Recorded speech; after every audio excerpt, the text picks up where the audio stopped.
Ride, You Tonto Raiders, read by Stefan Rudnicki.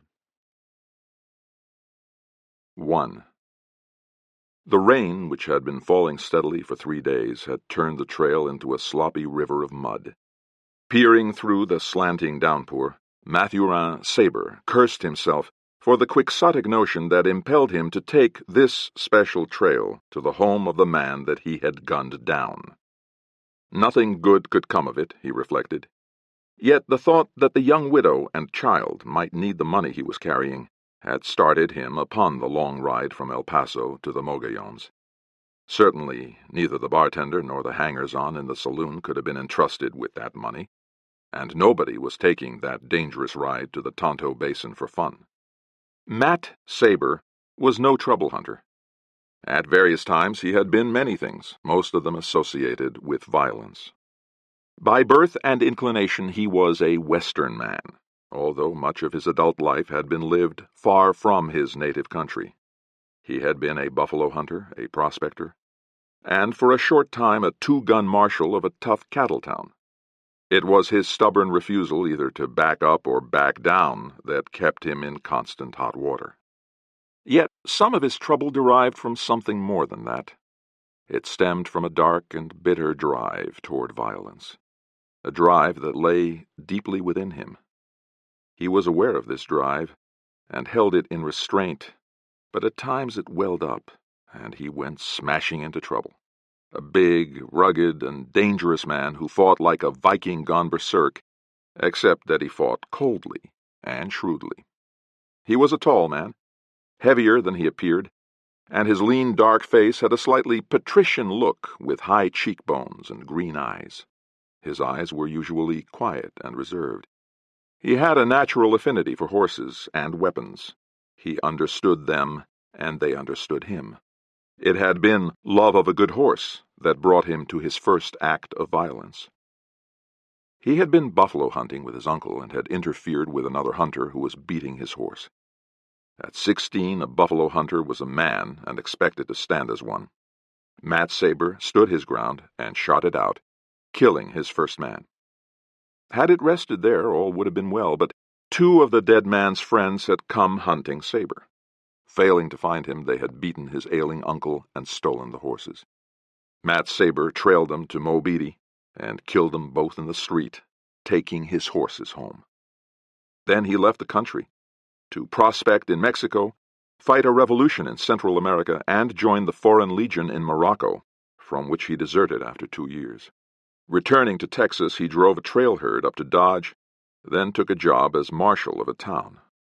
6 months later, in El Paso, he had become engaged in an altercation with Billy Curtin, and Curtin had called him a liar and gone for his gun. With that incredible speed that was so much a part of him, Matt drew his gun and fired. Curtin hit the floor. An hour later, he was summoned to the dying man's hotel room.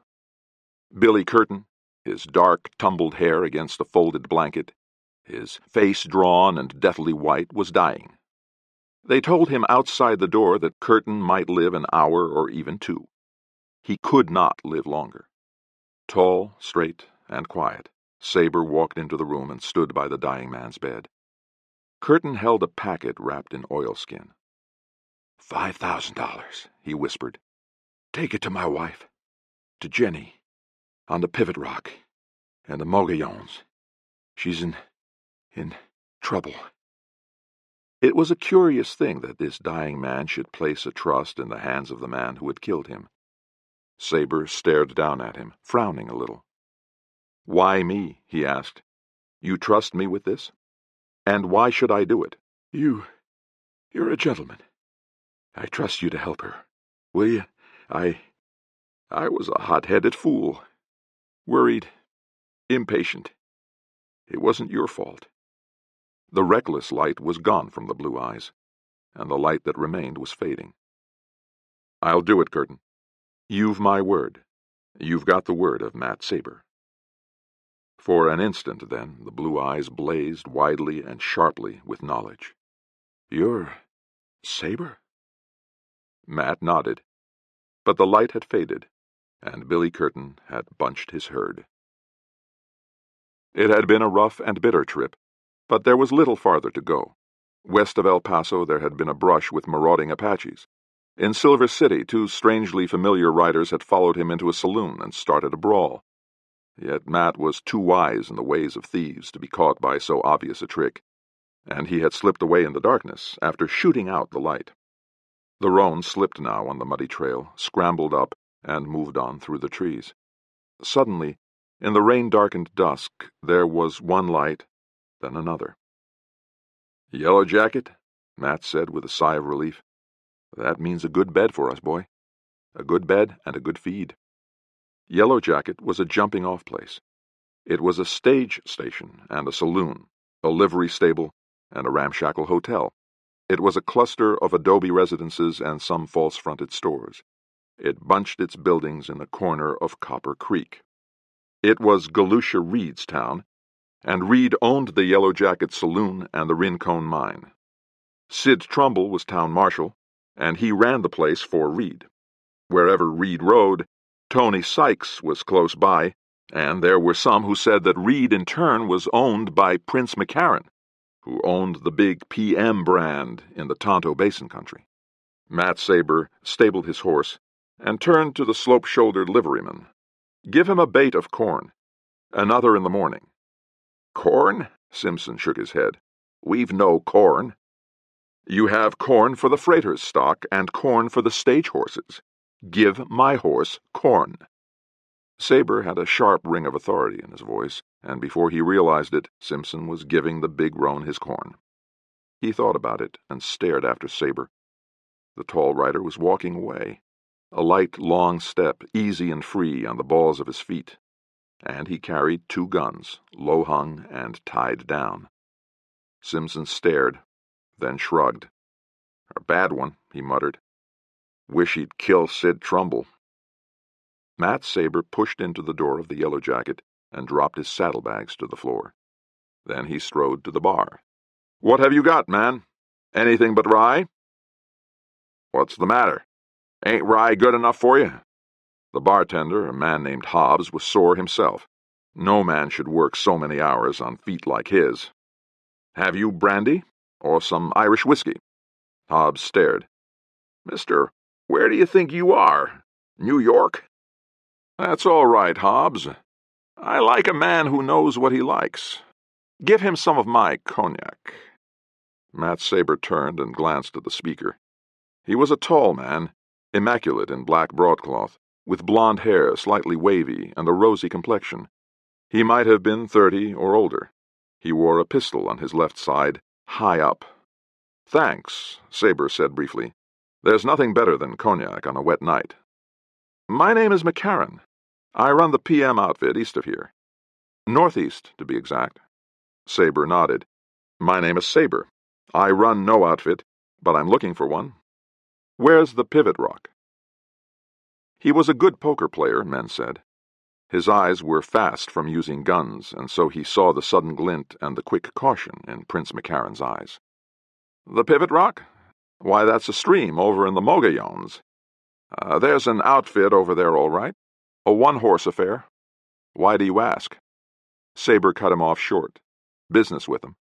"I see. Well, you'll find it a lonely ride. There's trouble up that way now, some sort of a cattle war." Matt Sabre tasted his drink. It was good cognac. In fact, it was the best, and he had found none west of New Orleans. McCarran, his name was. He knew something, too. Curtin had asked him to help his widow. Was the Pivot Rock outfit in the war? He decided against asking McCarran, and they talked quietly of the rain and of cattle, then of cognac. "You never acquired a taste for cognac in the West. May I ask where?" "Paris," Sabre replied. "Marseille, Fez, and Marrakesh." "You've been around, then?" "Well, that's not uncommon." The blond man pointed toward a heavy-shouldered young man who slept with his head on his arms. "See that chap? Calls himself Camp Gordon. He's a Cambridge man, quotes the classics when he's drunk, which is over half the time, and is one of the best cowhands in the country when he's sober. Key's over there, playing the piano, studied in Weimar. He knew Strauss in Vienna before he wrote the Blue Danube." There's all sorts of men in the West, from belted earls and remittance men to vagabond scum from all corners of the world. They are here a few weeks, and they talk the lingo like veterans. Some of the biggest ranches in the West are owned by Englishmen. Prince McCarran talked to him a few minutes longer, but he learned nothing. Sabre was not evasive, but somehow he gave out no information about himself or his mission. McCarran walked away very thoughtfully. Later, after Matt Sabre was gone, Sid Trumbull came in. "Sabre?" Trumbull shook his head. "Never heard of him. Keyes might know. He knows about everybody. What's he want on the pivot rock?" Lying on his back in bed, Matt Sabre stared up into the darkness and listened to the rain on the window and on the roof. It rattled hard, skeleton fingers against the glass, and he turned restlessly in his bed, frowning as he recalled that quick, guarded expression in the eyes of Prince McCarran. Who was McCarran, and what did he know? Had Curtin's request that he help his wife been merely the natural request of a dying man, or had he felt that there was a definite need of help? Was something wrong here? He went to sleep vowing to deliver the money and ride away. Yet even as his eyes closed the last time, he knew he would not do it if there was trouble. It was still raining, but no longer pouring when he awakened. He dressed swiftly and checked his guns, his mind taking up his problems where they had been left the previous night. Camp Gordon, his face puffy from too much drinking and too sound asleep, staggered down the stairs after him. He grinned woefully at Sabre. "I guess I really hung one on last night," he said. "What I need is to get out of town." They ate breakfast together, and Gordon's eyes sharpened suddenly at Matt's query of directions to the pivot rock. "You'll not want to go there, man. Since Curtin ran out, they've got their backs to the wall. They are through. Leave it to Galusha Reed for that." "What's the trouble?" "Reed claims title to the pivot rock. Bill Curtin's old man bought it from a Mex who had it from a land grant. Then he made a deal with the Apaches, which seemed to cinch his title. Trouble was, Galusha Reed shows up with a prior claim. He says Fernandez had no grant, that his man Sonoma had a prior one. Old man Curtin was killed when he fell from his buckboard, and young Billy couldn't stand the gaff. He blew town after Tony Sykes buffaloed him." "What about his wife?" Gordon shook his head, then shrugged. Doubt and worry struggled on his face. "She's a fine gal, Jenny Curtin is. The salt of the earth. It's too bad Curtin hadn't a tenth of her nerve. She'll stick, and she swears she'll fight." "Has she any men?" "Two. An old man who was with her father-in-law, and a half-breed Apache they call Rado. It used to be Silverado." Thinking it over, Sabre decided there was much left to be explained. Where had the 5,000 come from? Had Billy really run out, or had he gone away to get money to put up a battle? And how did he get it? "I'm going out." Sabre got to his feet. "I'll have a talk with her." "Don't take a job there. She hasn't a chance," Gordon said grimly. "You'd do well to stay away." "I like fights when one side doesn't have a chance," Matt replied lightly. "Maybe I will ask for a job. A man's got to die sometime. And what better time than fighting when the odds are against him?" "I like to win," Gordon said flatly. "I like at least a chance." Matt Sabre leaned over the table, aware that Prince McCarran had moved up behind Gordon, and that a big man with a star was standing near him. "If I decide to go work for her," Sabre's voice was easy, confident, "then you'd better join us. Our side will win." "Look here, you." The man wearing the star, Sid Trumbull, stepped forward. "You either stay in town or get down the trail. There's trouble enough in the Mogollons. Stay out of there." Matt looked up. "You're telling me?" His voice cracked like a whip. "You're town marshal, Trumbull, not a United States marshal or a sheriff. And if you were a sheriff, it wouldn't matter. It is out of this county. Now suppose you back up and don't step into conversations unless you're invited." Trumbull's head lowered and his face flushed red. Then he stepped around the table, his eyes narrow and mean. "Listen, you." His voice was thick with fury. "No 2x2 cowpoke tells me—" "Trumbull," Sabre spoke evenly, "you're asking for it. You aren't acting in line of duty now. You're picking trouble, and the fact that you're marshal won't protect you." "Protect me?" His fury exploded. "Protect me? Why, you—" Trumbull lunged around the table, but Matt sidestepped swiftly and kicked a chair into the marshal's path. Enraged, Sid Trumbull had no chance to avoid it and fell headlong, bloodying his palms on the slivery floor. Kicking the chair away, he lunged to his feet, and Matt stood facing him, smiling. Camp Gordon was grinning, and Hobbs was leaning his forearms on the bar, watching with relish. Trumbull stared at his torn palms, then lifted his eyes to Sabre's. Then he started forward, and suddenly, in mid-stride, his hand swept for his gun. Sabre palmed his Colt, and the gun barked even as it lifted. Stunned, Sid Trumbull stared at his numbed hand. His gun had been knocked spinning, and the .44 slug, hitting the trigger guard, had gone by to rip off the end of Sid's little finger. Dumbly, he stared at the slow drip of blood. Prince McCarran and Gordon were only two of those who stared not at the marshal, but at Matt Sabre. "You throw that gun mighty fast, stranger," McCarran said. "Who are you, anyway? There aren't a half-dozen men in the country who can throw a gun that fast. I know most of them by sight." Sabre's eyes glinted coldly. "No? Well, you know another one now. Call it 7 men." He spun on his heel and strode from the room. All eyes followed him. 2. Matt Sabre's roan headed up Shirttail Creek, crossed Bloody Basin and Skeleton Ridge, and made the Verde in the vicinity of the hot springs. He bedded down that night in a corner of a cliff near Hardscrabble Creek. It was late when he turned in, and he had lit no fire. He had chosen his position well, for behind him the cliff towered, and on his left there was a steep hillside that sloped away toward Hardscrabble Creek. He was almost at the foot of Hardscrabble Mesa, with the rising ground of Deadman Mesa before him. The ground in front sloped away to the creek, and there was plenty of dry wood. The overhang of the cliff protected it from the rain. Matt Sabre came suddenly awake. For an instant he lay very still. The sky had cleared, and as he lay on his side he could see the stars. He judged that it was past midnight. Why he had awakened he could not guess, but he saw that the roan was nearer, and the big gelding had his head up and ears pricked. "Careful, boy," Sabre warned. Sliding out of his bedroll, he drew on his boots and got to his feet. Feeling out in the darkness, he drew his Winchester near. He was sitting in absolute blackness due to the cliff's overhang. He knew the boulders and the clumps of cedar were added concealment.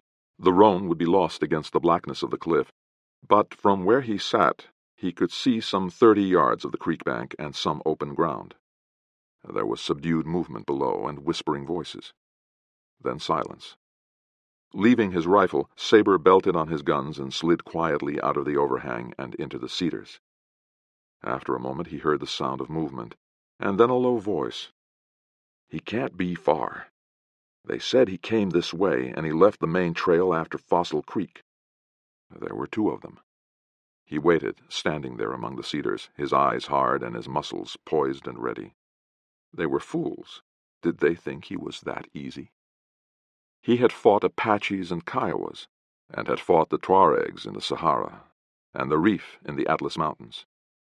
He saw them then, saw their dark figures moving up the hill, outlined against the pale gravel of the slope. That hard, bitter thing inside him broke loose, and he could not stand still. He could not wait. They would find the roan, and then they would not leave until they had him. It was now or never. He stepped out quickly, silently. "Looking for somebody?" They wheeled, and he saw the starlight on a pistol barrel and heard the flat, husky cough of his own gun. One went down, gasping. The other staggered, then turned and started off in a stumbling run, moaning half in fright, half in pain.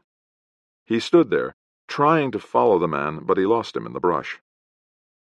He turned back to the fellow on the ground, but did not go near him. He circled widely instead, returning to his horse. He quieted his roan, then lay down. In a few minutes he was dozing. Daybreak found him standing over the body. The roan was already saddled for the trail. It was one of the 2 he had seen in Silver City. A lean, dark-faced man with deep lines in his cheeks and a few gray hairs at the temples. There was an old scar, deep and red over his eye. Sabre knelt and went through his pockets, taking a few letters and some papers. He stuffed them into his own pockets, then mounted. Riding warily, he started up the creek. He rode with his Winchester across his saddle, ready for whatever came. Nothing did. The morning drew on, the air warm and still after the rain. A fly buzzed around his ears, and he whipped it away with his hat. The roan had a long, striding, space-eating walk. It moved out swiftly and surely toward the far purple ranges, dipping down through grassy meadows lined with pines and aspens, with here and there the whispering leaves of a tall cottonwood. It was a land to dream about, a land perfect for the grazing of either cattle or sheep, a land for a man to live in.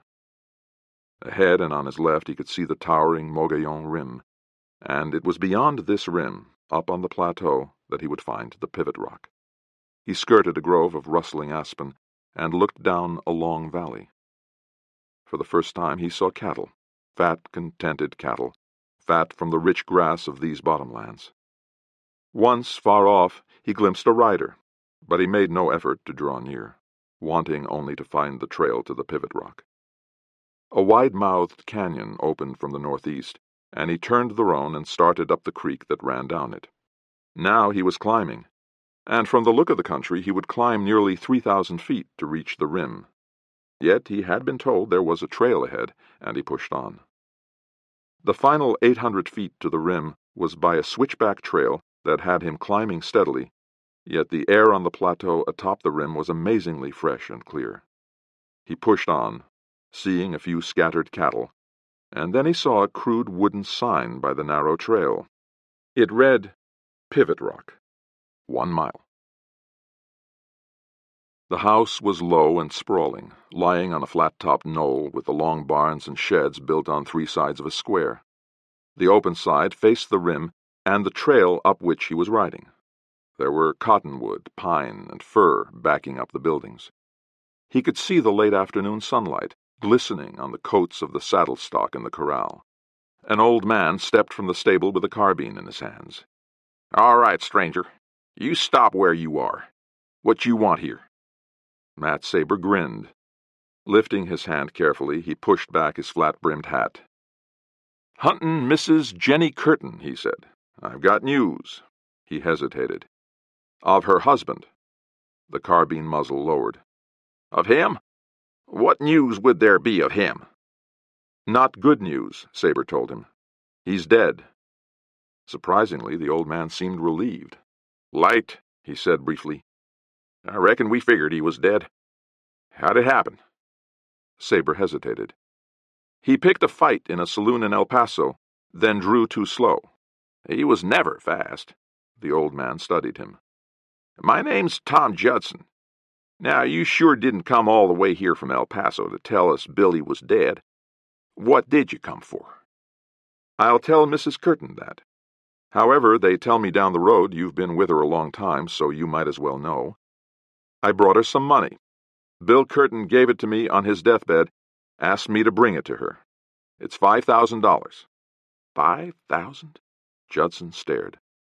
"Reckon Bill must have set some store by you to trust you with it. Know him long?" Sabre shook his head. "Only a few minutes. A dying man hasn't much choice." A door slammed up at the house, and they both turned. A slender girl was walking toward them, and the sunlight caught the red in her hair. She wore a simple cotton dress, but her figure was trim and neat. Ahead of her dashed a boy who might have been 5 or 6.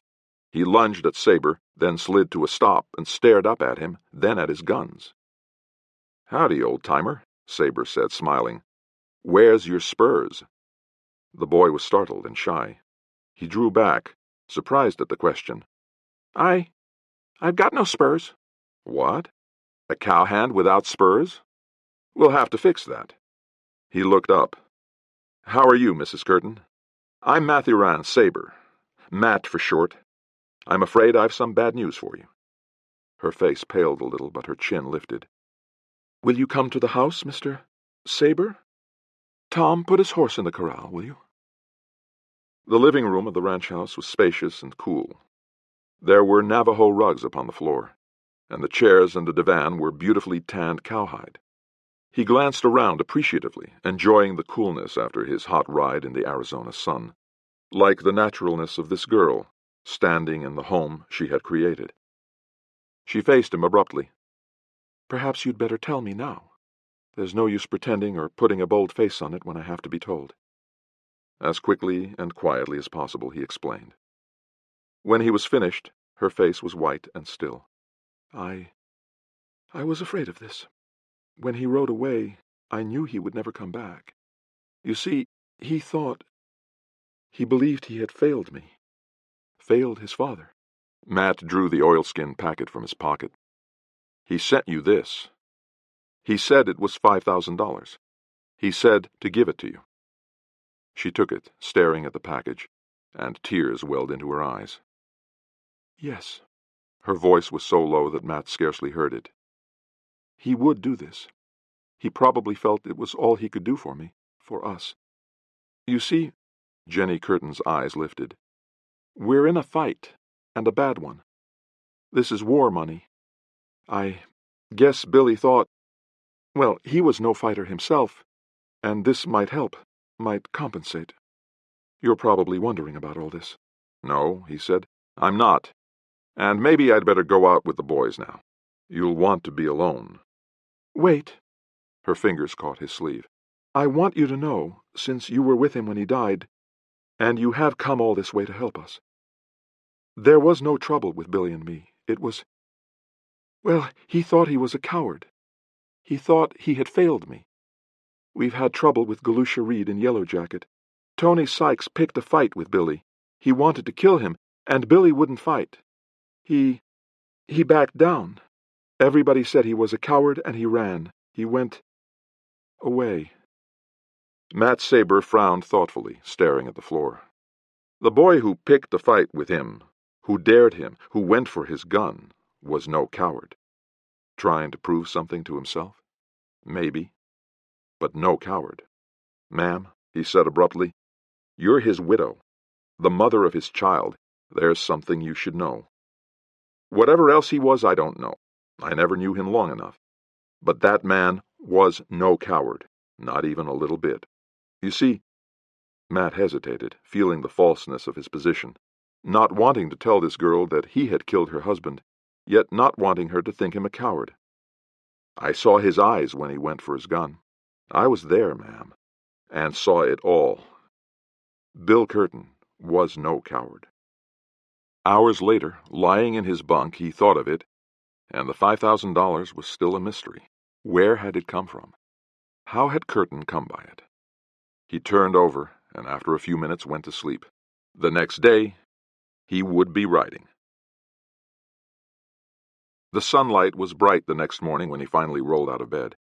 He bathed and shaved, taking his time, enjoying the sun on his back, and feeling glad he was footloose again. He was in the bunkhouse, belting on his guns, when he heard the horses. He stepped to the door and glanced out. Neither the dark-faced Rado nor Judson was about, and there were 3 riders in the yard. One of them he recognized as a man from Yellow Jacket, and the tallest of the riders was Galusha Reed. He was a big man, broad and thick in the body without being fat. His jaw was brutal. Jenny Curtin came out on the steps. "Ma'am," Reed said abruptly, "we're moving you off this land. We're going to give you 10 minutes to pack, and one of my boys will hitch the buckboard for you. This here trouble's gone on long enough, and mine's the prior claim to this land. You're getting off." Jenny's eyes turned quickly toward the stable, but Reed shook his head. "You needn't look for Judson or the breed. We watched till we seen 'em away from here, and some of my boys are covering the trail. We're trying to get you off here without any trouble." "You can turn around and leave, Mr. Reed. I'm not going." "I reckon you are," Reed said patiently. "We know that your man's dead. We just can't put up with you squatting on our range." "This happens to be my range, and I'm staying." Reed chuckled. "Don't make us put you off, ma'am. Don't make us get rough. Up here," he waved a casual hand, "we can do anything we want, and nobody the wiser. You're leaving, as of now. Matt Sabre stepped out of the bunkhouse and took 3 quick steps toward the riders. He was cool and sure of himself, but he could feel the jumping invitation to trouble surging up inside him. He fought it down and held himself still for an instant. Then he spoke. "Reed, you're a fat-headed fool and a bully. You ride up here to take advantage of a woman because you think she's helpless. Well, she's not. Now you 3 turn your horses, turn 'em mighty careful, and start down the trail, and don't you ever set foot on this place again." Reed's face went white, then dark with anger. He leaned forward a little. "So, you're still here. Well, we'll give you a chance to run. Get going." Matt Sabre walked forward another step. He could feel the eagerness pushing up inside him, and his eyes held the 3 men, and he saw the eyes of one open with apprehension. "Watch it, boss. Watch it." "That's right, Reed. Watch it. You figured to find this girl alone. Well, she's not alone. Furthermore, if she'll take me on as a hand, I'll stay. I'll stay until you're out of the country or dead. You can have it either way you want. There's 3 of you. I like that. That evens us up. If you want to feed buzzards, just edge that hand another half-inch toward your gun, and you can. That goes for the 3 of you." He stepped forward again. He was jumping with it now, that old drive for combat welling up within him. Inside he was trembling, but his muscles were steady and his mind was cool and ready. His fingers spread, and he moved forward again. "Come on, you mangy coyotes! Let's see if you've got the nerve. Reach!" Reed's face was still and cold. His mouth looked pinched, and his eyes were wide. Some 6th sense warned him that this was different. This was death he was looking at, and Galusha Reed suddenly realized he was no gambler when the stakes were so high. He could see the dark eagerness that was driving this cool man. He could see, beyond the coolness on his surface, the fierceness of his readiness. Inside he went sick and cold at the thought. "Boss," the man at his side whispered hoarsely, "let's get out of here. This man's poison." Galusha Reed slowly eased his hand forward to the pommel of the saddle. "So, Jenny, you're hiring gunfighters? Is that the way you want it?" "I think you hired them first," she replied coolly. "Now you'd better go." "On the way back," Sabre suggested, "you might stop in Hardscrabble Canyon and pick up the body of one of your killers. He guessed wrong last night." Reed stared at him. "I don't know what you mean," he flared. "I sent out no killer." Matt Sabre watched the 3 men ride down the trail, and he frowned. There had been honest doubt in Reed's eyes, but if he had not sent the 2 men after him, who had? Those men had been in Silver City and El Paso, yet they also knew this country, and knew someone in Yellow Jacket. Maybe they had not come after him, but at first followed Bill Curtin. He turned and smiled at the girl. "Coyotes," he said, shrugging. "Not much heart in them." She was staring at him strangely. You'd have killed them, wouldn't you?" "Why?" He shrugged. "I don't know. Maybe it's because... Well, I don't like to see men take advantage of a woman alone. Anyway," he smiled, "Reed doesn't impress me as a good citizen." "He's a dangerous enemy." She came down from the steps. "Did you mean what you said, Mr. Sabre? I mean about staying here and working for me. I need men, although I must tell you that you've small chance of winning, and it's rather a lonely fight." "Yes, I mean it." Did he mean it? Of course. He remembered the old Chinese proverb, if you save a person's life, he becomes your responsibility. That wasn't the case here, but he had killed this girl's husband, and the least he could do would be to stay until she was out of trouble. Was that all he was thinking of? "I'll stay," he said. "I'll see you through this. I've been fighting all my life, and it would be a shame to stop now. And I fought for lots less reasons." 3. Throughout the morning he worked around the place. He worked partly because there was much to be done, and partly because he wanted to think. The horses in the remuda were held on the home place and were in good shape. Also, they were better than the usual ranch horses, for some of them showed a strong Morgan strain. He repaired the latch on the stable door and walked around the place, sizing it up from every angle, studying all the approaches. With his glasses, he studied the hills and searched the notches and canyons wherever he could see them. Mentally, he formed a map of all that terrain within reach of his glass. It was mid-afternoon before Judson and Rado returned, and they had talked with Jenny before he saw them. "Howdy." Judson was friendly, but his eyes studied Sabre with care. "Miss Jenny tells me you run Reed off, that you're aiming to stay on here." "That's right. I'll stay until she's out of trouble, if she'll have me. I don't like being pushed around." "No, neither do I." Judson was silent for several moments, and then he turned his eyes on Sabre. "Don't you be getting any ideas about Miss Jenny. She's a fine girl." Matt looked up angrily. "And don't you be getting any ideas," he said coldly. "I'm helping her the same as you are, and we'll work together. As to personal things, leave them alone. I'll only say that when this fight is over, I'm hitting the trail." "All right," Judson said mildly. "We can use help." 3 days passed smoothly. Matt threw himself into the work of the ranch, and he worked feverishly. Even he could not have said why he worked so desperately hard. He dug post holes and fenced an area in the long meadow near the seeping springs in the bottom. Then, working with Rado, he rounded up the cattle nearest the rim and pushed them back behind the fence.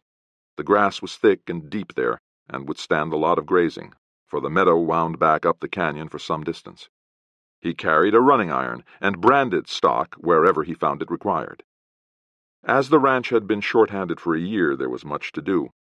Evenings he mended gear and worked around the place, and at night he slept soundly.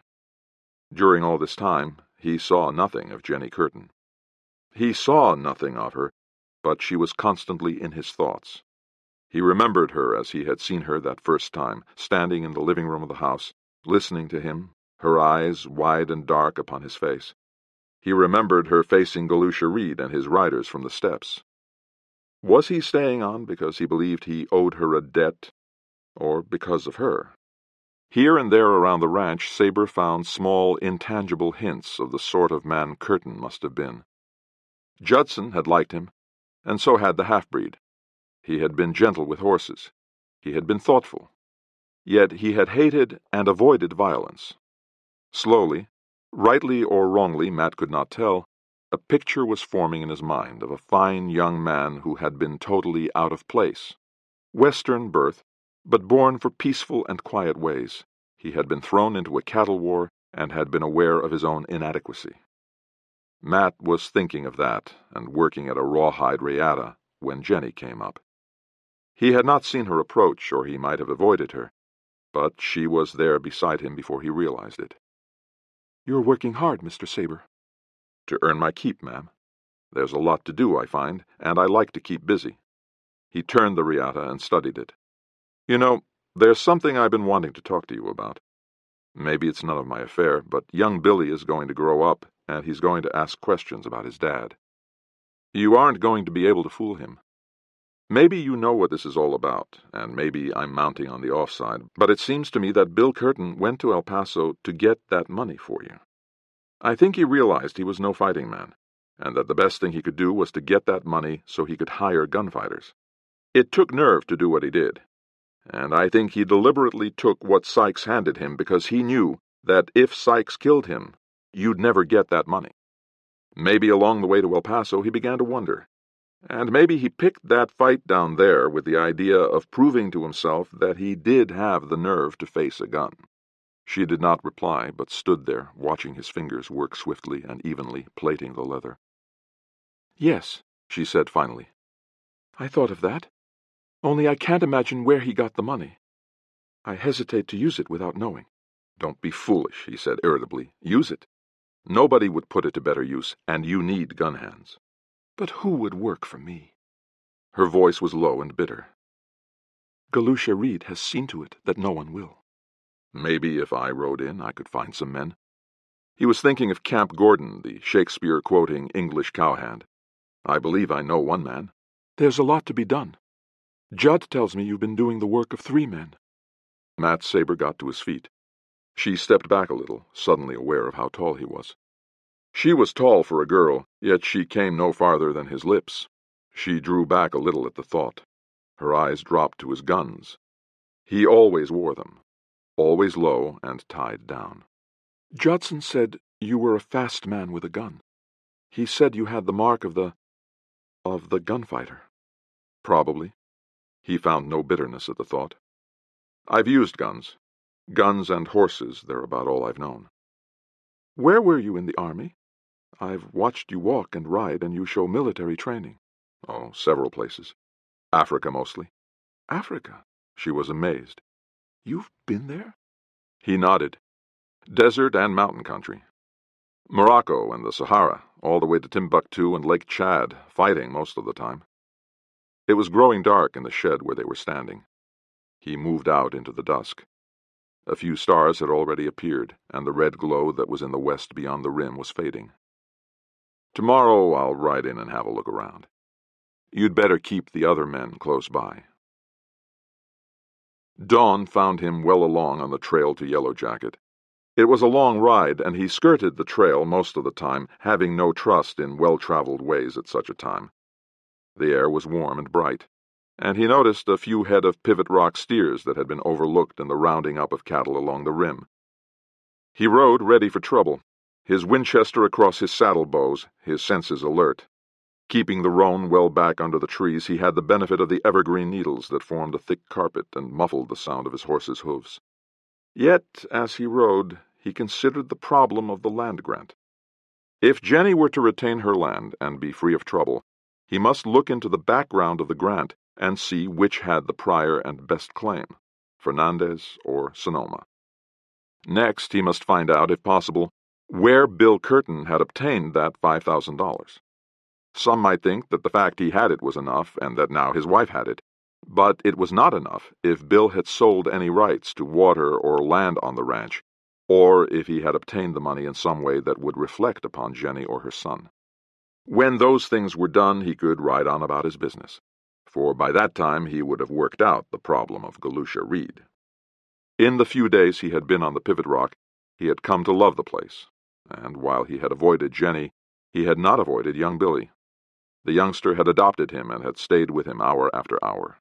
To keep him occupied, Matt had begun teaching him how to plait rawhide, and so as he mended riatas and repaired bridles, the youngster had sat beside him, working his fingers clumsily through the intricacies of the plaiting. It was with unease that he recalled his few minutes alone with Jenny. He shifted his seat in the saddle and scowled. It would not do for him to think of her as anything but Curtin's widow. The widow, he reflected bitterly, of the man he had killed. What would he say when she learned of that? He avoided the thought, yet it remained in the back of his mind, and he shook his head, wanting to forget it.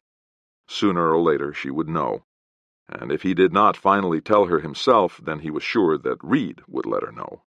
Avoiding the route by way of Hardscrabble, Matt Sabre turned due south, crossing the eastern end of the mesa, and following an old trail across White Rock and Paulus Mesa, crossing the East Verde at Rock Creek. Then he cut through Boarding House Canyon to Bull Spring, crossing the main stream of the Verde near Tangle Peak. It was a longer way around by a few miles, but Sabre rode with care, watching the country as he traveled. It was very late when he walked his roan into the parched street of Yellow Jacket. He had a hunch, and he meant to follow it through.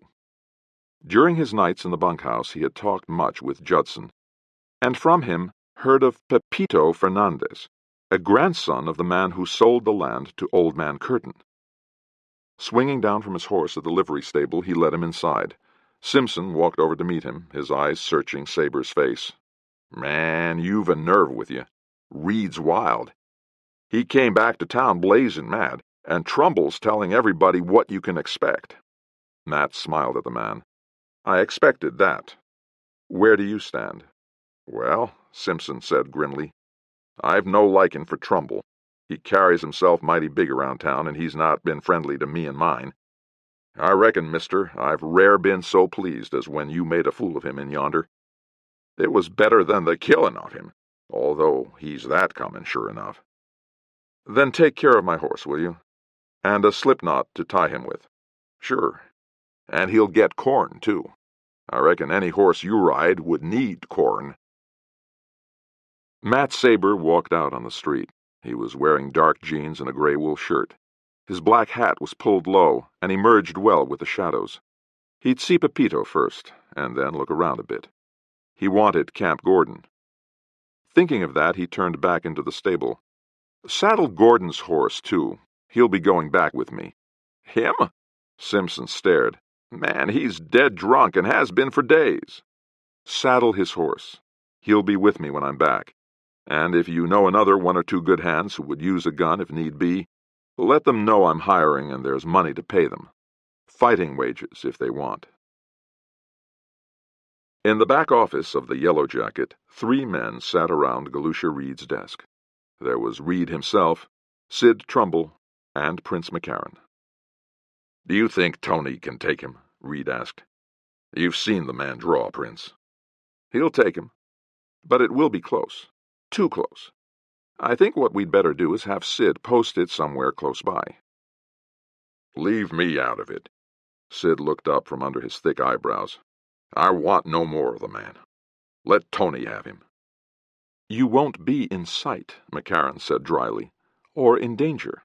You'll be upstairs over the hotel with a Winchester." Trumbull looked up and touched his thick lips with his tongue. Killing was not new to him, yet the way this man accepted it always appalled him a little. "All right," he agreed. "Like I say, I've no love for him." "We'll have him so you'll get a flanking shot. Make it count and make it the first time, but wait until the shooting starts." The door opened softly and Sykes stepped in. He was a lithe, dark-skinned man who moved like an animal. He had graceful hands, restless hands. He wore a white buckskin vest worked with red quills and beads. "Boss, he's in town. Sabre's here." He had heard them. Reed let his chair legs down, leaning forward. "Here? In town?" "That's right. I just saw him outside the Yellow Jacket." Sykes started to build a cigarette. "He's got nerve, plenty of it." The door sounded with a light tap, and at a word Keyes entered.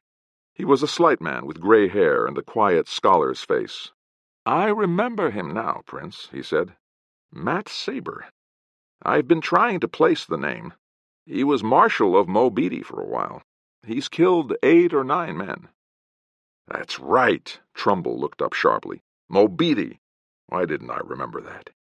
They say Wes Harden rode out of town once when Sabre sent him word he wasn't wanted."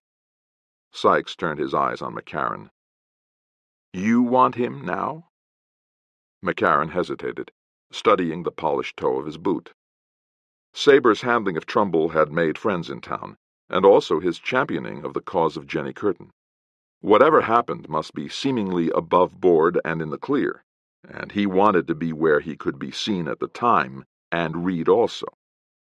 "No, not now. We'll wait." He smiled. "One thing about a man of his courage and background. If you send for him, he'll always come to you." "But how will he come?" Keyes asked softly. "That's the question." McCarran looked around irritably. He had forgotten Keyes was in the room and had said far more than he had intended. "Thanks, Keyes. That will be all. And remember, nothing will be said about anything you've heard here." "Certainly not." Keyes smiled and walked to the door and out of the room. Reed stared after him. "I don't like that fella, Prince. I wouldn't trust him." "Him? He's interested in nothing but that piano and enough liquor to keep himself mildly embalmed. Don't worry about him." 4. Matt Sabre turned away from the Yellow Jacket after a brief survey of the saloon. Obviously, something was doing elsewhere, for none of the men was present in the big room. He hesitated, considering the significance of that, and then turned down a dark alleyway and walked briskly along until he came to an old rail fence. Following this past rustling cottonwoods and down a rutted road, he turned past a barn and cut across another road toward an adobe where the windows glowed with a faint light. The door opened to his knock, and a dark Indian-like face showed briefly. In rapid Spanish, he asked for Pepito. After a moment's hesitation, the door widened, and he was invited inside. The room was large, and at one side a small fire burned in the blackened fireplace. An oilcloth-covered table with a coal-oil light stood in the middle of the room, and on a bed at one side a man snored peacefully. A couple of dark-eyed children ceased their playing to look up at him. The woman called out, and a blanket pushed aside, and a slender, dark-faced youth entered the room, pulling his belt tight. "Pepito Fernandez? I am Matt Sabre. I have heard of you, senor." Briefly he explained why he had come, and Pepito listened, then shook his head. "I do not know, senor. The grant was long ago, and we are no longer rich. My father," he shrugged, "he liked the spending of money when he was young." He hesitated, considering that. Then he said carelessly, "I, too, like the spending of money. What else is it for? But no, senor, I do not think there are papers. My father, he told me much of the grant, and I am sure the Sonomas had no strong claim." "If you remember anything, will you let us know?" Sabre asked. Then a thought occurred to him. "You're a vaquero? Do you want a job?" "A job?" Pepito studied him thoughtfully. "At the Senora Curtin's ranch?" "Yes. As you know, there may be much trouble. I am working there, and tonight I shall take one other man back with me. If you would like the job, it is yours." Pepito shrugged. "Why not? Senor Curtin, the old one, he gave me my first horse. He gave me a rifle, too. He was a good one. And his son also. Better meet me outside of town where the trail goes between the buttes. You know the place?" "Si, senor. I will be there." Keyes was idly playing the piano when Matt Sabre opened the door and stepped into the room. His quick eyes placed Keyes, Hobbs at the bar, Camp Gordon fast asleep with his head on a table, and a half-dozen other men. Yet, as he walked to the bar, a rear door opened, and Tony Sykes stepped into the room. Sabre had never before seen the man, yet he knew him from Judson's apt and careful description. Sykes was not as tall as Sabre, yet more slender. He had the wiry, stringy build that is made for speed, and quick, smooth-flowing fingers. His muscles were relaxed and easy, but knowing such men, Matt recognized danger when he saw it. Sykes had seen him at once, and he moved to the bar nearby. All eyes were on the two of them, for the story of Matt's whipping of Trumbull and his defiance of Reed had swept the country. Yet Sykes merely smiled, and Matt glanced at him. "Have a drink?" Tony Sykes nodded. "I don't mind if I do." Then he added, his voice low, and his dark, yellowish eyes on Matt's with a faintly sardonic, faintly amused look, "I never mind drinking with a man I'm going to kill." Sabre shrugged. "Neither do I." He found himself liking Sykes's direct approach. "Although perhaps I have the advantage. I choose my own time to drink and to kill. You wait for orders." Tony Sykes felt in his vest pocket for cigarette papers and began to roll a smoke. "You will wait for me, compadre. I know you're the type." They drank, and as they drank, the door opened, and Galusha Reed stepped out. His face darkened angrily when he saw the two standing at the bar together, but he was passing without speaking when a thought struck him. He stopped and turned. "I wonder," he said loudly enough for all in the room to hear, "what Jenny Curtin will say when she finds out her new hand is the man who killed her husband." Every head came up, and Sabre's face widened.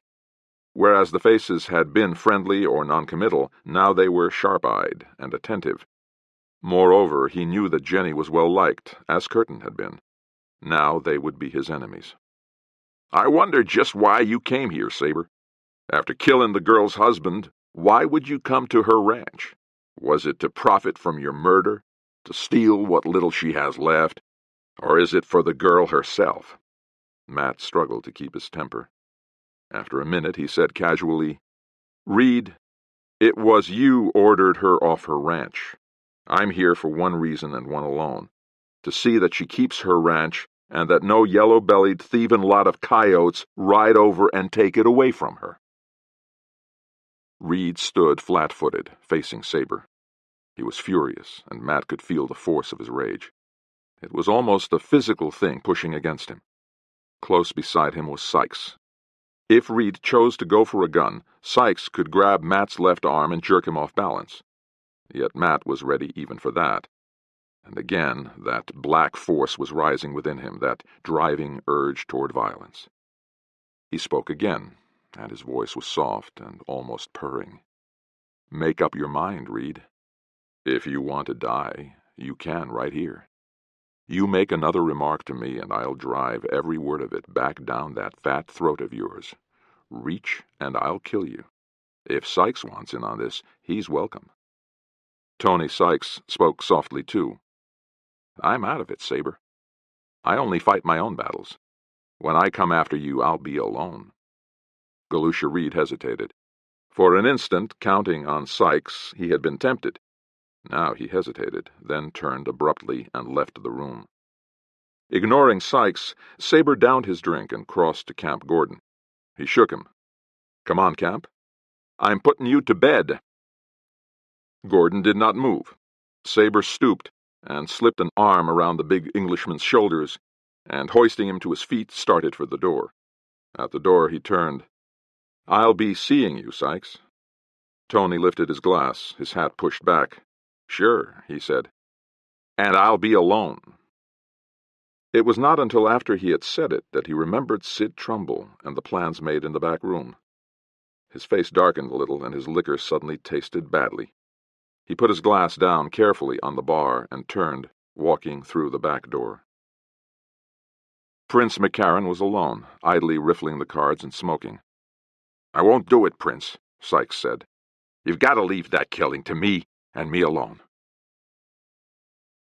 Matt Sabre, with Camp Gordon lashed to the saddle of a led horse, met Pepito in the darkness of the space between the buttes. Pepito spoke softly, and Sabre called back to him. As the Mexican rode out, he glanced once at Gordon, and then the three rode on together. It was late the following morning when they reached the pivot rock. Camp Gordon was sober and swearing. "Shanghaied!" His voice exploded with violence. "You've a nerve, Sabre. Turn me loose so I can start back. I'm having no part of this." Gordon was tied to his horse so he would not fall off, but Matt only grinned. "Sure, I'll turn you loose. But you said you ought to get out of town a while, and this was the best way." "I've brought you here," he said gravely, but his eyes were twinkling, "for your own good. It's time you had some fresh mountain air, some cold milk, some—" "Milk!" Gordon exploded. "Milk, you say? I'll not touch the stuff. Turn me loose and give me a gun, and I'll have your hide." "And leave this ranch for Reed to take? Reed and McCarran?" Gordon stared at him from bloodshot eyes that were suddenly attentive. "Did you say McCarran? What's he got to do with this?" "I wish I knew, but I've a hunch he's in up to his ears. I think he has strings on Reed." Gordon considered that. He may have. He watched Sabre undoing the knots. "It's a point I hadn't considered. But why?" "You've known him longer than I have. Somebody had 2 men follow Curtin out of the country to kill him, and I don't believe Reed did it. Does that make sense?" "No." Gordon swung stiffly to the ground. He swayed a bit, clinging to the stirrup leather. He glanced sheepishly at Matt. "I guess I'm a mess." A surprised look crossed his face. "Say, I'm hungry. I haven't been hungry in weeks." With 4 hands besides himself, work went on swiftly. Yet Matt Sabre's mind would not rest. The $5,000 was a problem, and also there was the grant. Night after night he led Pepito to talk of the memories of his father and grandfather, and little by little he began to know the men. An idea was shaping in his mind, but as yet there was little on which to build. In all this time there was no sign of Reed.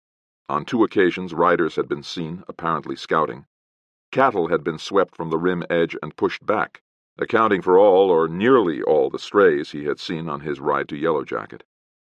Matt was restless, sure that when trouble came it would come with a rush. It was like Reed to do things that way.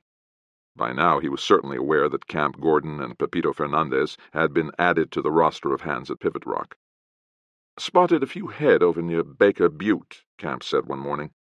"How'd it be if I drifted that way and looked them over?" "We'll go together," Matt replied. "I've been wanting to look around there, and there's been no chance." The morning was bright, and they rode swiftly, putting miles behind them, alert to all the sights and sounds of the high country above the rim. Careful as they were no more than 100 yards from the riders when they saw them. There were 5 men, and in the lead rode Sid Trumbull and a white-mustached stranger. There was no possibility of escaping unnoticed. They pushed on toward the advancing riders, who drew up and waited. Sid Trumbull's face was sharp with triumph when he saw Sabre. "Here's your man, Marshal," he said with satisfaction. "The one with the black hat is Sabre." "What's this all about?" Matt asked quietly. He had already noticed the badge the man wore, but he noticed something else. The man looked to be a competent, upstanding officer.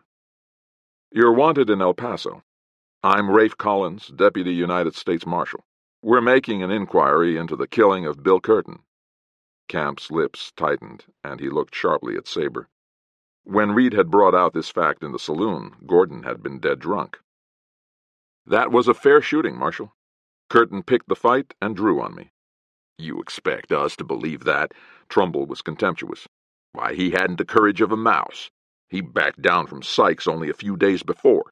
He wouldn't draw on any man with 2 hands. "He drew on me." Matt Sabre realized he was fighting 2 battles here. One to keep from being arrested, the other to keep Gordon's respect and assistance. "My idea is that he only backed out of a fight with Sykes because he had a job to do and knew Sykes would kill him." "That's a likely yarn." Trumbull nodded. "There's your man. It's your job, Marshal." Collins was obviously irritated. That he entertained no great liking for Trumbull was obvious. Yet he had his duty to do. Before he could speak, Sabre spoke again. "Marshal, I've reason to believe that some influence has been brought to bear to discredit me and to get me out of the country for a while. Can't I give you my word that I'll report to El Paso when things are straightened out? My word is good, and there are many in El Paso who know that." "Sorry," Collins was regretful. "I've my duty and my orders." "I understand that," Sabre replied. "I also have my duty. It is to see that Jenny Curtin is protected from those who are trying to force her off her range. I intend to do exactly that." "Your duty?" Collins eyed him coldly but curiously. "After killing her husband?" "That's reason enough, sir," Sabre replied flatly. "The fight was not my choice. Curtin pushed it, and he was excited, worried, and overwrought. Yet he asked me on his deathbed to deliver a package to his wife and to see that she was protected. That duty, sir," his eyes met those of Collins, "comes first." "I'd like to respect that," Collins admitted. "You seem like a gentleman, sir, and it's a quality that's too rare. Unfortunately, I have my orders. However, it should not take long to straighten this out if it was a fair shooting." "All these rats need," Sabre replied, "is a few days." He knew there was no use arguing. His horse was fast, and dense pines bordered the road. He needed a minute, and that badly. As if divining his thought, Camp Gordon suddenly pushed his gray between Matt and the marshal, and almost at once Matt lashed out with his toe and booted Trumbull's horse in the ribs. The bronco went to bucking furiously. Whipping his horse around, Matt slapped the spurs to his ribs, and in 2 startled jumps he was off and deep into the pines, running like a startled deer. Behind him a shot rang out, and then another. Both cut the brush over his head, but the horse was running now, and he was mounted well. He had started into the trees at right angles, but swung his horse immediately and headed back toward the pivot rock. Corduroy Wash opened off to his left, and he turned the black and pushed rapidly into the mouth of the wash. Following it for almost a mile, he came out and paused briefly in the clump of trees that crowned a small ridge. He stared back.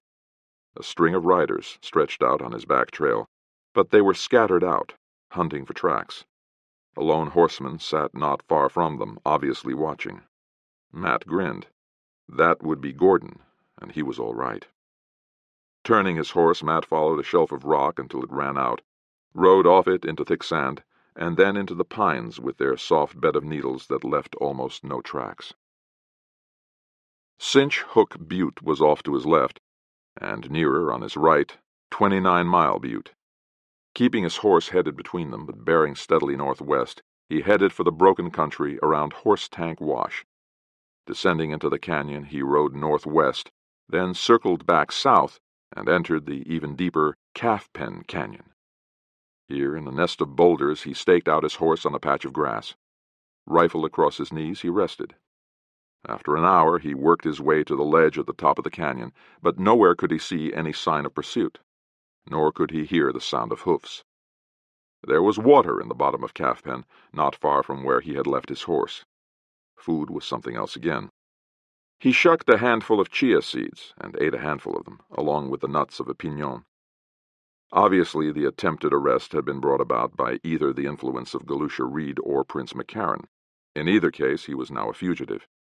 If they went on to the ranch, Rafe Collins would have a chance to talk to Jenny Curtin. Matt felt sick when he thought of the marshal telling her that it was he who had killed her husband. That she must find out sooner or later, he knew. But he wanted to tell her himself, in his own good time.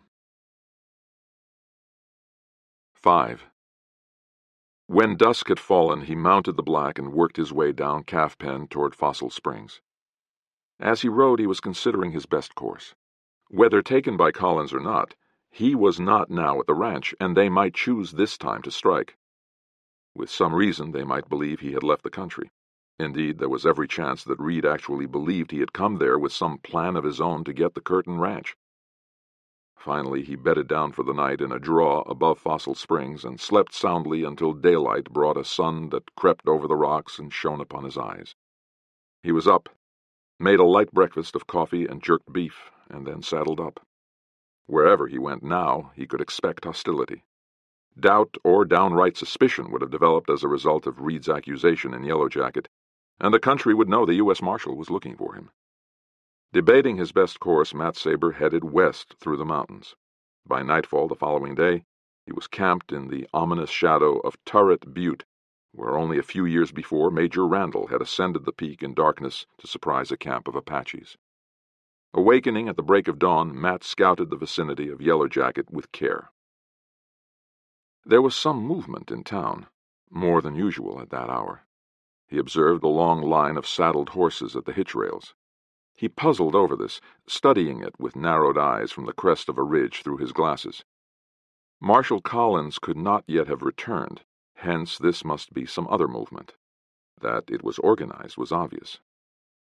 He was still watching when a man wearing a faded red shirt left the back door of a building near the saloon, went to a horse carefully hidden in the rear, and mounted. At this distance there was no way of seeing who he was. The man rode strangely. Studying him through the glasses, a relic of Sabre's military years, Matt suddenly realized why the rider seemed strange. He was riding Eastern fashion. This was no Westerner, slouched and lazy in the saddle, nor yet sitting upright as a cavalryman might. This man rode forward on his horse, a poor practice for the hard miles of desert or mountain riding. Yet it was his surreptitious manner rather than his riding style that intrigued Matt. It required but a few minutes for Matt to see that the route the rider was taking away from town would bring him by near the base of the promontory where he watched. Reluctant as he was to give over watching the saddled horses, Sabre was sure this strange rider held some clue to his problems. Sliding back on his belly well into the brush, Matt got to his feet and descended the steep trail and took up his place among the boulders beside the trail. It was very hot there out of the breeze, yet he had waited only a minute until he heard the sound of the approaching horse. He cleared his gun from its holster and moved to the very edge of the road. Then the rider appeared. It was Keyes. Matt's gun stopped him. "Where you ridin', Keyes?" Matt asked quietly. "What's this all about?" "I'm riding to intercept the marshal," Keyes said sincerely. "McCarran and Reed plan to send out a posse of their own men to hunt you. Then, under cover of capturing you, they intend to take the pivot rock and hold it." Sabre nodded. That would be it, of course, and he should have guessed it before. "What about the marshal? They'll run into him on the trail."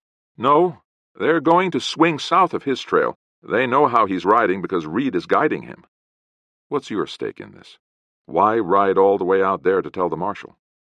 It's because of Jenny Curtin, he said frankly. She's a fine girl, and Bill was a good boy. Both of them treated me fine, as their father did before them. It's little enough to do, and I know too much about the plotting of that devil McCarran. Then it is McCarran. Where does Reed stand in this? He's stupid, Keyes said contemptuously. McCarran is using him, and he hasn't the wit to see it. He believes they are partners, but Prince will get rid of him like he does anyone who gets in his way. He'll be rid of Trumbull, too. And Sykes, perhaps. Sykes is a good tool, to a point. Matt Sabre shoved his hat back on his head. Keyes, he said suddenly, I want you to have a little faith in me. Believe me, I'm doing what I can to help Jenny Curtin. I did kill her husband, but he was a total stranger who was edgy and started a fight. I'd no way of knowing who or what he was, and the gun of a stranger kills as easy as the gun of a known man. But he trusted me. He asked me to come here to bring his wife $5,000 and to help her. $5,000? Keyes stared. Where did he get that amount of money? I'd like to know, Sabre admitted. Another idea occurred to him. Keyes, you know more about what's going on in this town than anyone else. What do you know about the Sonoma grant? Keyes hesitated, then said slowly, Sabre, I know very little about that. I think the only one who has the true facts is Prince McCarran. I think he gathered all the available papers on both grants and is sure that no matter what his claim, the grant cannot be substantiated. Nobody knows but McCarran. Then I'll go to McCarran, Sabre replied harshly. I'm going to straighten this out if it's the last thing I do. You go to McCarran, and it will be the last thing you do. The man's deadly. He's smooth-talking and treacherous. And then there's Sykes. Yes, Sabre admitted. There's Sykes. He studied the situation, then looked up. Don't you bother the marshal. Leave him to me. Every man he's got with him is an enemy to Jenny Curtin, and they would never let you talk. You circle them and ride on to Pivot Rock. You tell Camp Gordon what's happening. Tell him of this outfit that's saddled up. I'll do my job here, and then I'll start back. Long after Keyes had departed, Sabre watched. Evidently, the posse was awaiting some word from Reed. Would McCarran ride with them? He was too careful. He would wait in Yellow Jacket. He would be, as always, an innocent bystander. Keyes, riding up the trail some miles distant, drew up suddenly. He had forgotten to tell Sabre of Prince McCarran's plan to have Sid Trumbull cut him down when he tangled with Sykes. For a long moment, Keyes sat his horse, staring worriedly and scowling. To go back now would lose time. Moreover, there was small chance that Sabre would be there. Matt Sabre would have to take his own chances. Regretfully, Keyes pushed on into the rough country ahead. Tony Sykes found McCarran seated in the back room at the saloon. McCarran glanced up quickly as he came in and then nodded. Glad to see you, Sykes. I want you close by. I think we'll have visitors today or tomorrow. Visitors? Sykes searched McCarran's face. A visitor, I should say. I think we'll see Matt Sabre. Tony Sykes considered that, turning it over in his mind. Yes, Prince was right. Sabre would not surrender. It would be like him to head for town, hunting Reed. Aside from 3 or 4 men, nobody knew of McCarran's connection with the Pivot Rock affair. Reed and Trumbull were fronting for him. Trumbull, Reed, Sykes, and Keyes. Keyes was a shrewd man. He might be a drunk and a piano player, but he had a head on his shoulders. Sykes's mind leaped suddenly. Keyes was not around. This was the first time in weeks that he had not encountered Keyes in the bar. Keyes was gone. Where would he go? To warn Jenny Curtin of the posse? So what? He had nothing against Jenny Curtin. He was a man who fought for hire. Maybe he was on the wrong side in this. Even as he thought of that, he remembered Matt Sabre. The man was sharp as a steel blade, trim, fast. Now that it had been recalled to his mind, he remembered all that he had heard of him as Marshal of Mobeedy. There was in Tony Sykes a drive that forbade him to admit any man was his fighting superior. Sabre's draw against Trumbull was still the talk of the town, talk that irked Sykes, for folks were beginning to compare the two of them. Many thought Sabre might be faster. That rankled. He would meet Sabre first, and then drift. "Don't you think he'll get here?" McCarran asked, looking up at Tony. Sykes nodded. "He'll get here all right. He thinks too fast for Trumbull or Reed, even for that marshal." Sykes would have Sabre to himself. Sid Trumbull was out of town. Tony Sykes wanted to do his own killing. Matt Sabre watched the saddled horses. He had that quality of patience so long associated with the Indian. He knew how to wait and how to relax. He waited now, letting all his muscles rest. With all his old alertness for danger, his sixth sense that warned him of climaxes, he knew this situation had reached the explosion point. The marshal would be returning. Reed and Trumbull would be sure that he did not encounter the posse. And that body of riders, most of whom were henchmen or cronies of Galusha Reed, would sweep down on the pivot rock and capture it, killing all who were there under the pretense of searching for Matt Sabre. Keyes would warn them, and in time. Once they knew of the danger, Camp Gordon and the others would be wise enough to take the necessary precautions. The marshal was one tentacle, but there in Yellow Jacket was the heart of the trouble. If Prince McCarran and Tony Sykes were removed, the tentacles would shrivel and die. Despite the danger out at Pivot Rock, high behind the Mogollon rim, the decisive blow must be struck right here in Yellow Jacket. He rolled over on his stomach and lifted the glasses. Men were coming from the Yellow Jacket saloon and mounting up. Lying at his ease, he watched them go. There were at least 30, possibly more. When they had gone, he got to his feet and brushed off his clothes. Then he walked slowly down to his horse and mounted. He rode quietly, one hand lying on his thigh, his eyes alert, his brain relaxed and ready for impressions. Marshal Rafe Collins was a just man. He was a frontiersman, a man who knew the West and the men it bred. He was no fool, shrewd and careful, rigid in his enforcement of the law, yet wise in the ways of men. Moreover, he was Southern in the oldest of Southern traditions, and being so, he understood what Matt Sabre meant when he said it was because he had killed her husband that he must protect Jenny Curtin. Matt Sabre left his horse at the livery stable. Simpson looked up sharply when he saw him. "You'd better watch yourself," he warned. "The whole country's after you, and they are hunting blood." "I know. What about Sykes? Is he in town?" "Sure. He never leaves McCarran." Simpson searched his face. "Sykes is no man to tangle with, Sabre. He's chain lightning." "I know." Sabre watched his horse led into a shadowed stall. Then he turned to Simpson. "You've been friendly, Simpson. I like that. After today, there's going to be a new order of things around here. But today, I could use some help. What do you know about the Pivot Rock deal?" The man hesitated, chewing slowly.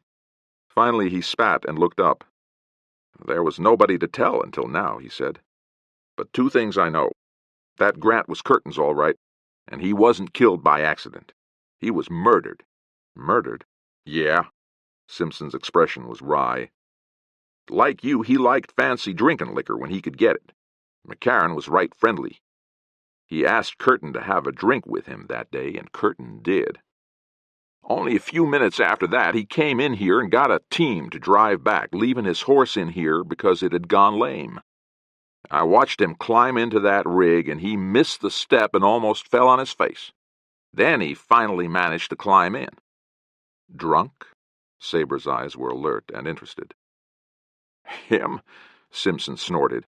"That old coot could stow away more liquor than a turkey could corn. He had only 1 drink, yet he could hardly walk." "Doped, then?" Sabre nodded. That sounded like McCarran. "And then what?" "When the team was brought back, after they ran away with him, and after Curtin was found dead, I found a bullet graze on the hip of one of those broncs." So that was how it had been. A doped man, a skittish team of horses, and a bullet to burn the horse just enough to start it running. Prince McCarran was a thorough man. You said you knew that Curtin really owned that grant. How? Simpson shrugged. Because he had that other claim investigated. He must have heard rumors of trouble. There'd been talk of it that I heard, and here a man hears everything. Anyway, he had all the papers with him when he started back to the ranch that day, and he showed 'em to me earlier. All the proof. And he was murdered that day? Who found the body? Sid Trumbull. He was riding that way, sort of accidental-like. The proof Jenny needed was in the hands of Prince McCarran. By all means, he must call on Prince. 6. Matt Sabre walked to the door and stood there, waiting a moment in the shadow before emerging into the sunlight. The street was dusty and curiously empty. The rough-fronted gray buildings of unpainted lumber or sand-colored adobe faced him blankly from across and up the street. The hitch rail was deserted. The water trough overflowed a little, making a darkening stain under one end. Somewhere up the street, but behind the buildings, a hen began proclaiming her egg to the hemispheres. A single white cloud hung lazily in the blue sky. Matt stepped out. Hitching his gun belts a little, he looked up the street. Sykes would be in the Yellow Jacket. To see McCarran, he must see Sykes first. That was the way he wanted it, one thing at a time. He was curiously quiet. He thought of other times when he had faced such situations. Of Mobeetie, of that first day out on the plains hunting buffalo, of the first time he had killed a man, of a charge the reef had made on a small desert patrol out of Taudeni long ago. A faint breeze stirred an old sack that lay near the boardwalk, and farther up the street, near the water trough, a long gray rat slipped out from under a store and headed toward the drip of water from the trough. Matt Sabre started to walk, moving up the street.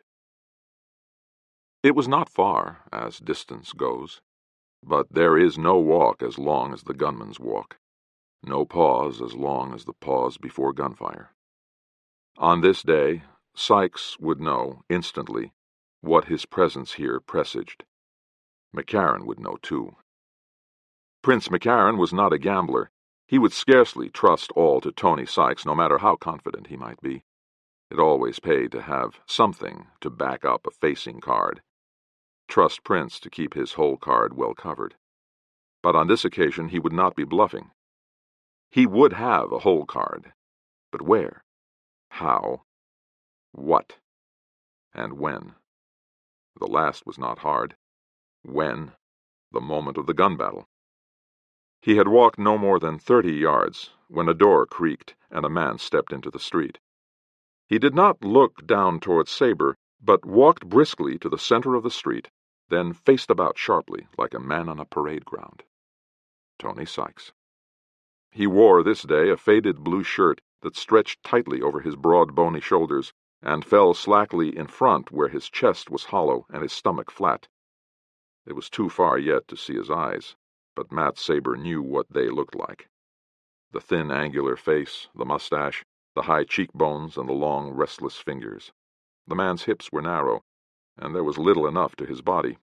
Tony Sykes lifted his eyes and stared down the street. His lips were dry, but he felt ready. There was a curious lightness within him, but he liked it so. And he liked the setup. At that moment he felt almost an affection for Sabre. The man knew so well the rules of the game. He was coming as he should come, and there was something about him, an edged quality, a poised and alert strength. No sound penetrated the clear globe of stillness. The warm air hung still, with even the wind poised, arrested by the drama in the street. Matt Sabre felt a slow trickle of sweat start from under his hatband. He walked carefully, putting each foot down with care and distinction of purpose. It was Tony Sykes who stopped first, some 60 yards away. "Well, Matt, here it is. We both knew it was coming." "Sure." Matt paused too, feet apart, hands swinging widely. "You tied up with the wrong outfit, Sykes. We'd have met anyway." Sykes looked along the street at the tall man standing there. Looked and saw his bronzed face, hard and ready. It was not in Sykes to feel fear of a man with guns. Yet this was how he would die. It was in the cards. He smiled suddenly. Yes, he would die by the gun, but not now. His hands stirred, and as if their movement was a signal to his muscles, they flashed in a draw. Before him, the dark, tall figure flashed suddenly. It was no more than that, a blur of movement, and a lifted gun, a movement suddenly stilled, and the black, sullen muzzle of a six-gun that steadied on him even as he cleared his gun from his open-top holster. He had been beaten to the draw. The shock of it triggered Sykes's gun, and he knew even as the gun bucked in his hand that he had missed. And then suddenly, Matt Sabre was running toward him, gun lifted but not firing. In a panic, Sykes saw the distance closing, and he fired as fast as he could pull the trigger, 3 times in a thundering cascade of sound. And even as the hammer fell for the 4th shot, he heard another gun bellow. But where? There had been no stab of flame from Sabre's gun.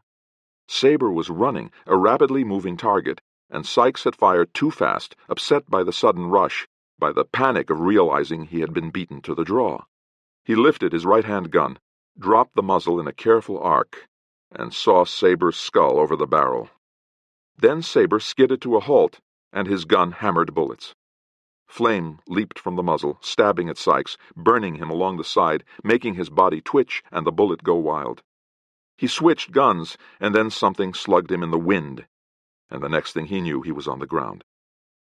Matt Sabre had heard that strange shot, but that was another thing. He could not wait now. He could not turn his attention. He saw Sykes go down, but only to his knees, and the gunman had 5 bullets, and the range now was only 15 yards. Sykes's gun swung up, and Matt fired again. Sykes lunged to his feet, and then his features writhed with agony and breathlessness, and he went down, hard to the ground, twisting in the dust. Then another bullet bellowed, and a shot kicked up dust at his feet. Matt swung his gun and blasted at an open window, then started for the saloon door. He stopped, hearing a loud cry behind him. "Matt Sabre!" It was Sykes. His eyes flared widely. Sabre hesitated, glanced swiftly around, then dropped to his knees in the silent street. "What is it, Tony? Anything I can do for you?" Behind the desk. You. His faltering voice faded. Then strength seemed to flood back, and he looked up. "Good man. Too fast." And then he was dead. Gone just like that. And Matt Sabre was striding into the yellow jacket. The upstairs room was empty. The stairs were empty. There was no one in sight. Only Hobbs stood behind the bar when he came down. Hobbs, his face set and pale. Sabre looked at him, eyes steady and cold. "Who came down those stairs?" Hobbs licked his lips. He choked, then whispered hoarsely, "Nobody, but there's a back stairs." Sabre wheeled and walked back in quick strides, thumbing shells into his gun. The office door was open, and Prince McCarran looked up as he framed himself in the door. He was writing, and the desk was rumpled with papers, the desk of a busy man. Nearby was a bottle and a full glass. McCarran laid down his pen. "So? You beat him? I thought you might." "Did you?" Sabre's gaze was cold. If this man had been running as he must have run, he gave no evidence of it now. "You should hire them faster, Prince." "Well," McCarran shrugged, "he was fast enough until now. But this wasn't my job anyway. He was working for Reed." Sabre took a step inside the door, away from the wall, keeping his hands free. His eyes were on those of Prince McCarran, and Prince watched him, alert, interested. "That won't ride with me," Matt said. "Reed's a stooge, a perfect stooge. He'll be lucky if he comes back alive from this trip. A lot of that posse you sent out won't come back either."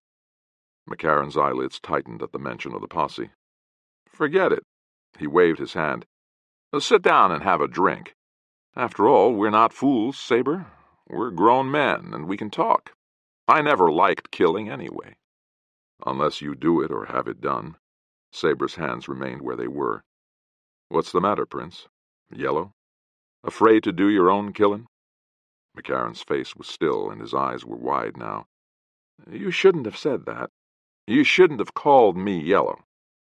Then get on your feet. I hate to shoot a sittin' man. Have a drink and let's talk. Sure. Sabre was elaborately casual. You have one, too.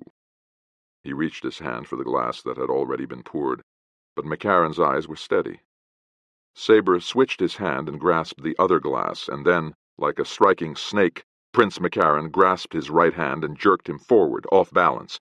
At the same time, McCarran's left flashed back to the holster high on his left side, butt forward, and the gun jerked up and free. Matt Sabre, instead of trying to jerk his right hand free, let his weight go forward, following and hurling himself against McCarran. The chair went over with a crash, and Prince tried to straighten, but Matt was riding him back. He crashed into the wall, and Sabre broke free. Prince swung his gun up, and Sabre's left palm slapped down, knocking the gun aside and gripping the hand across the thumb. His right hand came up under the gun barrel, twisting it back over and out of McCarran's hands. Then he shoved him back and dropped the gun, slapping him across the mouth with his open palm. It was a free swing, and it cracked like a pistol shot. McCarran's face went white from the blow, and he rushed, swinging. But Sabre brought up his knee in the charging man's groin. Then he smashed him in the face with his elbow, pushing him over and back. McCarran dived past him, blood streaming from his crushed nose, and grabbed wildly at the papers. His hand came up with a Bulldog .41. Matt saw the hand shoot for the papers, and even as the .41 appeared, his own gun was lifting. He fired first, 3 times, at a range of 4 feet. Prince McCarran stiffened, lifted to his tiptoes, then plunged over on his face and lay still among the litter of papers and broken glass. Sabre swayed drunkenly. He recalled what Sykes had said about the desk. He caught the edge and jerked it aside, swinging the desk away from the wall. Behind it was a small panel with a knob. It was locked, but a bullet smashed the lock. He jerked it open. A thick wad of bills, a small sack of gold coins, a sheaf of papers. A glance sufficed. These were the papers Simpson had mentioned. The thick parchment of the original grant, the information on the conflicting Sonoma grant, and then... He glanced swiftly through them. Then, at a pound of horse's hoofs, he stuffed them inside his shirt. He stopped, stared. His shirt was soaked with blood. Fumbling, he got the papers into his pocket, then stared down at himself. Sykes had hit him. Funny, he had never felt it. Only a shock, a numbness. Now Reed was coming back. Catching up a sawed-off express shotgun, he started for the door, weaving like a drunken man. He never even got to the door.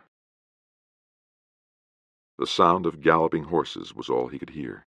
Galloping horses, and then a faint smell of something that reminded him of a time he had been wounded in North Africa.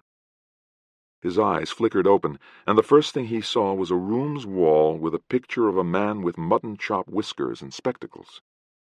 He turned his head and saw Jenny Curtin watching him. "So, you've decided to wake up.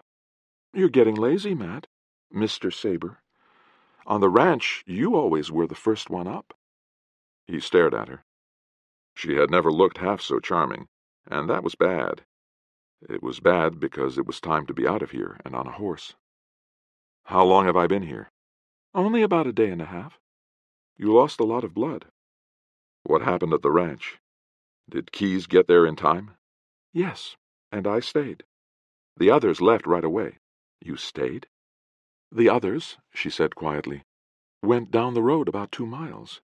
There were Camp Gordon, Tom Judson, Pepito, and Keyes. And Rado, of course. They went down the road while I stood out in the ranch yard and let them see me. The boys ambushed them." "Was it much of a fight?" "None at all. The surprise was so great that they broke and ran. Only 3 weren't able, and 4 were badly wounded." "You found the papers, including the one about McCarran sending the 5,000 in marked bills to El Paso?" "Yes," she said simply. "We found that." He planned on having Billy arrested and charged with theft. He planned that, and then if he got killed, so much the better. It was only you he didn't count on. No. Matt Sabre stared at his hands, strangely white now. He didn't count on me. So it was all over now. She had her ranch, she was a free woman, and people would leave her alone. There was only one thing left. He had to tell her that he was the one who had killed her husband. He turned his head on the pillow. One thing more, he began. Not now. You need rest. Wait. I have to tell you this. It's about Billy. You mean that you were the one who... Yes, He hesitated, reluctant at last to say it. I know. I know you did, Matt. I've known from the beginning, even without all the things you said. I talked when I was delirious? A little. But I knew, Matt. Call it intuition, anything you like, but I knew. You see, you told me how his eyes were when he was drawing his gun. Who could have known that but the man who shot him? I see. His face was white. Then I'd better rest. I've got some traveling to do. She was standing beside him. Traveling? Do you have to go on, Matt? From all you said last night, I thought... Her face flushed. Maybe you didn't want to travel anymore. Stay with us, Matt, if you want to. We would like to have you, and Billy's been asking for you. He wants to know where his spurs are. After a while, he admitted, carefully, Well, I guess I should stay and see that he gets them. A fellow should always make good on his promises to kids, I reckon. You'll stay, then? You won't leave? Matt stared up at her. I reckon, he said quietly. I'll never leave unless you send me away. She smiled and touched his hair. Then you'll be here a long time, Mathurin Sabre. A very long time.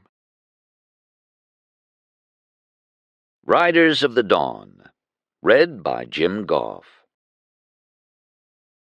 Chapter 1. I rode down from the high blue hills and across the brush flats into Hattans Point, a raw bit of sprawling hell, scattered hit or miss along the rocky slope of a rust-topped mesa. It's a grand feeling to be young and tough, with a heart full of hell, strong muscles, and quick, flexible hands. And the feeling that somewhere in town there's a man who would like to tear down your meat house with hands or gun. It was like that, Hattans Point was, when I swung down from my buckskin and gave him a word to wait with.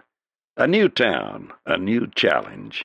And if there were those who wished to take me on, let 'em come and be damned.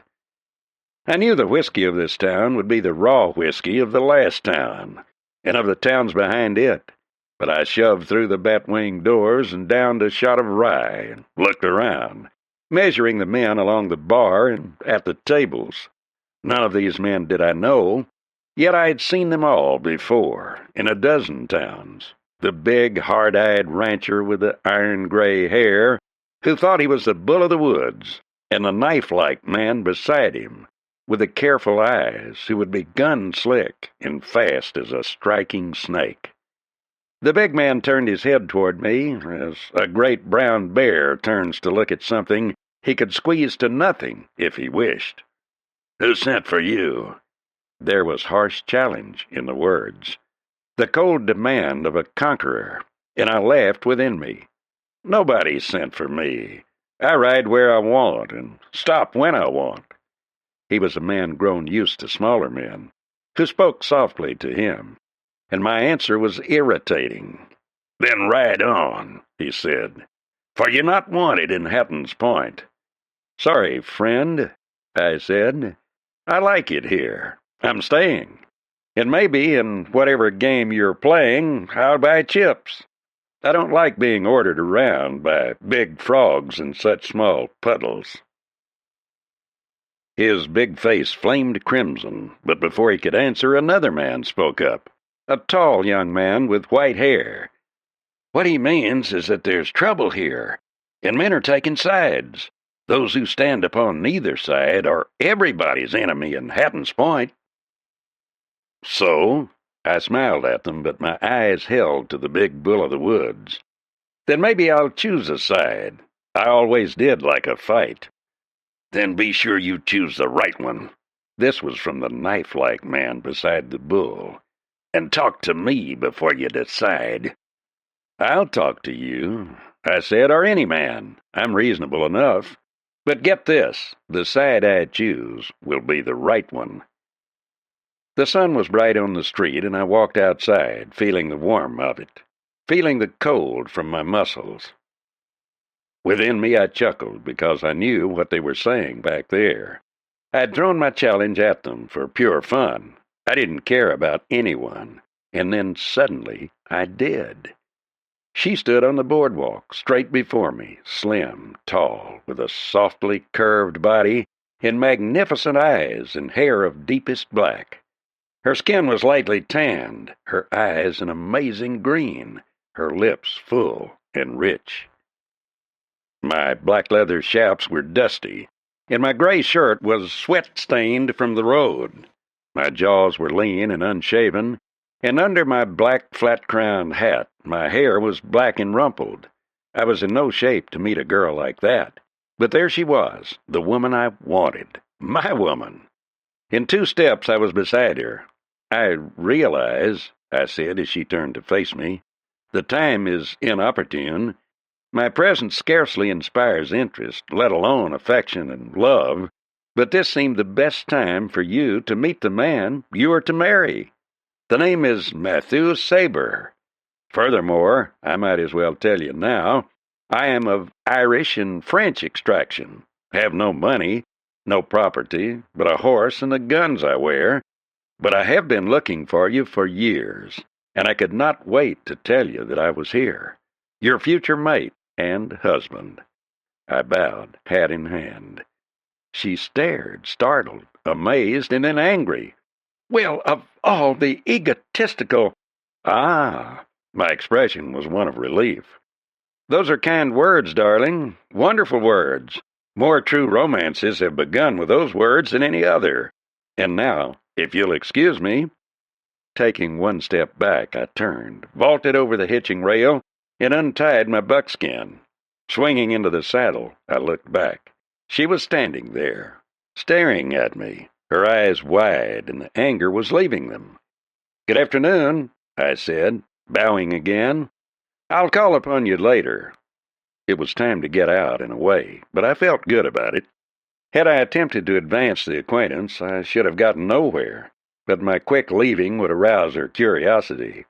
There's no trait women possess more fortunate for men than their curiosity. The livery stable at Hattans Point was a huge and rambling structure that sprawled lazily over a corner at the beginning of the town. From a bin I got a scoop of corn, and while the buckskin absorbed this warning against hard days to come, I curried him carefully. A jingle of spurs warned me, and when I looked around, a tall, very thin man was leaning against the small post, watching me. When I straightened up, I was looking into a pair of piercing dark eyes from under shaggy brows that seemed to overhang the long hatchet face. He was shabby and unkempt, but he wore 2 guns, the only man in town who I'd seen wearing 2, except for the knife-like man in the saloon. "Here you had a run-in with Rudd McLaren." "Run-in? I'd not call it that. He suggested the country was crowded and that I move on. So I told him I liked it here, and if the fight looked good, I might choose a side." "Good. Then I come right on time. Folks are talking about you. They say Cannibal offered you a job on McLaren's Bar M. Well, I'm beating him to it. I'm Jim Pender, ramrodding the CP outfit. I'll pay warrior wages, $70 a month and found, all the ammunition you can use." My eyes had strayed beyond him to 2 men lurking in a dark stall. They had, I was sure, come in with Pender. The idea did not appeal to me. Shoving Pender aside, I sprang into the middle of the open space between the rows of stalls. "You two!" My voice rang in the echoing emptiness of the building. "Get out in the open! Start now or start shooting!" My hands were wide, fingers spread, and right then it did not matter to me what way they came. There was that old jumping devil in me, and the fury was driving me as it always did when action began to build up. Men who lurked in dark stalls did not appeal to me, or the men who hired them. They came out slowly, hands wide. One of them was a big man with black hair and unshaven jowls. He looked surly. The other had the cruel, flat face of an Apache.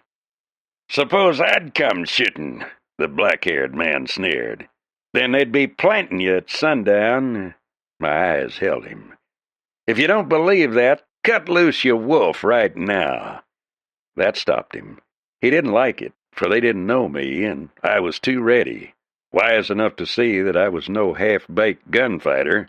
They didn't know how much of it I could back up, and weren't anxious to find out. "You move fast." Pender was staring at me with small eyes. "Suppose I'd cut myself in with Blackie and the Apache." My chuckle angered him. "You? I had that pegged, Jim Pender. When my guns came out, you would have died first. You're faster than either of those two. So you'd take yours first, then Blackie, and after him," I nodded toward the Apache. "Him. He'd be the hardest to kill." Pender didn't like it, and he didn't like me. "I made an offer," he said. "And you brought these coyotes to give me a rough time if I didn't take it. Be damned to you, Pender. You can take your CP outfit and go to blazes." His lips thinned down, and he stared at me. I've seldom seen such hatred in a man's eyes. "Then get out," he said. "Get out fast. Join McLaren and you die." "Then why wait? I'm not joining McLaren so far as I know now. But I'm staying, Pender. Anytime you want what I've got, come shooting. I'll be ready." "You swing a wide loop for a stranger. You started in the wrong country. You won't live long." "No." I gave it to him flat and face up on the table. "No." "Well, I've a hunch I'll handle the shovel that throws dirt on your grave, and maybe trigger the gun that puts you there. I'm not asking for trouble, but I like it. So whenever you're ready, let me know." With that, I left them. Up the street there was a sign. "Mother O'Hara's Cooking. Meals, 4 bits." With the gnawing appetite of me, that looked as likely a direction as any. It was early for supper, and there were few at the table. The young man with white hair and the girl I loved, and a few scattered others who ate sourly and in silence. When I shoved the door open and stood there with my hat shoved back on my head and a smile on my face, the girl looked up, surprised, but ready for battle. I grinned at her and bowed. "How do you do, the future Mrs. Sabre? The pleasure of seeing you again so soon is unexpected, but real." The man with her looked surprised, and the buxom woman of 45 or so who came in from the kitchen looked quickly from one to the other of us. The girl ignored me, but the man with the white hair nodded. "You've met Miss McLaren, then?" So, McLaren it was. I might have suspected as much. "No, not formally. But we met briefly on the street, and I've been dreaming of her for years. It gives me great wonder to find her here, although when I see the food on the table, I don't doubt why she is so lovely, if it is here she eats." Mother O'Hara liked that. "Sure, and I smell the blarney in that," she said sharply. "But sit down, if you'd eat." My hat came off, and I sat on the bench opposite my girl, who looked at her plate in cold silence. "My name is Key Chapin." The white-haired man extended his hand. "Yours, I take it, is Sabre?"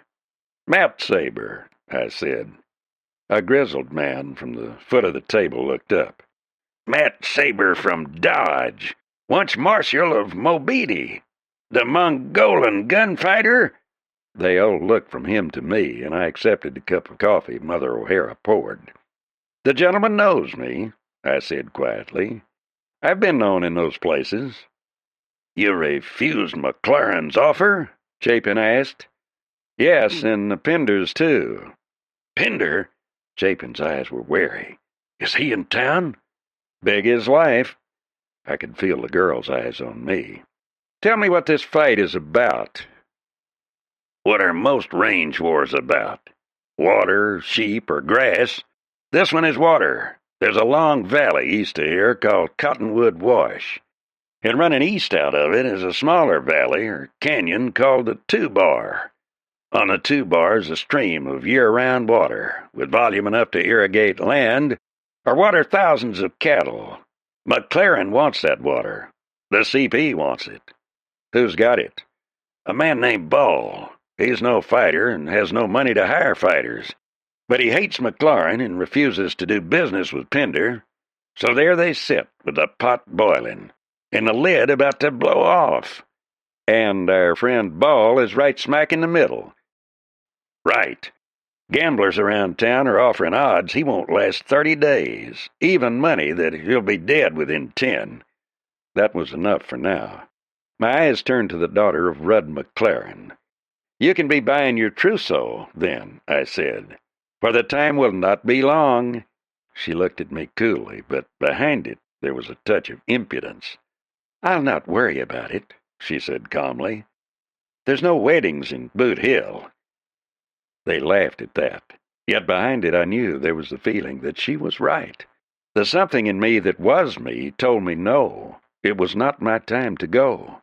Not by gun or horse or rolling river. Not yet. You've put your tongue to prophecy, darling, I said, and I'll not say that I'll not end in Boot Hill, where many another good man has gone, but I will say this, and you sleep on it, daughter of McLaren, for it's a bit of the truth. Before I sleep in Boot Hill, there'll be sons and daughters of yours and mine on this ground. Yes, and believe me, I got up to go. When my time comes, I'll be carried there by 6 tall sons of ours, and there'll be daughters of ours who'll weep at my grave, and you with them, remembering the years we've had. When the door slapped shut behind me, there was silence inside, and then through the thin walls I heard Mother O'Hara speak. You'd better be buying that trousseau, Olga McLaren, for there's a lad who knows his mind. This was the way of it then, and now I had planning to do, and my way to make in the world, for although I'd traveled far and wide in many lands not my own, I had no money or home to take her to. Behind me were wars and struggles, hunger, thirst, and cold, and a deep, splendid bitterness of fighting for a cause I scarcely understood, because there was in me the undying love of a lost cause and a world to win. And now I'd my own to win, and a threshold to find and to carry her over. And then, as a slow night wind moved upon my cheek and stirred the hair above my brow, I found an answer. I knew what I would do, and the very challenge of it sent my blood leaping, and the laughter came from my lips as I stepped into the street and started across it. Then I stopped, for there was a man before me. He was a big man, towering above my 6 feet and 2 inches, broader and thicker than my 200 pounds. He was a big-boned man and full of raw power, unbroken and brutal. He stood there wide-legged before me, his face wide as my 2 hands, his big head topped by a mat of tight curls, his hat missing somewhere. "You're Sabre?" he said. "Why, yes," I said, and he hit me. Never did I see the blow start. Never even did I see the balled fist of him, but it bludgeoned my jaw like an axe butt. And something seemed to slam me from behind the knees, and I felt myself going. He caught me again before I could fall, and then dropped astride of me and began to swing short, brutal blows to my head with both big fists. All of 260 pounds he must have weighed, and none of it wasted by fat. He was naked, raw, unbridled power. Groggy, bloody, beaten, I fought to get up, but he was astride me, and my arms were pinned to my sides by his great knees. His fists were slugging me with casual brutality. Then suddenly he got up and stepped back and kicked me in the ribs. "If your conscience," he said. "Hear me. I'm Morgan Park, and I'm the man who marries Olga McLaurin." My lips were swollen and bloody. "You lie," I said, and he kicked me again, then stepped over me and walked away, whistling. Somehow I got my arms under me. Somehow I dragged myself against the stage station wall, and then I lay there, my head throbbing like a great drum, the blood slowly drying on my split lips and broken face. It had been a beating I'd taken, and the marvel of it was with me. I had not been licked since I was a lad, and never in all my days had I felt such blows as these. His fists were like knots of oak, and the arms behind them like the limbs of a tree. I hit a broken rib, I thought, but one thing I knew, it was time for me to travel. Never would I have the daughter of McLaurin see me like this. My hands found the building corner, and I pulled myself to my feet. And staggering behind the buildings, I got to the corner of the livery stable. Entering, I got to my horse, and somehow I got the saddle on him and led him out of the door. And then I stopped for an instant in the light. Across the way, on the stoop of Mother O'Hara's, was Olga McLaurin. The light was on my face, swollen, bloody, and broken. She stepped down off the porch and came over to me, looking up, her eyes wide with wonder. "So, it's you. He found you then. He always hears, and this always happens. You see, it is not so simple a thing to marry Olga McLaurin." There seemed almost regret in her voice. "And now you're leaving." "Leaving? That I am, but I'll be back." The words fumbled through my swollen lips. "Have your trousseau ready, daughter of McLaurin. I mean what I say. Wait for me. I'll be coming again, darling, and when I do, it will be first to tear down Morgan Park's great hulk, to rip him with my fists." There was coolness in her voice, shaded with contempt. "You boast. All you have done is talk, and taken a beating." That made me grin, and the effort made me wince, but I looked down at her. "It's a bad beginning at that, isn't it? But wait for me, darling. I'll be coming back." I could feel her watching me ride down the street. Chapter 2. Throughout the night I rode into wilder and wilder country, always with the thought of what faced me. At daybreak I bedded down in a canyon tall with pines, resting there while my side began to mend. My thoughts returned again and again to the shocking power of those punches I had taken. It was true the man had slugged me, unexpectedly, and once pinned down, I'd had no chance against his great weight. Nonetheless, I'd been whipped soundly. Within me there was a gnawing eagerness to go back, and not with guns. This time I must whip with my hands. The 2-bar was the key to the situation. Could it be had with a gun and some blarney? The beating I'd taken rankled, and the contempt of Olga McLaurin, and with it the memory of the hatred of Jim Pender and the coldness of Rudd McLaurin.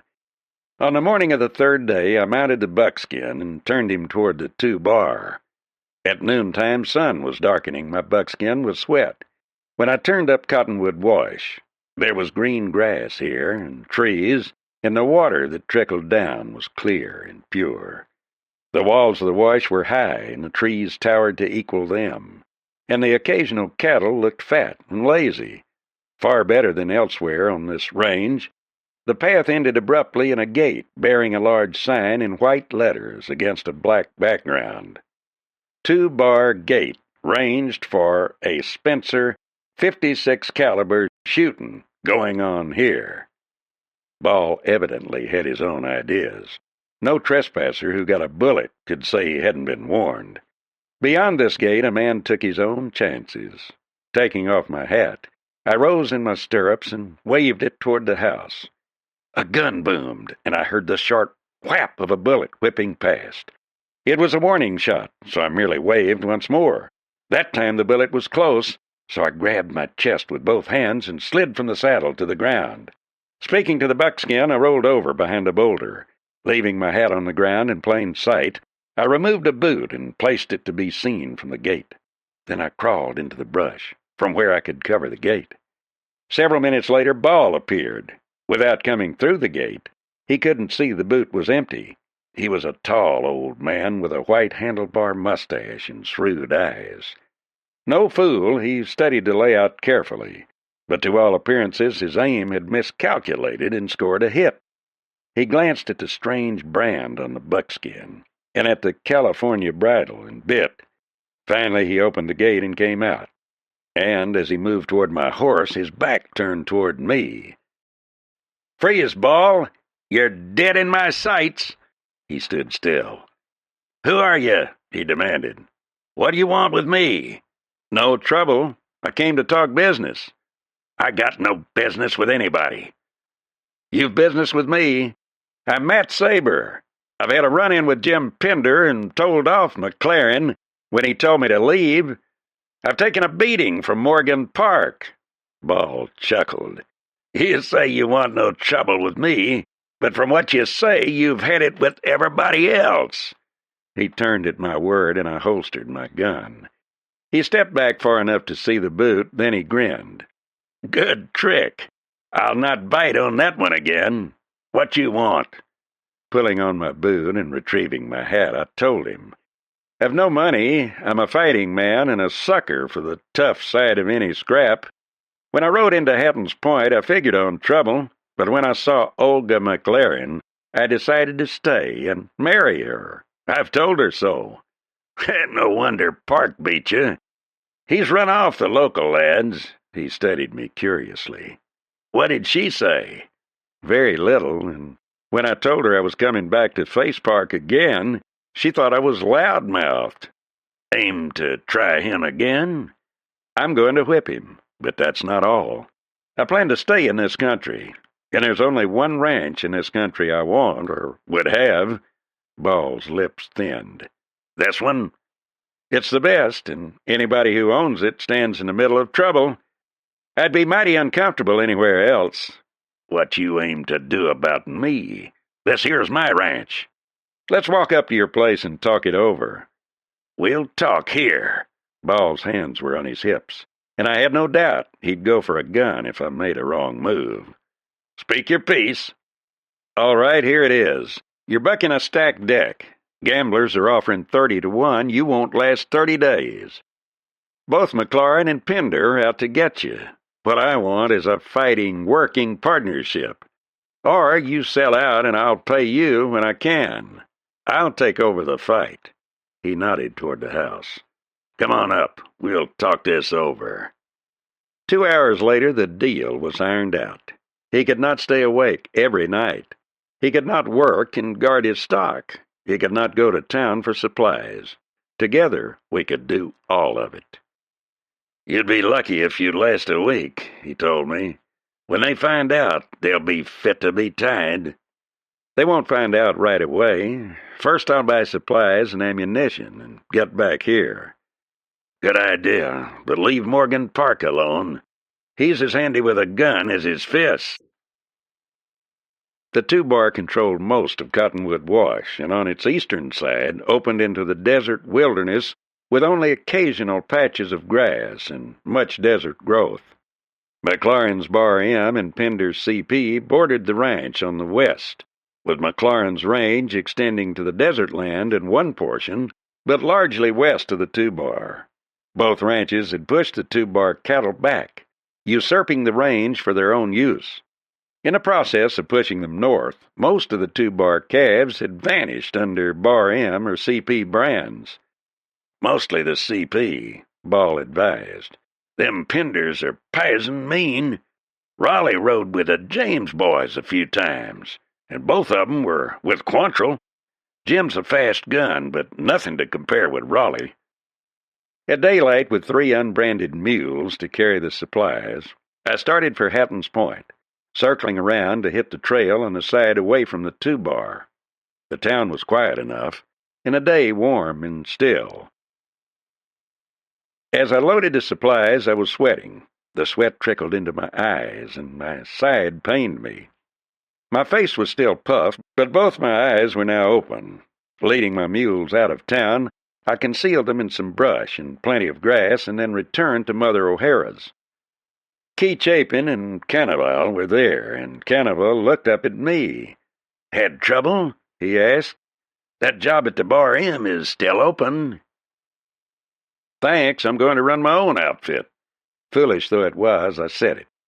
Olga had come to the door behind me. Her perfume told me who it was. And even without it, something in my blood would have told me. From that day on, she was never to be close to me without my knowledge. It was something deep and exciting that was between us. "Your own outfit?" They were surprised. "You're turning nester?" "No, ranching." Turning, I swept off my hat and indicated a seat beside me. "Miss McLaren, may I have the pleasure?" Her green eyes were level and measuring. She hesitated, then shook her head. Walking around the table, she seated herself beside Cannibal. Chapin was puzzled. "You're ranching? If there's any open range around here, I don't know of it." "It's a place over east of here," I replied lightly. "The 2-Bar." "What about the 2-Bar?" Rudd McLaren had come in. He stood cold and solid, staring down at me. Olga glanced up at her father, some irony in her eyes. "Mr. Sabre was telling us that he is ranching on the 2-Bar." "What?" Glasses and cups jumped at his voice, and Ma O'Hara hurried in from her kitchen, rolling pin in hand. "That's right." I was enjoying it.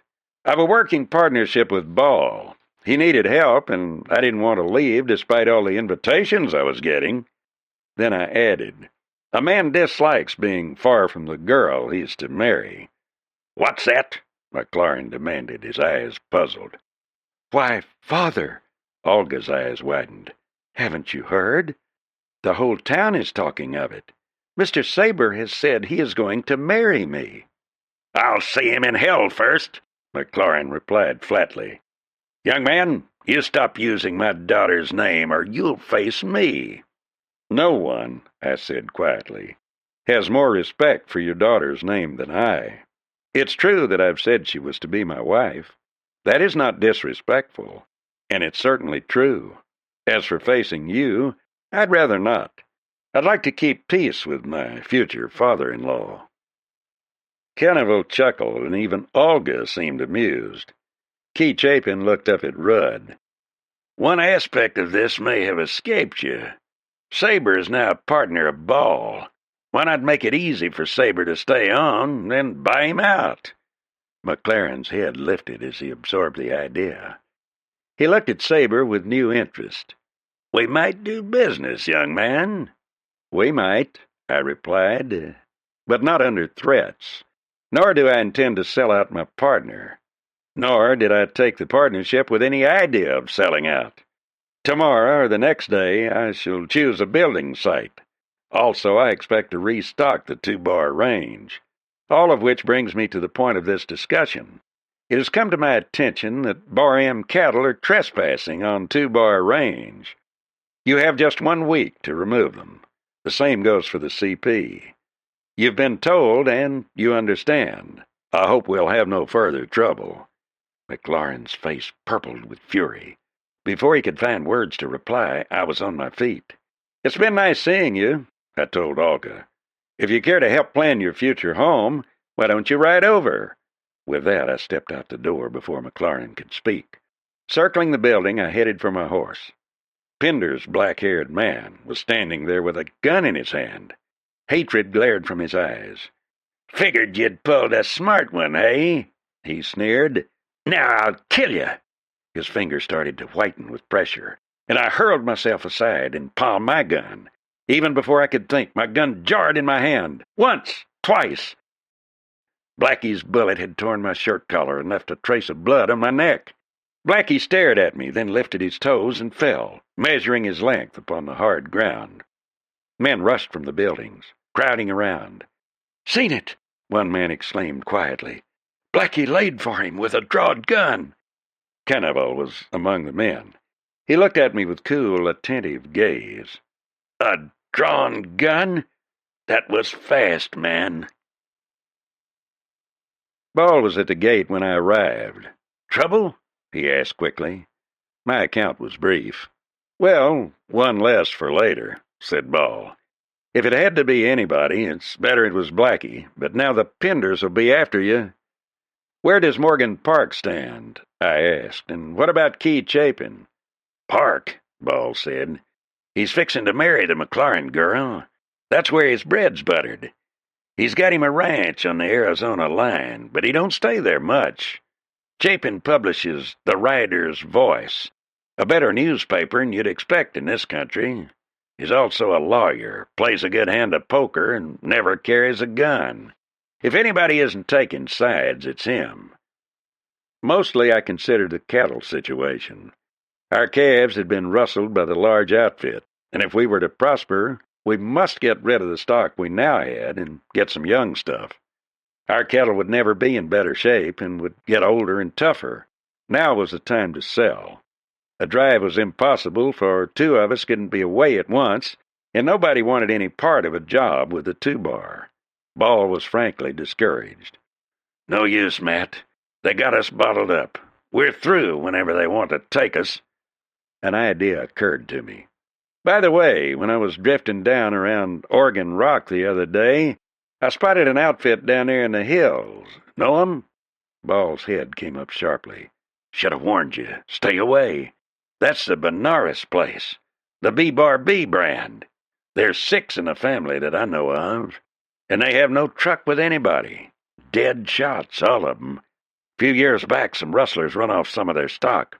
Nobody heard no more about it until Sheriff Will Tharp was back in the Badlands east of here. He hadn't seen hide nor hair of man nor beast for miles when suddenly he comes on 6 skeletons hanging from a rock tower. Skeletons. Ball took the pipe from his mouth and spat. 6 of 'em, and a sign hung to 'em reading, "They rustled B-Bar-B cows." Nothing more. But quite enough. The Benares outfit had been let strictly alone after that. Nevertheless, an idea was in my mind, and the very next morning I saddled up and drifted south. It was wild and lonely country, furrowed and eroded by thousands of years of sun, wind, and rain, a country tumbled and broken as if by an insane giant. Miles of raw, unfleshed land, with only occasional spots of green to break its everlasting reds, pinks, and whites. Like an oasis, there appeared a sudden cluster of trees, green fields, and fat, drifting cattle. "Whoever these folks are, Buck," I commented to my horse, "they work hard." The click of a drawn-back hammer froze Buck in his tracks, and carefully I kept my hands on the saddle horn. "Going somewhere, stranger?" Nobody was in sight among the boulders at the edge of the field. "Yes, I'm looking for the boss of the B-Bar-B." "What might you want with him?" "Business talk. I'm friendly." The chuckle was dry. "Ever seen a man covered by 2 Spencers that wasn't friendly?" The next was a girl's voice. "Who you riding for?" "I met Sabre, half-owner of the 2-Bar, Ball's outfit." "You mean that old coot took a partner? You could be lying." "Do I see the boss?" "I reckon." A tall boy of 18 stepped from the rocks. Lean and drawn, his hatchet face looked tough and wise. He carried his Spencer as if it was part of him. He motioned with his head. The old man of the tribe was standing in front of a house built like a fort. Tall as his son, he was straight as a lodgepole pine. He looked me up and down, then said, "Get down and set." A stout, motherly woman put out some cups and poured coffee. Explaining who I was, I said, "We've some fat stock about ready to drive. I'd like to make a swap for some of your young stuff. We can't make a drive, don't dare even leave the place, or they'd steal it from us. Our stock is in good shape, but all our young stuff has been rustled." "You're talking," he studied me from under shaggy brows. He looked like a patriarch right out of the Bible, a hard-bitten old man of the tribe who knew his own mind and how to make it stick. He listened as I explained our setup and our plans. Finally, he nodded. "All right, Sabre, we'll swap. My boys will help you drive 'em back here." "No need for that. Once started down the canyons, I'll need no help. No use you getting involved in this fight." He turned his fierce blue eyes on me. "I'm buying cows," he said grimly. "Anybody who wants trouble over that, let 'em start it." "Now, Pa," Mother Benares smiled at me, "Pa figures he's still a feudin'." Old Bob Benares knocked out his pipe on the hearth. "We're beholden to no man, nor will we back water for any man. Nick, roust out and get Zeb, then saddle up and ride with this man. You ride to this man's orders, start no trouble, but back up for nobody, understand?" He looked around at me. "You'll eat first. Ma, set up the table. We've a guest in the house." He looked searchingly at me. "Had any trouble with Jim Pinder yet?" It made a short tale, then I added, "Blackie braced me in town a few days ago. Laid for me with a drawn gun." Benares stared at me, and the boys exchanged looks. The old roan tamped tobacco into his pipe. "He had it coming. Jolly had trouble with that one. Figured soon or late you'd have to kill him. Glad you done it." All the way back to the 2-bar, we watched the country warily, but it was not until we were coming up to the gate that anyone was sighted. 2 riders were on the lip of the wash, staring at us through a glass. We passed through the gate and started up the trail. There was no challenge. Nick said suddenly, "I smell smoke." Fear went through me like an electric shock. Slapping the spurs to my tired buckskin, I put the horse up the trail at a dead run, Nick and Zeb right behind me. Turning the bend in the steep trail, I heard the crackle of flames and saw the ruins of the house. All was in ruins. The barn gone, the house a sagging, blazing heap. Leaving my horse on the run, I dashed around the house. "Ball!" I yelled. "Ball!" And above the crackle of flames, I heard a cry. He was back in a niche of rock near the spring. How he had lived this long, I could not guess. His clothes were charred, and it was obvious he had somehow crawled, wounded, from the burning house. He had been fairly riddled with bullets. His fierce old eyes were pleading. Don't let him get the place. Yours, it's yours now." His eyes went to Nick and Zeb. "You're witnesses. I leave it to him. Never to sell. Never to give up." Who was it? For the first time in my life, I really wanted to kill. Although I had known this man for only a few days, I had come to feel affection for him and respect. Now he was dying, shot down and left for dead in a blazing house.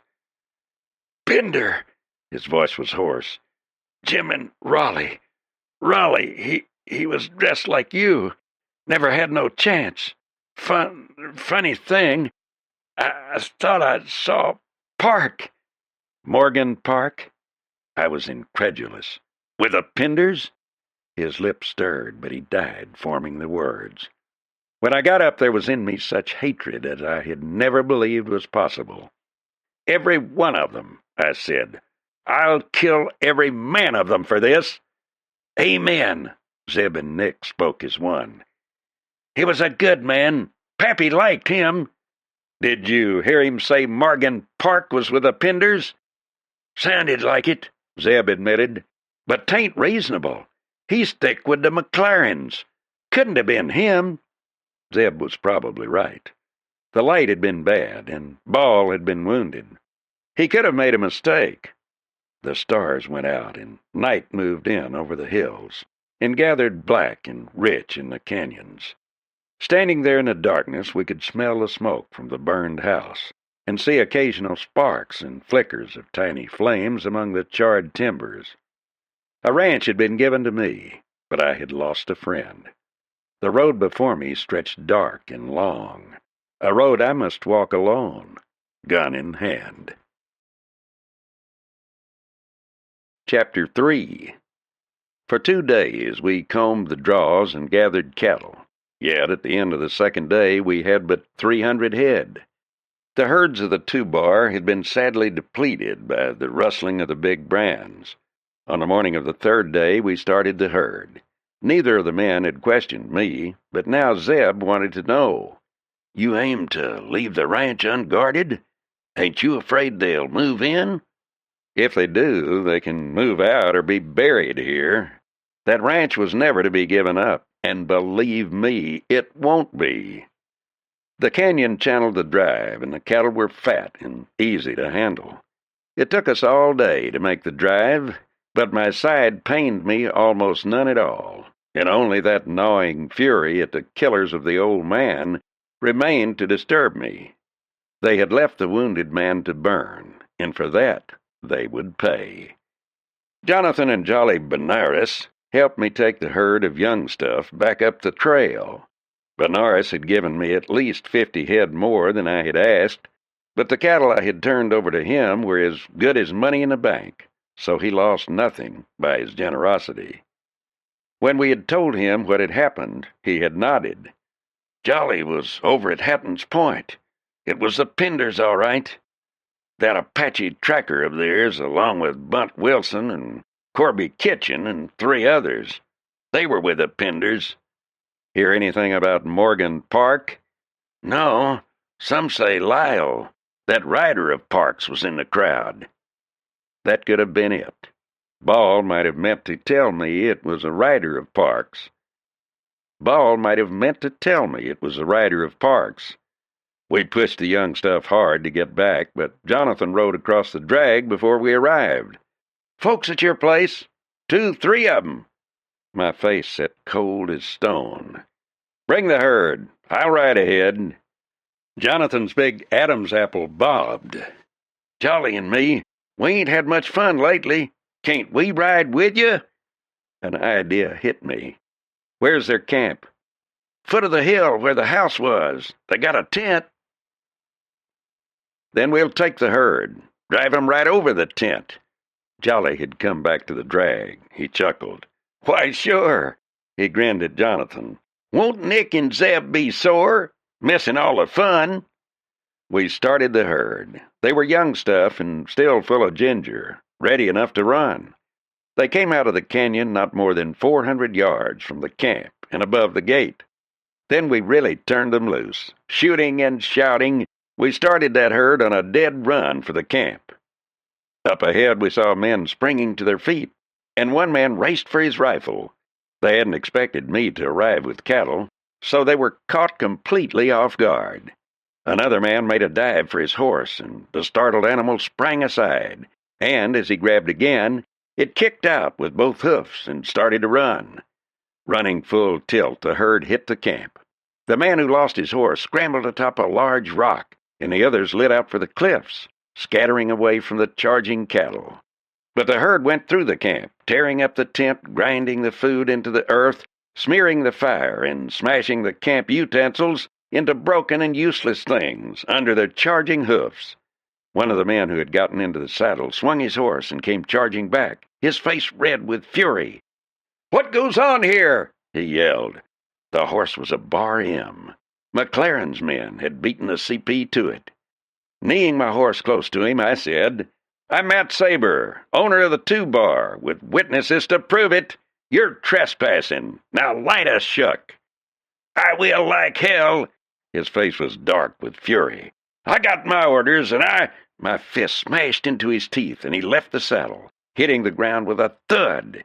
Blazing with fury, I led astride him, jerking him to his feet. My left hooked hard to his jaw, and my right smashed him in the wind. He went down, but he got up fast and came in swinging. He was a husky man, mad clear through, and for 2 minutes we stood toe-to-toe and swapped it out. Then he started to back up, and I caught him with a sweeping right that knocked him to the dust. He started to get up, then thought the better of it. "I'll kill you for this." "When you're ready," I said, then turned around. Jonathan and Jolly had rounded up 2 of the men, and they stood waiting for me.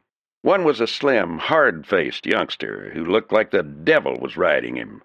The other was a stocky redhead with a scar on his jaw. The redhead stared at me, hatred in his eyes. "You've ruined my outfit. What kind of deal is this?" "If you ride for a fighting brand, you take the good with the bad," I told him. "What did you expect when you came up here? A tea party? You go back and tell McLaren not to send boys to do a man's job, and that the next trespasser will be shot." The younger one looked at me, sneering. "What if he sends me?" Contempt twisted his lips. "If I'd not lost my gun in a scramble, I'd make you eat that." "Jolly, Lend me your gun." Without a word, Jolly Benares handed it to me. The youngster's eyes were cold and calculating, but wary now. He suspected a trick, but could not guess what it might be. Taking the gun by the barrel, I walked toward him. "You get your chance," I said. "I'm giving you this gun, and you can use it any way you like. Try a border roll or shoot through that open tip holster. Any way you try it, I'm going to kill you." He stared at me and then at the gun. His tongue touched his lips. He wanted that gun more than anything else in the world. He had guts, that youngster did. Guts and the streak of viciousness it takes to make a killer. But suddenly he was face to face with it at close range, and he didn't like it. He would learn if he lived long enough, but right now he didn't like any part of it. Yet he wore the killer's brand, and we both knew it. "It's a trick," he said. "You ain't that much of a fool." Fool? That brought my own fury surging to the top. "Why, you cheap, phony, would-be bad man, I'd give you 2 guns and beat you any day you like. I'll face you right now. You shove your gun in my belly and I'll shove mine in yours. If you want to die, that makes it easy. Come on, Gunslick. What do you say?" Crazy. Right then, I didn't care. His face turned whiter, but his eyes were vicious. He was trembling with eagerness to grab that gun. But face to face? Gun shoved against the body? We would both die. We couldn't miss. He shook his head, his lips dry. My fingers held the gun by the barrel. Tossing it up suddenly, I caught it by the butt, and without stopping the motion, I slashed the barrel down over his skull, and he hit the dirt at my feet. Turning my back on them, I returned the pistol to Jolly.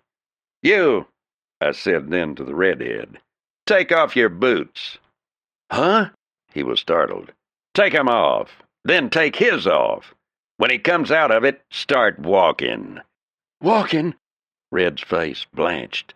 "Look, man, You'll walk all the way back to Hattans Point or the Bar M. You'll start learning what it means to try stealing a man's ranch." "It was orders," he protested. "You could quit, couldn't you?"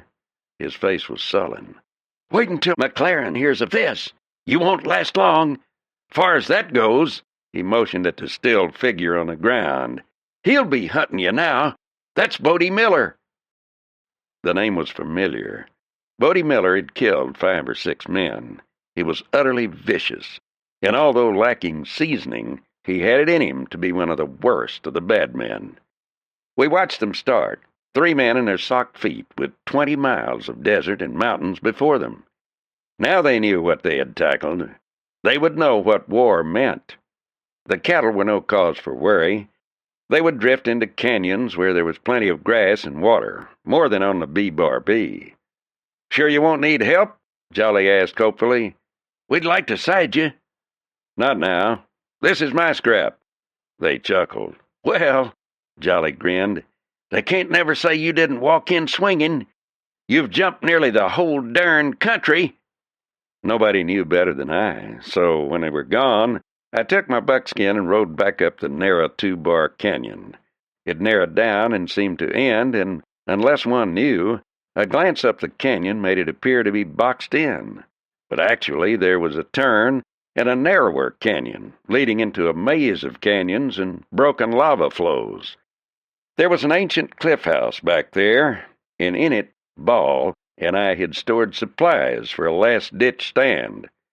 There was an old kiva with one side broken down and room enough to stable the buckskin. At daybreak I left the canyon behind me, riding watchfully, knowing I rode among enemies. No more than 2 miles from the canyon toward which I was heading, I rounded a bend and saw a dozen riders coming toward me at a canter. Sighting me, they yelled in chorus, and a shot rang out. Wheeling the buckskin, I slapped the spurs to him and went up the wash at a dead run. A bullet whined past my ear, but I dodged into a branch canyon and raced up a trail that led to the top of the plateau. Behind me, I heard the riders race past the canyon's mouth. Then a shout as a rider glimpsed me, and a wheeling of horses as they turned. By the time they entered the canyon mouth, I was atop the mesa. Sliding to the ground, Winchester in hand, I took a running dive to shelter among some rocks and snapped off a quick shot. A horse stumbled and his rider went over his head. I opened up, firing as rapidly as I could squeeze off the shots. They scattered for shelter, one man scrambling with a dragging leg.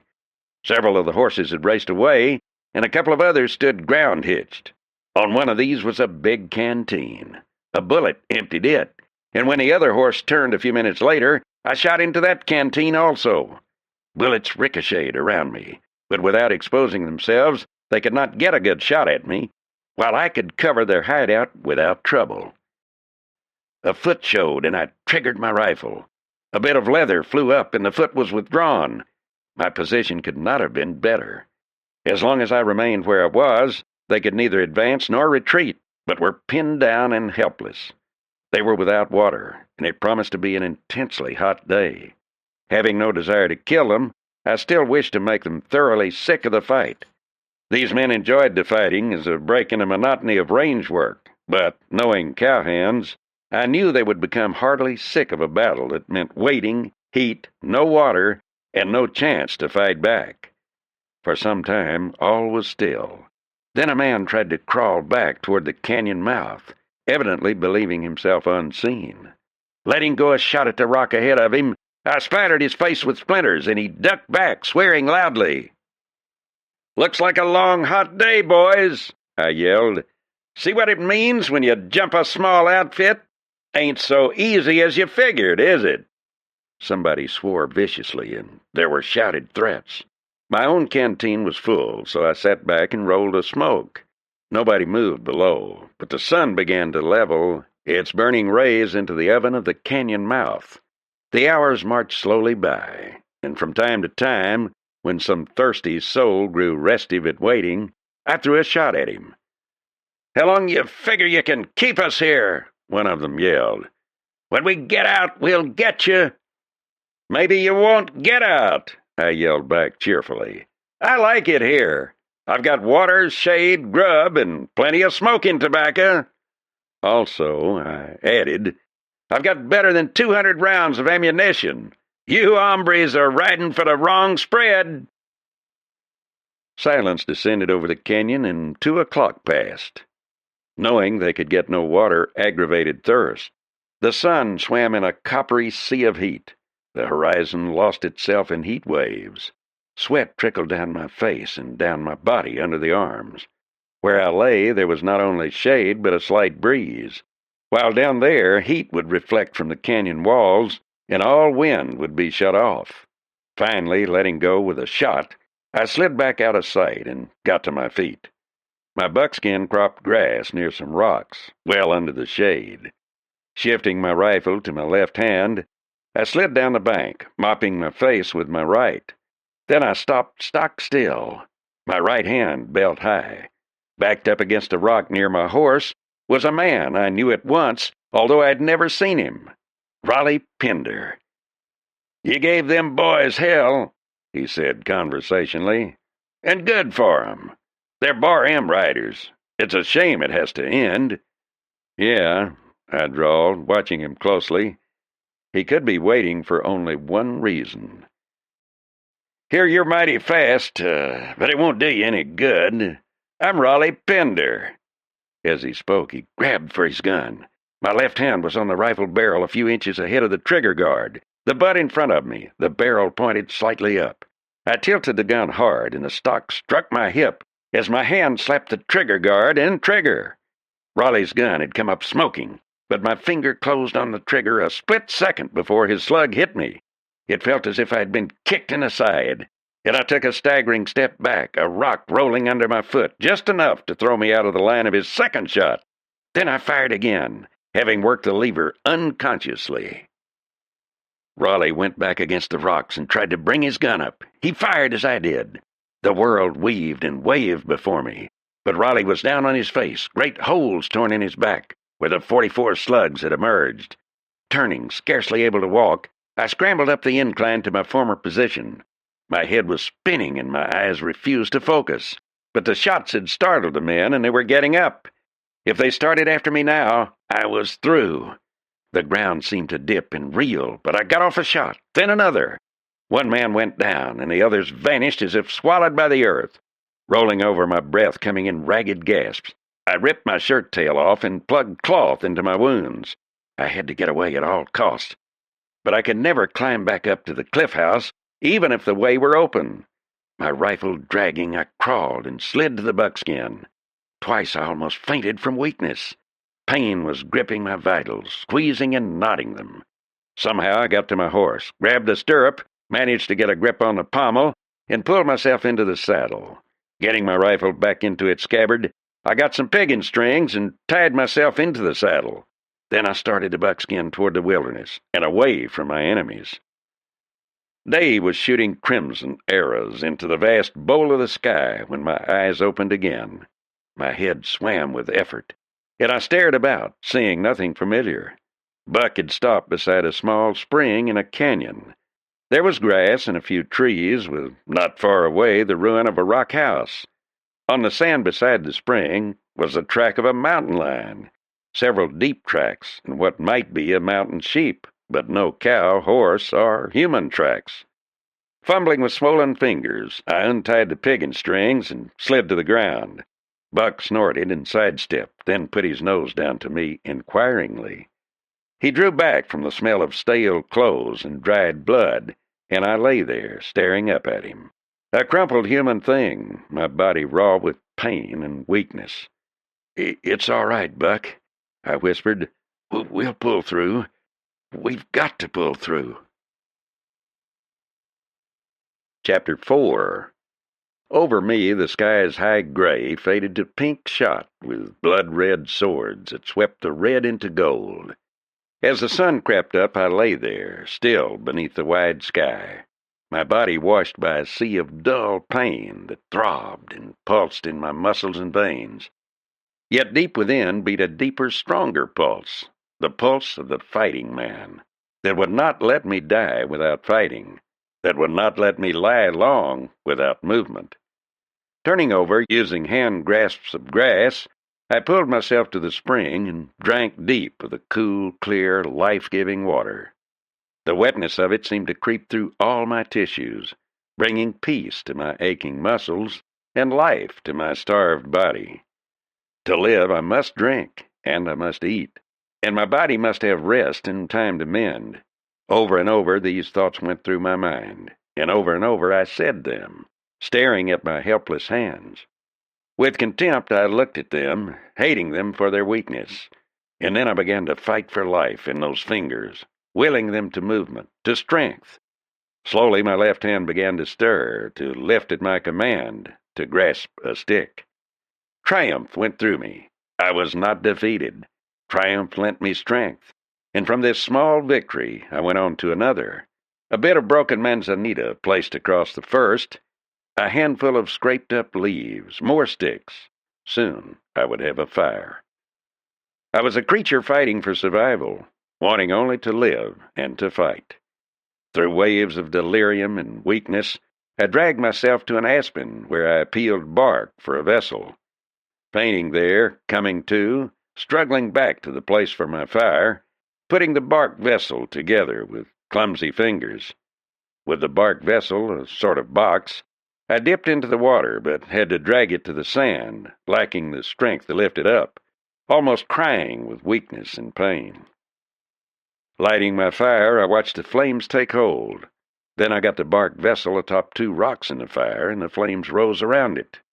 As long as the flames were below the water level of the vessel, I knew the bark would not burn, for the heat was absorbed by the water inside. Trying to push a stick under the vessel, I leaned too far and fainted. When next I opened my eyes, the water was boiling. Pulling myself to a sitting position, I unbuckled my thick leather belt and let my guns fall back on the ground. Then carefully I opened my shirt and tore off a corner of it. I soaked it in the boiling water and began to bathe my wounds. Gingerly working the cloth plugs free of the wounds, I extracted them.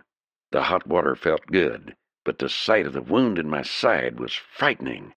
It was red and inflamed, but near as I could see, as I bathed it, the bullet had gone through and touched nothing vital.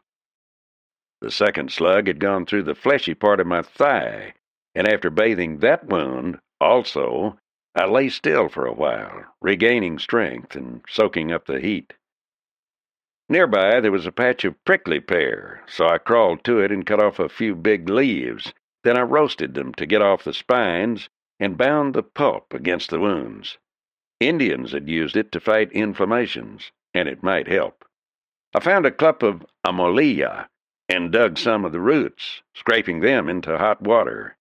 They foamed up when stirred, and I drank the foamy water, remembering the Indians used the drink to carry off clotted blood, and a man's bullet wounds healed better after he drank it. Then I made a meal of squaw cabbage and breadroot, not wanting to attempt getting at my saddlebags. Yet when evening came and my fever returned, I managed to call Buck to me and loosen the girths. The saddle dropped, bringing with it my bedroll and saddlebags. Then I hobbled Buck and got the bridle off. The effort exhausted me, so I crawled into my bedroll. My fever haunted the night with strange shapes, and guns seemed crashing about me. Men and darkness fought on the edge of my consciousness. Morgan Park, Jim Pinder, Rudd McLaren, and the sharply feral face of Bodie Miller. The nuzzling of Buck awakened me in the cold light of day. "All right, Buck," I whispered. "I'm awake. I'm alive." My weakness horrified me. If my enemies found me, they would not hesitate to kill me, and Buck must have left a trail easily followed. High up the canyon wall there was a patch of green, perhaps a break in the rock. Hiding my saddle under some brush and taking with me my bedroll, saddlebags, rifle, and rope, I dragged myself toward an eyebrow of trail up the cliff. If there was a hanging valley up there, it was just what I wanted. The buckskin wandered after me, more from curiosity than anything else. Getting atop a boulder, I managed to slide onto his back, then kneed him up the steep trail. A mountain horse, he went willingly, and in a few minutes we had emerged into a high, hanging valley. A great crack in the rock. It was flat-floored and high-walled, yet the grass was rich and green. Somewhere water was running, and before me was a massive stone tower, all of 60 feet high. Blackened by age and by fire, it stood beside a spring, quite obviously the same as that from which I had been drinking below. The hanging valley comprised not over 3 acres of land, seemingly enclosed on the far side, and almost enclosed on the side where I had entered. The ancient Indians who had built the tower had known a good thing when they saw it, for here was shelter and defense, grass, water, and many plants. Beside the tower, some stunted maize, long since gone native, showed there had once been planting here. Nowhere was there any evidence that a human foot had trod here in centuries. A week went slowly by, and nothing disturbed my camp. Able to walk a few halting steps, I explored the valley. The maize had been a fortunate discovery, for Indians had long used a mush made of the meal as an hourly application for bullet wounds. With this and other remedies, my recovery became more rapid. The jerky gave out, but with snared rabbits and a couple of sage hens, I managed. And then I killed a deer, and with the wild vegetables growing about, I lived well. Yet a devil of impatience was riding me. My ranch was in the hands of my enemies, and each day of absence made the chance of recovery grow less. Then, after 2 weeks, I was walking, keeping watch from a lookout spot atop the cliff, and rapidly regaining strength. On the 16th day of my absence, I decided to make an effort to return. The land through which I rode was utterly amazing. Towering monoliths of stone, long serrated cliffs of salmon-colored sandstone, and nothing human. It was almost noon of the following day before the buckskin's ears lifted suddenly. It took several seconds for me to discover what drew his attention, and then I detected a lone rider. An hour later, from a pinnacle of rock near a tiny seep of water, the rider was drawing near, carefully examining the ground. A surge of joy went through me. It was Olga McLaren. Stepping out from the shadow, I waited for her to see me, and she did, almost at once. How I must look, I could guess. My shirt was heavy with dust, torn by a bullet in my own hands. My face was covered with beard, and my cheeks drawn and hollow. But the expression on her face was only of relief. "Matt!" Her voice was incredulous. "You're alive? Did you think I'd die before we were married, daughter of McLaren? Did you think I'd die before you had those sons I promised? Right now I'm coming back to claim my own." "Back?" The worry on her face was obvious. "You must never go back. You're believed dead, so you are safe. Go away while there's time." "Did you think I'd run? Olga, I've been whipped by Morgan Park, shot by Raleigh Pender, and attacked by the others. But Pender is dead, and Park's time is coming. No, I made a promise to a fine old man named Ball, another one to myself, and one to you, and I'll keep them all. In my time, I've backed up, I've sidestepped, and occasionally I've run, but always to come back and fight again." She looked at me, and some of the fear seemed to leave her. Then she shook her head. "But you can't go back now. Jim Pender has the 2-bar. "Then he'll move," I promised her. Olga had swung down from her horse and lifted my canteen. "You've water!" she exclaimed. "They all said no man could survive out there in that waste, even if he was not wounded." "You believe them?" "No," she hesitated. "I knew you'd be alive somewhere." "You know your man, then, Olga McLaren. Does it mean that you love me, too?" She hesitated, and her eyes searched mine, but when I would have moved toward her, she drew back, half frightened. Her lips parting a little, her breast lifting suddenly as she caught her breath. "It isn't time for that now. Please." It stopped me, knowing what she said was true. "You're sure you weren't trailed?" She shook her head. "I've been careful, every day." "This isn't the first day you looked for me?" "Oh, no." She looked at me, her eyes shadowed with worry. "I was afraid you were lying somewhere bloody and suffering." Her eyes studied me, noting the torn shirt, the pallor of my face. "And you have been." "Raleigh was good. He was very good." "Then it was you who killed him." "Who else?" "Cannavale and Bodie Miller found him after they realized you were gone from the mesa where you pinned him down. Cannavale was sure it had been you, but some of them thought it was the mountain boys. They've done no fighting for me, although they wanted to. You'd best start back. I've work to do." "But you're in no shape. You're sick." She stared at me. "I can still fight," I said. "Tell your father you've seen me. Tell him the 2-bar was given me in the presence of witnesses. Tell him his stock is to be off that range at once." "You forget that I am my father's daughter." "And my future wife." "I've promised no such thing," she flared. "You know I'd never marry you. I'll admit you're attractive and you're a devil, but marry you? I'd die first."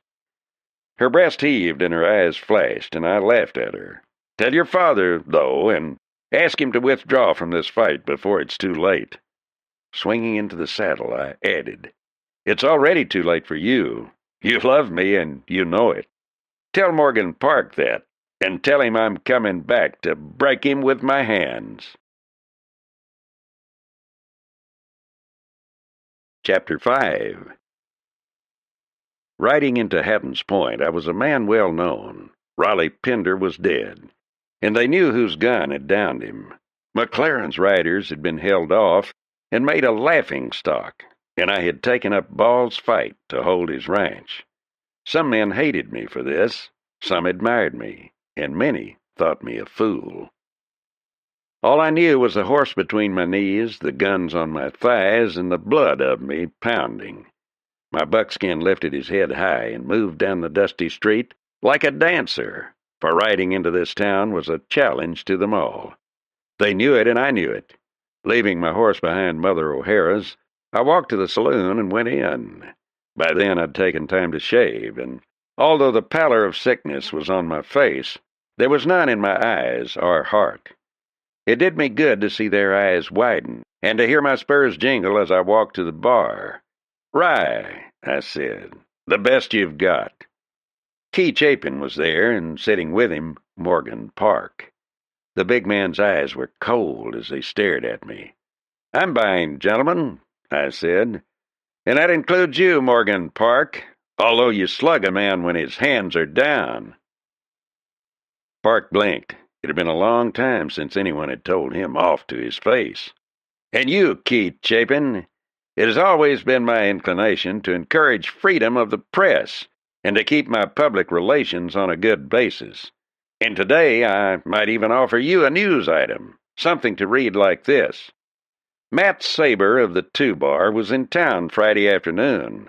Matt is recovering from a bullet wound incurred during a minor dispute with Raleigh Pinder, but is returning to the 2-Bar to take up where he left off."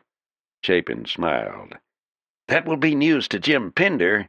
He didn't expect you back." "He should have," I assured him. "I'm back to punish every murdering skunk who killed old man Ball." All eyes were on me now, and Park was staring, not knowing what to make of me. "Do you know who they are?" Chapin asked curiously. "Definitely." I snapped the word. "Every man of them," I shifted my eyes to Park, "is known, with one exception. When Ball was dying, he named a man to me. Only I'm not sure." "Who?" demanded Chapin. "Morgan Park," I said. The big man came to his feet with a lunge. His brown face was ugly with hatred. "That's a lie!" he roared. My shoulders lifted. "Probably a misunderstanding. I'll not take offense at your language, Mr. Park, because it is a dead man you're calling a liar, and not I. Ball might have meant that one of your writers, a man named Lyell, was there. He died before he could be questioned. If it is true, I'll kill you after I whip you." "Whip me?" Park's bellow was amazed. "Whip me? Why, you—" "Unfortunately, I'm not sufficiently recovered from my wounds to do it today, but don't be impatient. You'll get your belly full of it when the time comes." Turning my back on him, I lifted my glass. "Gentlemen, your health!" And then I walked out of the place. There was the good, rich smell of cooked food and coffee when I opened the door of Mother O'Hara's. "Ah, it's you then, and still alive. Things ain't what they used to be around here. Warned off by McLaren, threatened by Jim Pinder, beaten by Morgan Park, and you're still here?" "Still here and staying, Katie O'Hara," I said, grinning at her. "And I've just said that and more to Morgan Park." "There has been men die, and you've had the killing of some." "That's the truth, Katie. And I'd rather it never happened, but it's a hard country, and small chance for a man who hesitates to shoot when the time comes. All the same, it's a good country, this. A country where I plan to stay and grow my children, Katie. I'll go back to the 2-Bar and build my home there." "You think they'll let you? You think you can keep it?" "They'll have no choice." Behind me a door closed, and the voice of Rudd McLaren was saying, "We'll have a choice. Get out of the country while you're alive." The arrogance in his voice angered me, so I turned and faced him. Kenneval and Morgan Park had come with him. "The 2-Bar is my ranch," I said, "and I'll be staying there. Do you think yourself a king that you can dictate terms to a citizen of a free country? You've let a small power swell your head, McLaren. You think you have power when all you have is money. If you weren't the father of the girl I'm to marry, McLaren, I'd break you just to show you this is a free country, and we want no barons here." His face mottled and grew hard. "Marry my daughter? You? I'll see you in hell first." "If you see me in hell, McLaren," I said lightly, "you'll be seeing a married man, because I'm marrying Olga, and you can like it or light as shuck. I expect you were a good man once, but there's some that cannot stand the taste of power, and you're one." My eyes shifted to Morgan Park. "And there's another beside you." He has let his beef get him by too long. He uses force where you use money. But his time is running out too. He couldn't break me when he had a chance. And when my time comes, I'll break him." More than one face in the room was approving, even if they glared at me, these two. "The trouble is obvious," I continued. "You've never covered enough country. You think you're sitting in the center of the world, whereas you're just a couple of two-bit operators in a forgotten corner." Turning my back on them, I helped myself to the Irish stew. McLaren went out, but Park came around the table and sat down, and he was smiling. The urge climbed up in me to beat the big face off him and down him in the dirt, as he had me. He was wider than me by inches and taller. The size of his wrists and hands was amazing, yet he was not all beef, for he had brains, and there was trouble in him, trouble for me. He was there to eat and said nothing to me. When I returned to my horse, there was a man sitting there. He looked up, and I was astonished at him. His face was like an unhappy monkey, and he was without a hair to the top of his head. Near as broad in the shoulders as Morgan Park, he was shorter than me by inches. "By the look of you," he said, "you'll be Matt Sabre." "You're right, man. What is it about?" "Katie O'Hara was telling me it was a man you needed at the 2-bar. Now, I'm a handy all-around man, Mr. Sabre. A rough sort of gunsmith, hostler, blacksmith, carpenter, good with an axe, and I shoot a bit. No Cornish-style wrestling, and I'm afraid of no man when I've my 2 hands before me. I'm not so handy with a short gun, but I've a couple of guns of my own that I handle nice." He got to his feet, and he could have been nothing over 5'4", but weighed all of 200 pounds, and his shirt at the neck showed a massive chest covered with black hair and a neck like a column of oak. "The fact that you've the small end of a fight appeals to me." He jerked his head toward the door. "Katie has said I'm to go to work for you, and she'd not take it kindly if I did not." "You're Katie's man, then?" His eyes twinkled amazingly. "Katie's man? I'm afraid there's no such. She's a broth of a woman, that one." He grinned up at me. "Is it a job I have?" "When I've the ranch back," I agreed, "you've a job." "Then let's be getting it back. Will you wait for me? I've a mule to get." The mule was a dun with a face that showed all the wisdom, meanness, and contrariness that have been the traits of the mule since time began. With a tow sack behind the saddle and another before him, we started out of town. "My name is Brian Mulvaney," he said. "Call me what you like." He grinned widely when he saw me staring at the butts of the 2 guns that projected from his boot tops. "These," he said, "are the Neil bootleg pistol, altered by me to suit my taste. The caliber is .35, but good. Now this—" From his waistband he drew a gun that lacked only wheels to make an admirable artillery piece. "This was a Mills .75 caliber.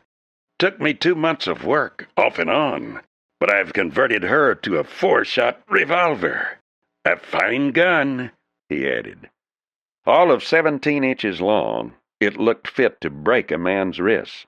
But Mulvaney had powerful hands and arms. No man ever hit by a chunk of lead from that gun would need a doctor. 4 horses were in the corral at the 2-bar, and the men were strongly situated behind a log barricade. Mulvaney grinned at me. "What do you suppose I've in this sack, laddie?" he demanded, his eyes twinkling. "I, who was a miner also." "Powder?" "Exactly. In those newfangled sticks. Now, unless it makes your head ache too much, help me cut a few of these sticks in half." When that was done, he cut the fuses very short and slid caps into the sticks of powder. "Come on now, me boy, and we'll slip down close under the cover of darkness. and you'll see them taking off like you never dreamed." Crawling as close as we dared, each of us lit a fuse and hurled a stick of powder. My own stick must have landed closer to them than I planned, for we heard a startled exclamation followed by a yell. Then a terrific explosion blasted the night apart. Mulvaney's followed, and then we hastily hurled a third and a fourth. One man lunged over the barricade and started straight for us. The others had charged the corral. The man headed our way suddenly saw us, and wheeling, he fled as if the devil was after him. 4 riders, gripping only main holds, dashed from the corral, and then there was silence. Mulvaney got to his feet, chuckling. "For guns, they'd have stood until hell froze over. But the powder, the flying rocks and dust scared them good. And you've your ranch back." We had eaten our midday meal the next day when I saw a rider approaching. It was Olga McLaren. "Nice to see you," I said, aware of the sudden tension her presence always inspired. She was looking toward the foundation we had laid for the new house. It was on a hill with a long sweep of cottonwood wash before it. "You should be more careful," she said. "You had a visitor last night." "We just took over last night," I objected. "What do you mean?" "Morgan. He was out here shortly after our boys got home. He met the bunch you stampeded from here." "He's been puzzling me," I admitted. "Who is he? Did he come from around here?" "I don't know. He's not talkative. But I've heard him mention places back east. I know he's been in Philadelphia and New York, but nothing else about him, except that he goes to Salt Lake and San Francisco occasionally." "Not back east?" "Never since we've known him." "You like him?" She looked up at me. "Yes, Morgan can be very wonderful. He knows a lot about women and things that please them." There was a flicker of laughter in her eyes. "He probably doesn't know as much about them as you." "Me?" I was astonished. "What gave you that idea?" "You approached the first day. You knew it would excite my curiosity, and a man less sure of himself would never have dared. If you knew no more about women than most Western men, you would have hung back, wishing you could meet me, or you would have got drunk to work up your courage." "I meant what I said that day. You're going to marry me." "Don't say that. Don't even think it. You've no idea what you're saying or what it would mean." "Because of your father?" I looked at her. "Or Morgan Park?" "You take him too lightly, Matt. I think he is utterly without scruple. I believe he would stop at nothing." There was more to come, and I was interested. "There was a young man here from the East," she continued, "and I liked him. Knowing Morgan, I never mentioned him in Morgan's presence. Then one day he asked me about him. He added that it would be better for all concerned if the man did not come around any more. Inadvertently, I mentioned the young man's name, Arnold Darcy. When he heard that name, he became very disturbed. Who was he? Why had he come here? Had he asked any questions about anybody? Or described anybody he might be looking for? He asked me all those questions, but at the same time I thought little about it.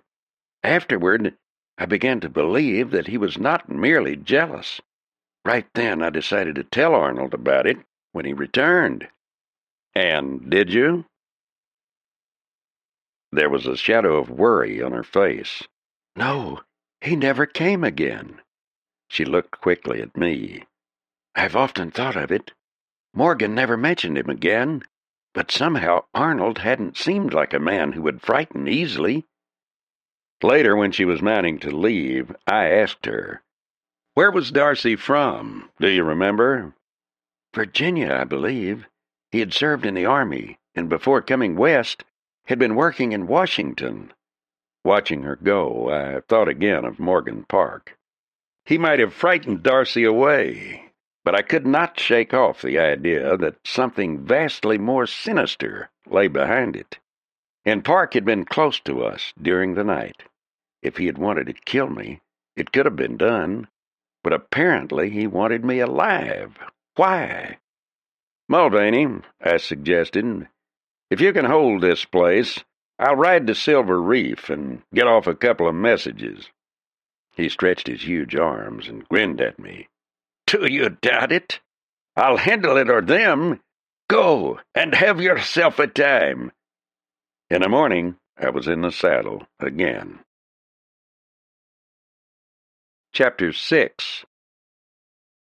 High noon, and a mountain shaped like flame.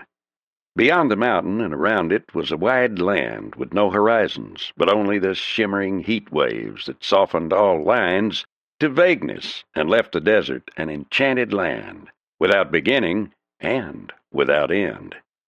As I rode, my mind studied the problem created by the situation around Cottonwood Wash. There were at least 3 and possibly 4 sides to the question. Rudd McLaren with his Bar M, Jim Pender with his CP, and myself with the 2-bar. The 4th possibility was Morgan Park. Olga's account of Arnold Darcy's disappearance had struck a chord of memory. During 10 years of my life, I had been fighting in foreign wars, and there had been a military observer named Darcy, a Major Leo Darcy, who had been in China during the fighting there.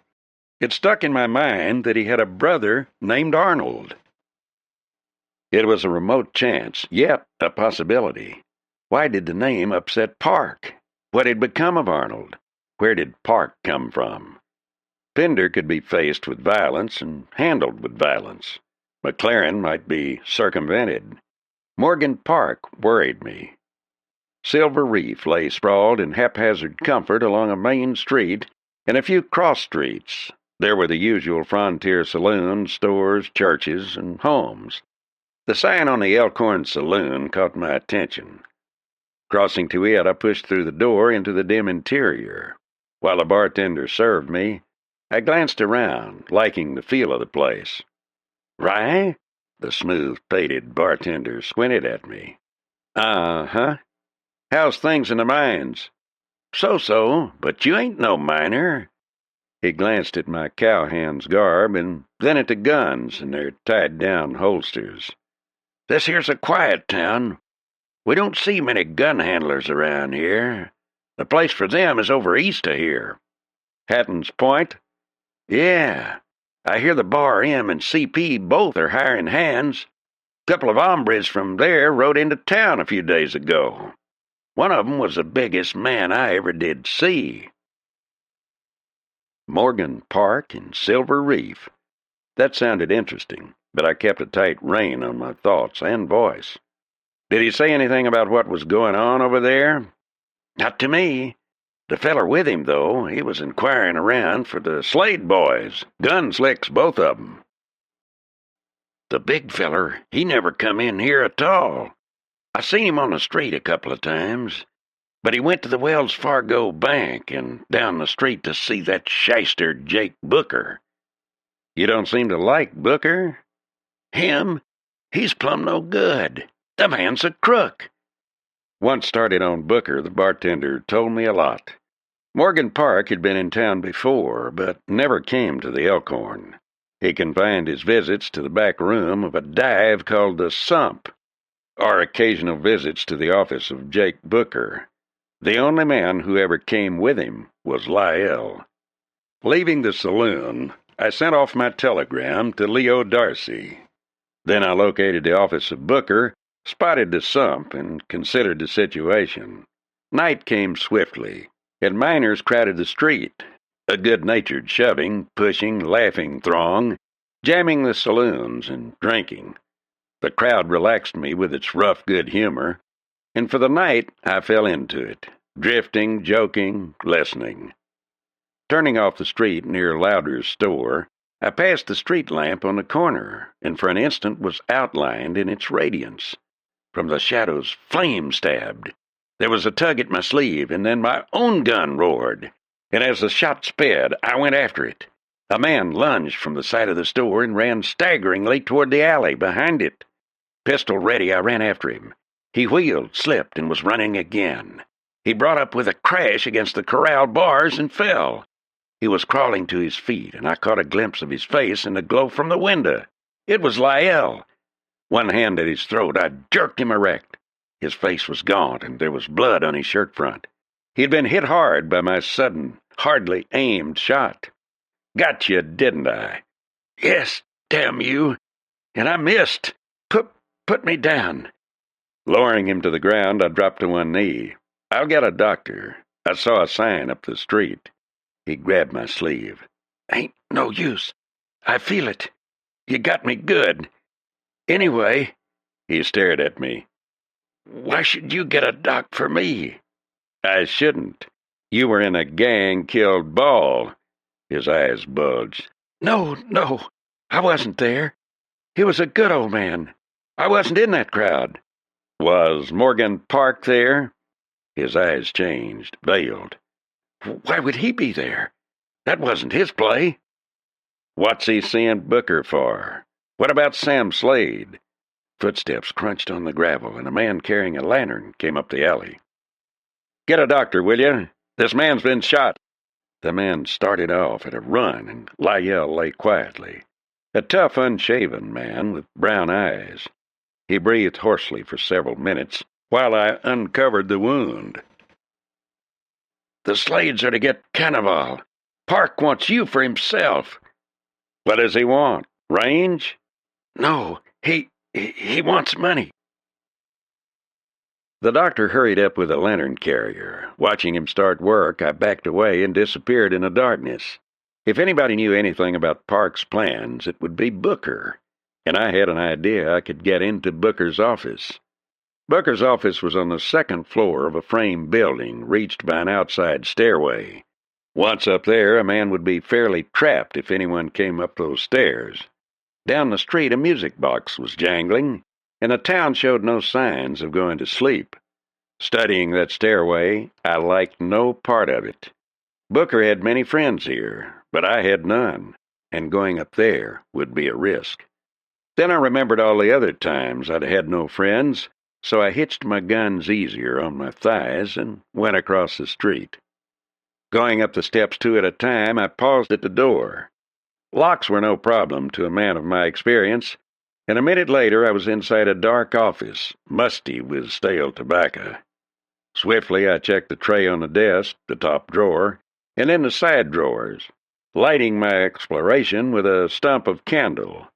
Every sense alert, ears attuned to the slightest sound.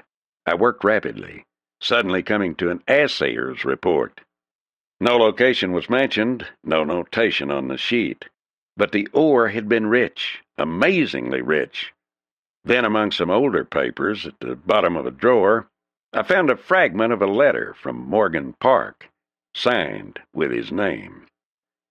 You have been recommended to me as a man of discretion who could turn over a piece of property for a quick profit and who could handle negotiations with a buyer. I'm writing for an appointment and will be in Silver Reef on the 12th. It is essential that this business remain absolutely confidential. It was little enough, but a hint. I left the assayer's report, but pocketed the letter.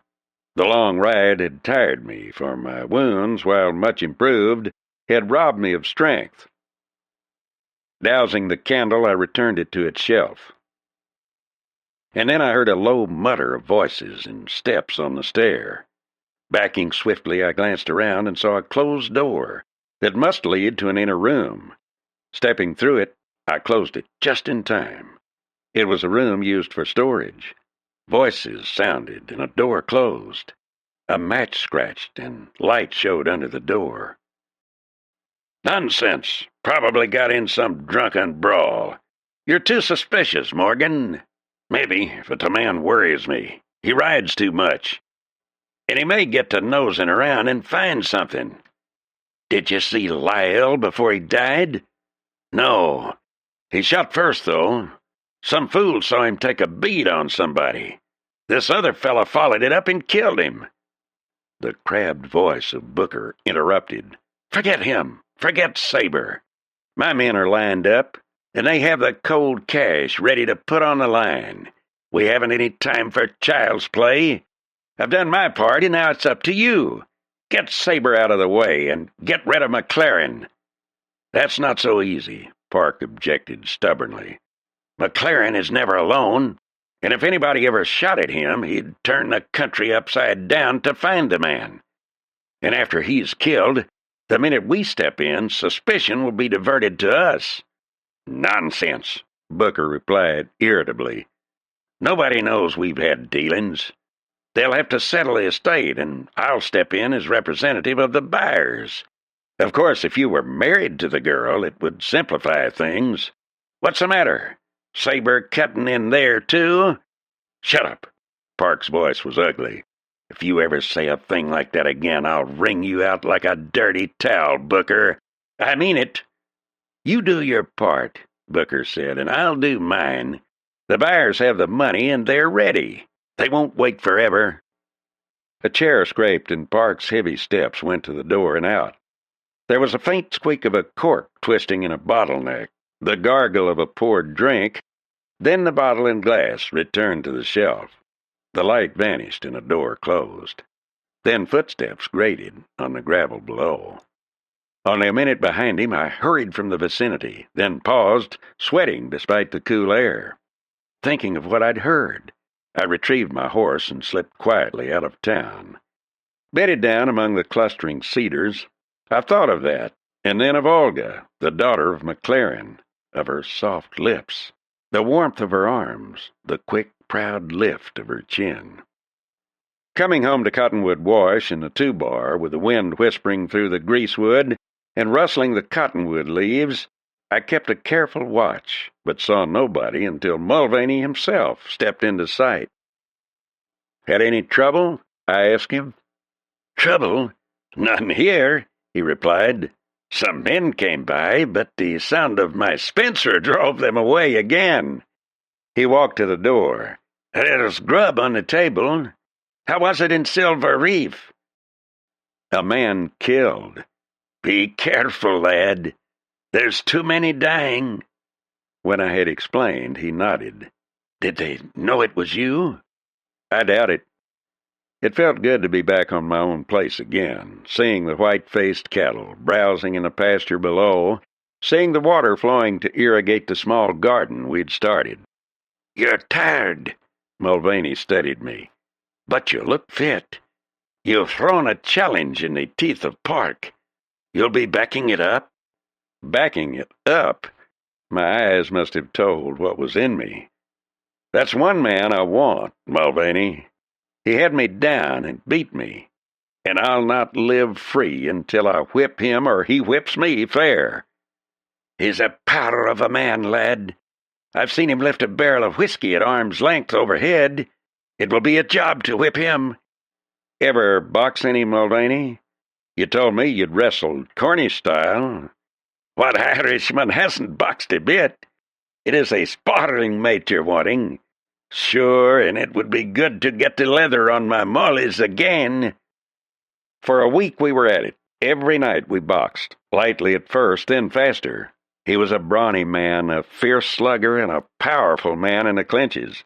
On the 7th day we did a full 30 minutes without a break, and in the succeeding days my strength returned and my speed grew greater. The rough-and-tumble part of it I loved. Nor was I worried about Morgan's knowing more tricks than I. The waterfronts are the place to learn the dirty side of fighting. I would use everything I'd learned there, if Morgan didn't fight fair. It was after our 10th session with the gloves that Mulvaney stripped them off and shook his head admiringly. "Faith, lad, you've a power of muscle behind that wallop of yours. That last one came from nowhere, and I felt it clean to my toes. Never did I believe a man lived that could hit like that." "Thanks," I said. "I'm riding to town tomorrow." "To fight him?" "No, to see the girl, Olga McLaren, to buy supplies, and perhaps to ride him a little. I want him furious before we fight. I want him mad and wild." He nodded wisely at me. "It'll help, for no man can fight unless he keeps his head. But be careful, lad. Remember, they're gunning for you. and there's nothing that would better please them than to see you dead on the ground." When the buckskin was watered, I returned him to the hitch rail and walked into the saloon. Hattans Point knew that Lyle was dead, but they had no idea who had done it. Key Chapin was the first man I met, and I looked at him, wondering on which side he stood. He looked at me curiously and motioned toward the chair across the table from him.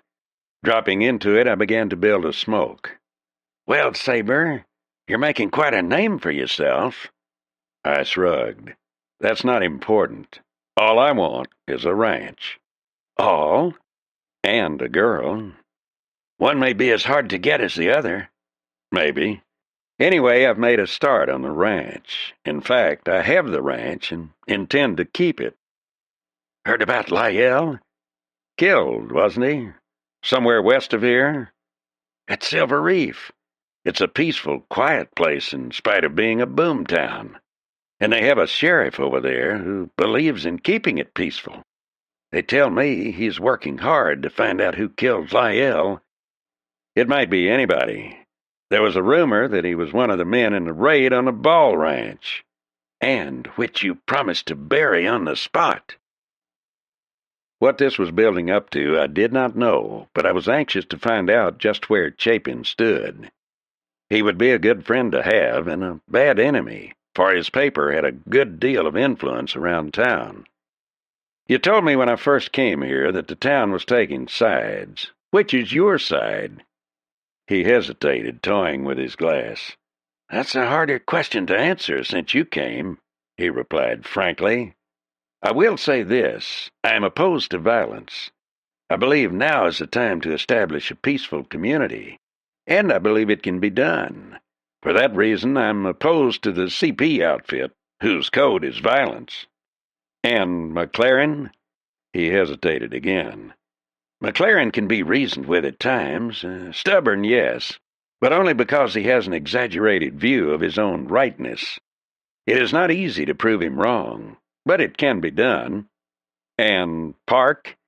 He looked at me sharply, a cool, measuring glance, as if to see what inspired the remark. Then he said, "Morgan Park is generally felt to see things as McLaren does." "Is that your opinion?" He did not answer me, frowning as he stared out the door. Key Chapin was a handsome man, and an able one. I could understand how he felt about law and order. Basically, I agreed with him, but when I'm attacked, I can't take it lying down. "Look, Chapin," I leaned over the table. "I've known a dozen frontier towns tougher than this one. To each came law and order, but it took a fight to get them. The murderers, cheats, and swindlers must be stamped out before the honest citizens can have peace. And it's peace that I'm fighting for. You, more than anybody else, can build the situation to readiness for it with your paper. Write about it. Get the upright citizens prepared to enforce it once this battle is over." He nodded, then glanced at me. "What about you? You're a gunfighter. In such a community, there is no place for such a man." That made me grin. "Chapin, I never drew a gun on a man in my life who didn't draw on me first, or try to. And while I may be a gunfighter, I'm soon to be a rancher and a solid citizen. Count on me to help." "Even to stopping this war?" "What war? Ball had a ranch. He was a peaceful old man who wanted no trouble from anyone. But he was weaker than the Bar M or the CP, so he died. He turned the ranch over to me on the condition that I keep it. If protecting one's property is war, then we'll have it for a long time." "You could sell out." "Run? Is that what you mean? I've never ducked out of a good fight yet, Chapin, and never will. When they stop fighting me, I'll hang up my guns. Until then, I shall continue to fight." Filling my glass, I added, "Don't look at the overall picture so long that you miss the details." "What do you mean?" "Look for motives. What are the origins of this fight? I'd start investigating the participants, and I mean neither McLaren nor Pender. Getting up, I put my hat on my head and added, "Ever hear of a man named Booker at Silver Reef? A lawyer? He's an unmitigated scoundrel. And whatever he does, he's apt to get away with. If there's a loophole in the law he doesn't know, then nobody knows it. Then find out why he's interested in this fight. And when the Slade boys drift into this country, ask yourself why they are here. Also, ask yourself why Morgan Park is meeting Booker in secret." Olga was not in town, so I turned the buckskin toward the Bar M. A cowhand with one foot bandaged was seated on the doorstep when I rode up. He stared, his jaw dropping. "Howdy," I said calmly, taking out the makings. "I'm visiting on the ranch and don't want any trouble. As far as you boys are concerned, I have no hard feelings." "You've no hard feelings. What about me? You darn near shot my foot off." I grinned at him. "Next time you'll stay under cover. Anyway, what are you griping about? You haven't done a lick of work since it happened." Somebody chuckled. I looked around and saw Carnival. "I reckon he did it on purpose, Sabre." "Excuse?"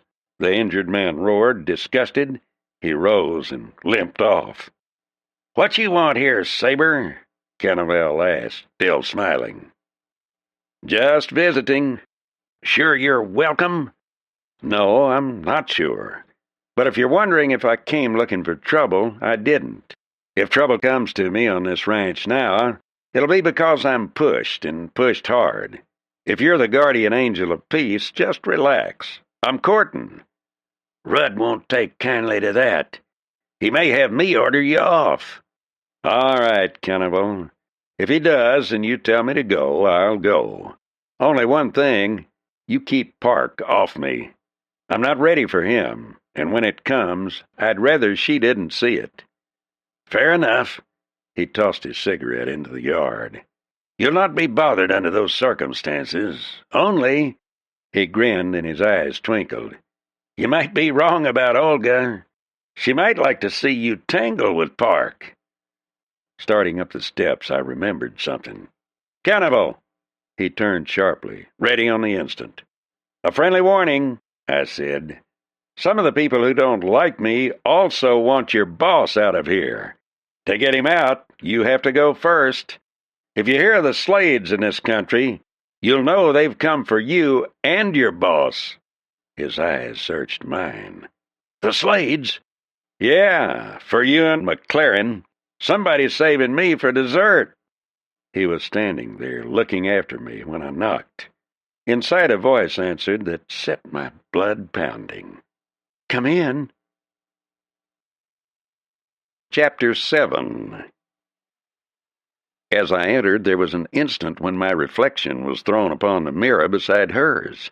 Seeing my gaze over her shoulder, she turned, and we stood there, looking at ourselves in the mirror. A tall, dark young man in a dark blue shirt, black silk neckerchief, black jeans, and tied-down holsters with their walnut-stocked guns. And Olga in a sea-green gown, filmy and summery-looking.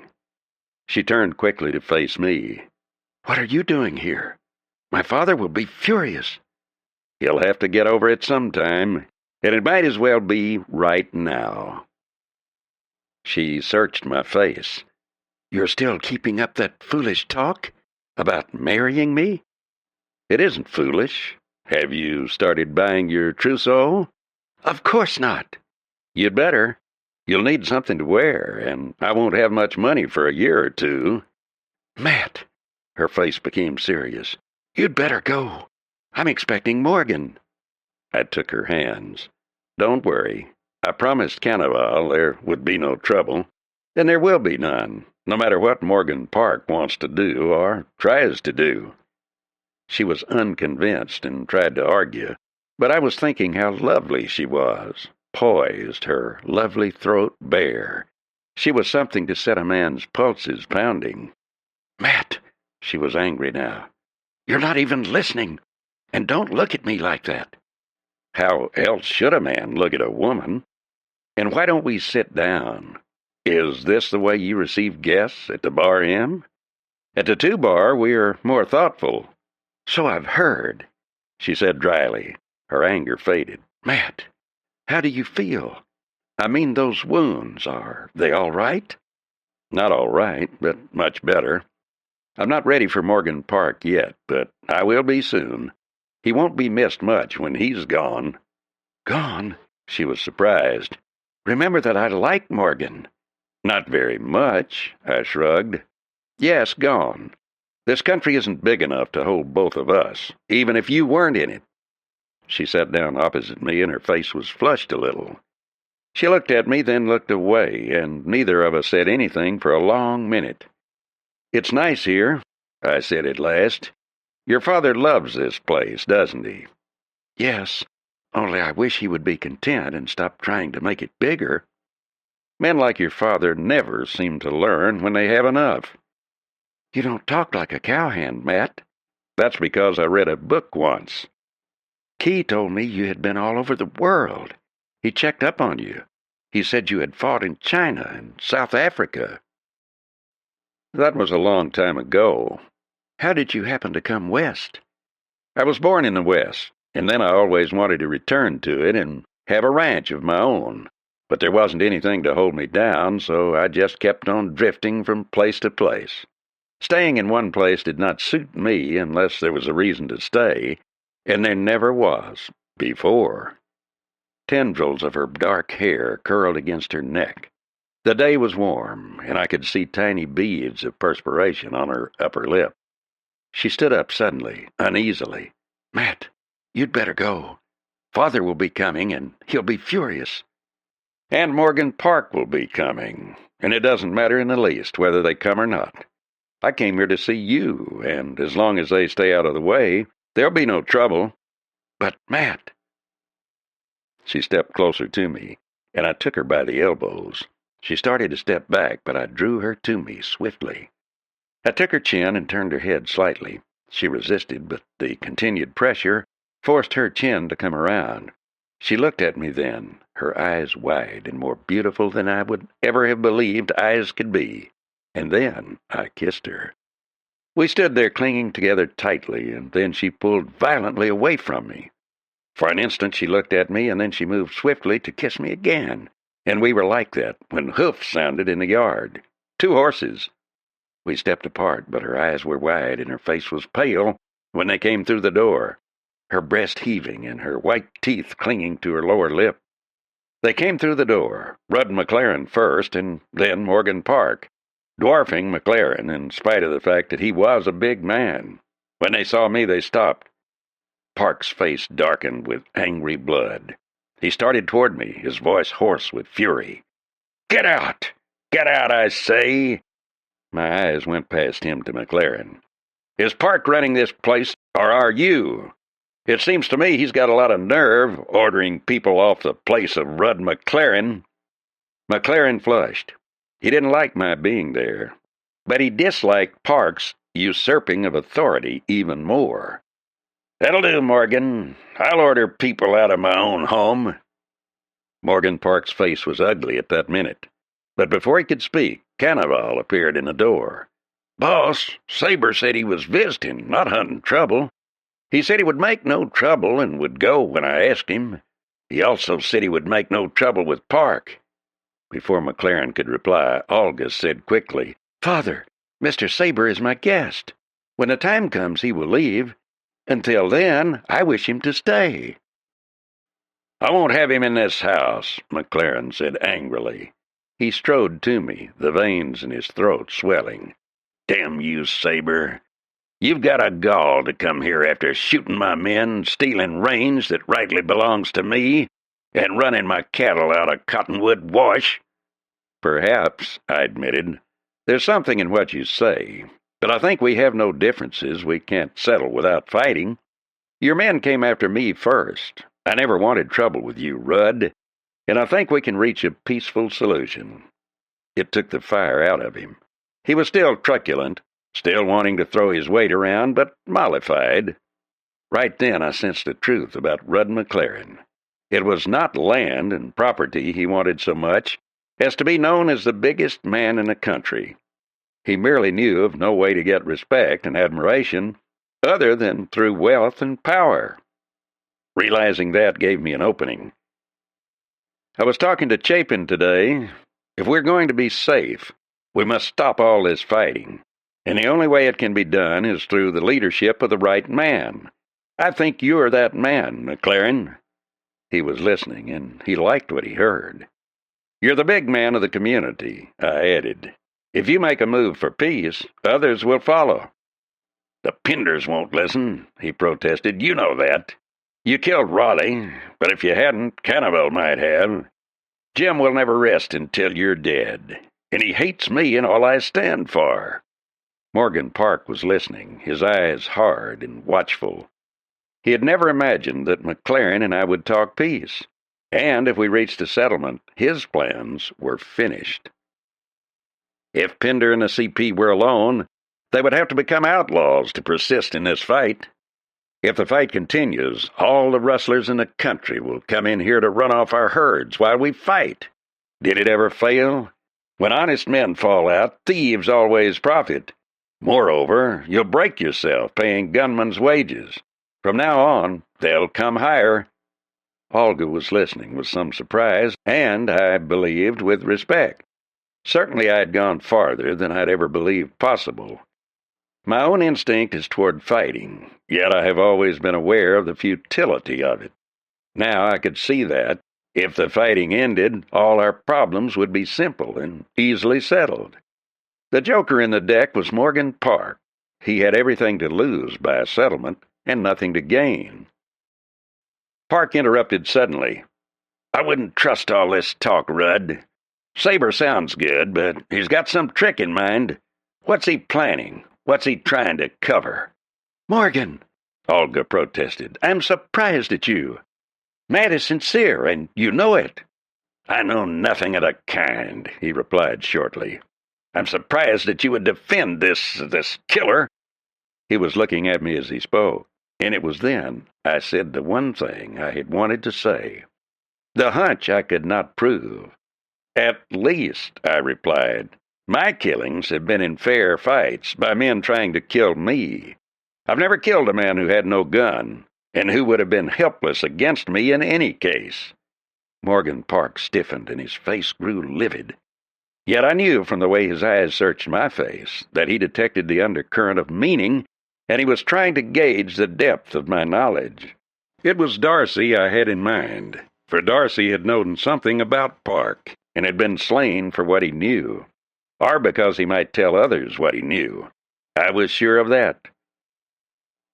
It isn't only rustlers, I continued to McLaren, but others have schemes that can only bring to success through trouble here.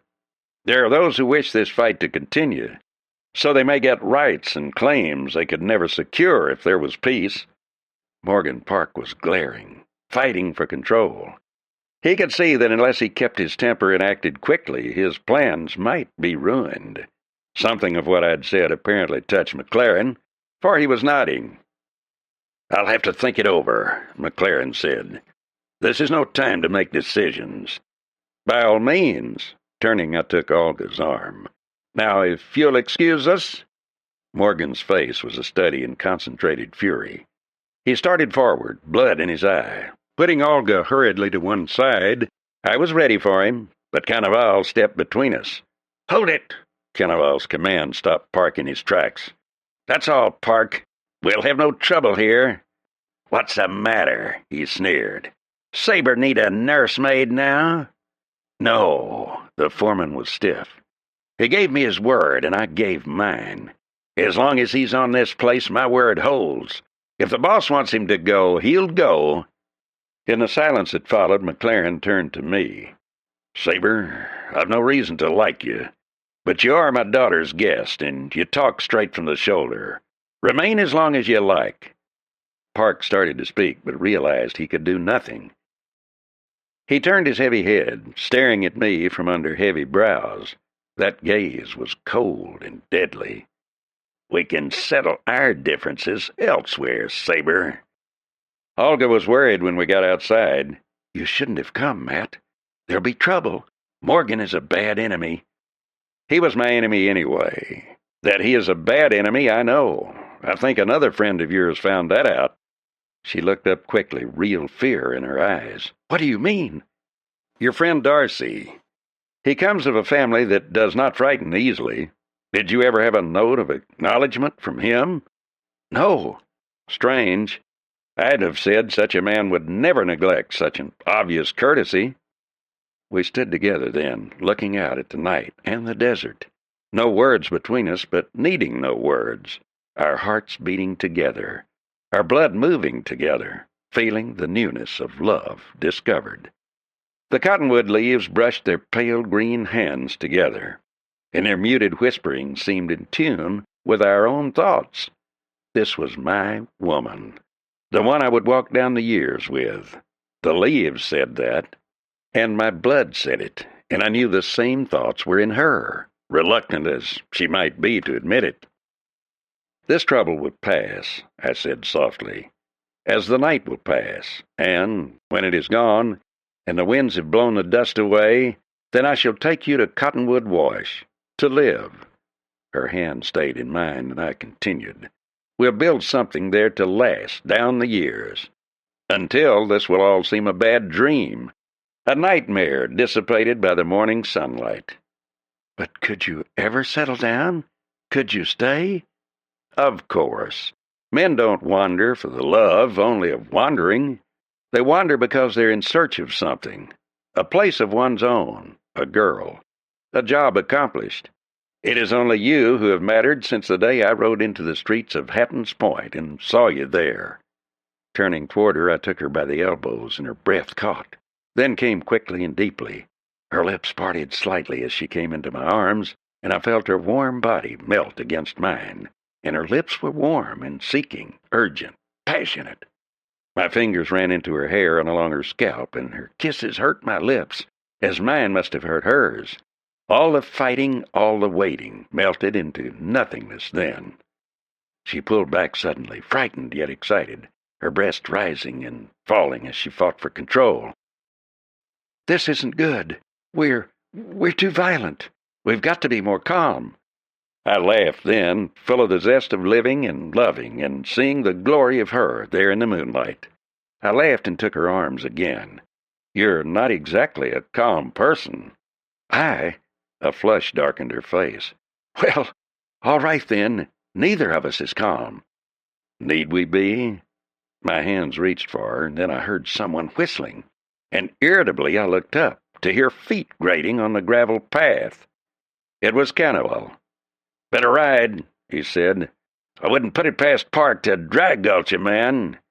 "Cannibal," Olga protested. "How can you say that?" His slow eyes turned to her. "You think so too, ma'am. You always was an uncommon smart girl. You've known him for what he was for a mighty long time." He turned back to me. "Mean what you said back there? About peace and all?" "You bet I did. What can we gain by fighting?" "You're right," Cannibal agreed. "But there'll be bloodshed before it's over. Pender won't quit. He hates Rudd McLaren, and now he hates you. He won't back up or quit." Cannibal turned to Olga. "Let me talk to Sabre alone, will you? There's something he should know." "All right." She gave me her hand. "Be careful, and good night." We watched her walk back up the path, and when my eyes turned back to him, his were surprisingly soft. I could see his expression, even in the moonlight. "Reminds me of her mother," he said quietly. "You knew her?" I was surprised. "She was my sister." That was something I could never have guessed. "She doesn't know," he explained. "Rudd and I used to ride together. I was too fast with a gun and killed a man with too many relatives. I left and Rudd married my sister. From time to time we wrote. And when Rudd was having trouble with rustlers, I came out to lend a hand. He persuaded me to stay." He looked around at me. "One thing more. What did you mean about the Slades?" So I told him in detail of my trip to Silver Reef, the killing of Lyell, and the conversation I'd overheard between Park and Booker. Where I had heard the conversation, I did not tell him, and only said there was some deal between the two of them, that depended upon results to be obtained by Morgan Park. It was after midnight when I finally left the Bar M, turning off the main trail and cutting across country for the head of Gypsum Canyon. Mulvaney was waiting for me. "Don't the horses walk?" he explained, nodding toward the hills. He added, "Too quiet out there." The night was clear, wide, and peaceful. Later during the night I awakened with a start, the sound of a shot ringing in my ears. Mulvaney was sleeping soundly, so I did not disturb him. Afterward, all was quiet, so I dropped off to sleep once more. In the morning I mentioned it to Mulvaney. "Did you get up?" he asked. "Yeah. I went out in the yard and listened, but heard nothing more. Could have been a hunter, maybe one of the Benares boys." 2 hours later I knew better. Riding past Maverick Spring, I saw the riderless horse grazing near a dark bundle that lay on the grass. The dark bundle was Rudd McLaren, and he was dead. He'd been shot twice from behind, both shots through the head. He was sprawled on his face, both hands above his head, one knee drawn up. Both guns were in their holsters, and his belt gun was tied down. After one look, I stood back and fired 3 shots as a signal to Mulvaney. When he saw McLaren, his face went white, and he looked up. "You shouldn't have done it, boy. The country hated him, but they respected him, too. They'll hang a man for this." "Don't be foolish." I was irritated, but appalled, too. "I didn't do this. Feel of him. It must have been that shot I heard last night." "He's cold, all right. This'll blow the lid off, Matt. You'd best rig a story for them, and it had better be good." "No rigging. I'll tell the truth." "They'll hang you, Matt. They'll never believe you didn't do it." He waved a hand around. "It's on your place. The two of you been feuding. They'll say you shot him in the back." Standing over the body with the words of Mulvaney in my ears, I could see with piercing clarity the situation I was in. What could he have been doing here? Why would he come to my ranch in the middle of the night? I could see their accusing eyes when the death was reported, the shock to Olga, the reaction of the people, the accusations of Park. Somebody wanted McLaren dead enough to shoot him in the back. Who? Chapter 8. Strangely, the morning was cool, with a hint of rain. Mulvaney, at my request, had gone to the Bar M to tell Carnival of the killing, and it was up to Carnival to tell Olga. I did not like to think of that. My luck held in one sense, for Jolly Benares came riding up the wash, and I asked him to ride to Hattans Point to report to Keith Chapin. Covering the body with a tarp, I mounted and began to scout the area. How much time I had, I did not know, but it could not be much. Soon they would be arriving from Hattans Point, and even sooner from the Bar M. One thing puzzled me. There had been but one shot fired, but there were 2 bullet holes in McLaren's skull.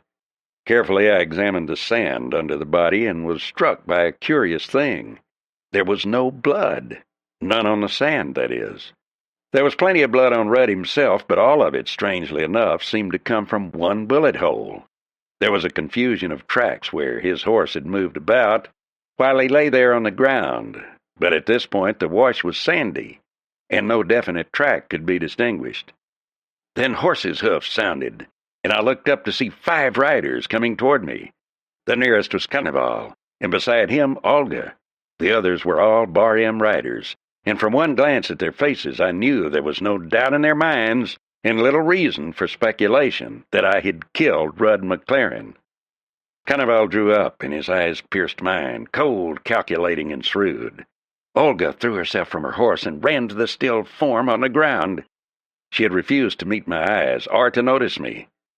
"This looks bad, Carnival. When did he leave the ranch?" He studied me carefully, as if he were seeing me for the first time. "I don't know exactly," he said. "No one heard him go. He must have pulled out sometime after 2 this morning. The shot I heard was close to 4. "One shot?" "Only one, but he's been shot twice." Hesitating a little, I asked, "Who was with him when you last saw him?" "He was alone. If it's Morgan Park you're thinking of, forget it. He left right after you did. When I last saw Rudd, he was going to his room, feeling mighty sleepy." The Bar M riders were circling around. Their faces were cold, and they started an icy chill coming up my spine. These men were utterly loyal, utterly ruthless when aroused. The night before they had given me the benefit of the doubt, but now they saw no reason to think of any other solution but the obvious one. Tom Fox, a lean, hard-bitten Bar M man, was staring at me. Coolly, he took a rope from his pommel. "What are we waiting for, men?" he asked bitterly. "There's our man."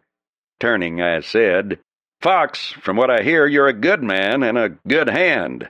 Don't jump to any hasty conclusions. I didn't kill Rudd McLaren and had no reason to.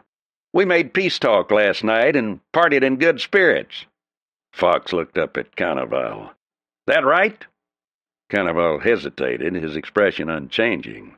Then he spoke clearly. "It is. But Rudd McLaren changed his mind afterward." "Changed his mind?" That I couldn't believe. Yet, at the expression in Carnival's eyes, I knew he was speaking the truth. "Even so," I added, "how could I be expected to know that? When I left, all was friendly." "You couldn't know it," Carnival agreed, "unless he got out of bed and came to tell you. He might have done that, and I can think of no other reason for him to come here. He came to tell you, and you killed him when he started away." The hands growled, and Fox shook out a loop. It was Olga who stopped them. "No! Wait until the others arrive. If he killed my father, I want him to die. But wait until the others come." Reluctantly, Fox drew in his rope and coiled it. Sweat broke out on my forehead. I could fight, and I would if it came to that. But these men only believed they were doing the right thing. They had no idea that I was innocent. My mouth was dry, and my hands felt cold. I tried to catch Olga's eye, but she ignored me. Carnival seemed to be studying something, but he did not speak a word. The first one to arrive was Keith Chapin, and behind him a dozen other men. He looked at me a quick, worried glance, and then looked at Carnival. Without waiting for questions, the foreman quickly repeated what had happened, telling of the entire evening, facts that could not, until then, have been known to the men. "There's one thing," I said suddenly, "that I want to call to your attention." They looked at me, but there was not a friendly eye in the lot of them. Looking around the circle of their faces, I felt a cold sinking in my stomach, and a feeling came over me. "Matt Sabre," I was telling myself, "this is the end. You've come to it at last, and you'll hang for another man's crime." Not one friendly face, and Mulvaney had not returned with the Bar M riders. There was no sign of Jolly Benares. "Chapin," I asked, "will you turn McLaren over?" The request puzzled them, and they looked from me to the covered body, then to Chapin. He swung down and walked across to the dead man. I heard Olga's breath catch, and then Chapin rolled McLaren on his back. He straightened up then, still puzzled. The others looked blankly at me. "The reason you're so quick to accuse me is that he is here on my ranch." "Well, he was not killed here. There's no blood on the ground." Startled, they all looked. Before any comment could be made, I continued. "One of the wounds bled badly, and the front of his shirt is dark with blood. The sand would be, too, if he'd been killed here. What I'm saying is that he was killed elsewhere, then carried here." "But why?" Chapin protested. Carnival said, "You mean to throw guilt on you?" "I sure do mean that. Also, that shot I heard fired was shot into him after he was dead." Fox shook his head and sneered. "How could you figure that?" "A dead man does not bleed. Look at him. All the blood came from one wound." Suddenly we heard more horsemen, and Mulvaney returned with his guns and the Benares boys. Not one, but all of them. Coolly they moved up to the edge of the circle. "We'd be beholden," the elder Benares said loudly, "if you'd all move back. We're friends to Sabre, and we don't believe he'd done it. Now give him air and listen." They hesitated, not liking it, but their common sense told them that if trouble started now, it would be a bloody mess. Carefully, the nearest riders eased back. Whether Olga was listening, I had no idea. Yet it was she who I wanted most to convince. "There are other men with axes to grind beside the Penders and I said. What had I to fear from Rudd? Already I'd shown I could take care of myself against all of them. Face to face, I was twice the man Rudd was. "You talked yourself up mighty well," Fox said. "You had your chance in a canyon," I said brutally. "And when I say I can hold this ranch, you know I'm not lying."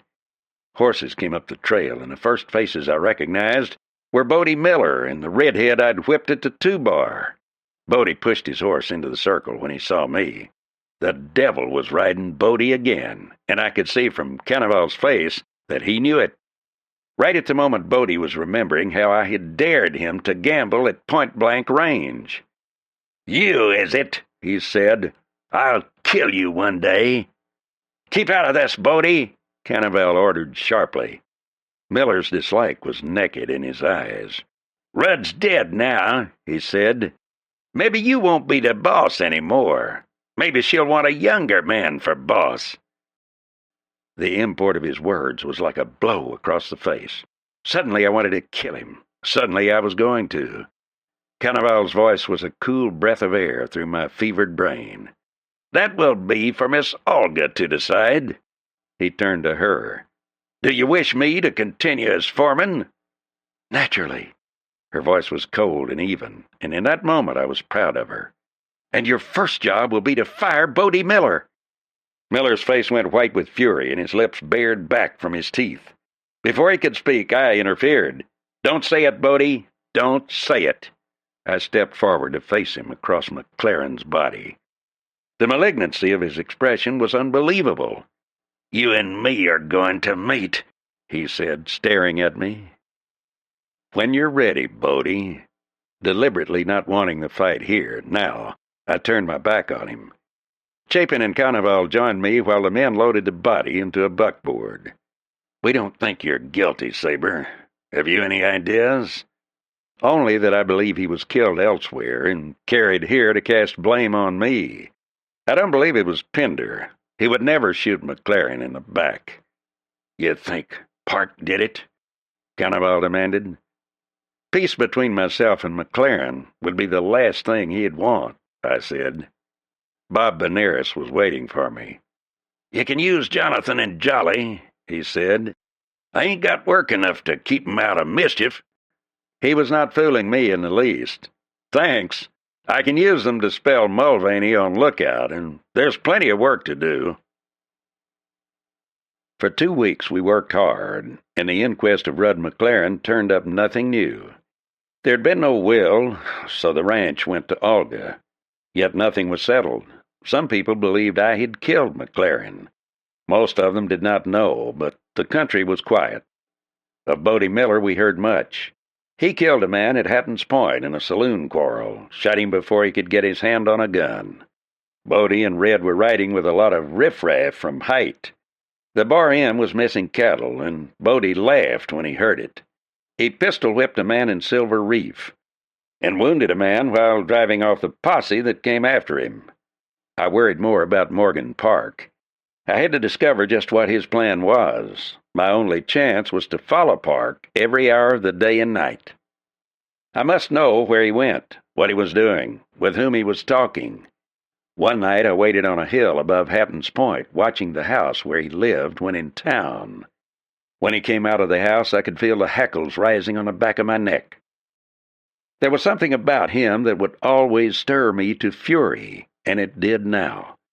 Stifling it, I watched him go to Mother O'Hara's, watched him mount up and ride out of town on the Bar M Road. Yet scarcely a dozen miles from town, he drew up and scanned his back trail. Safely under cover, I watched him.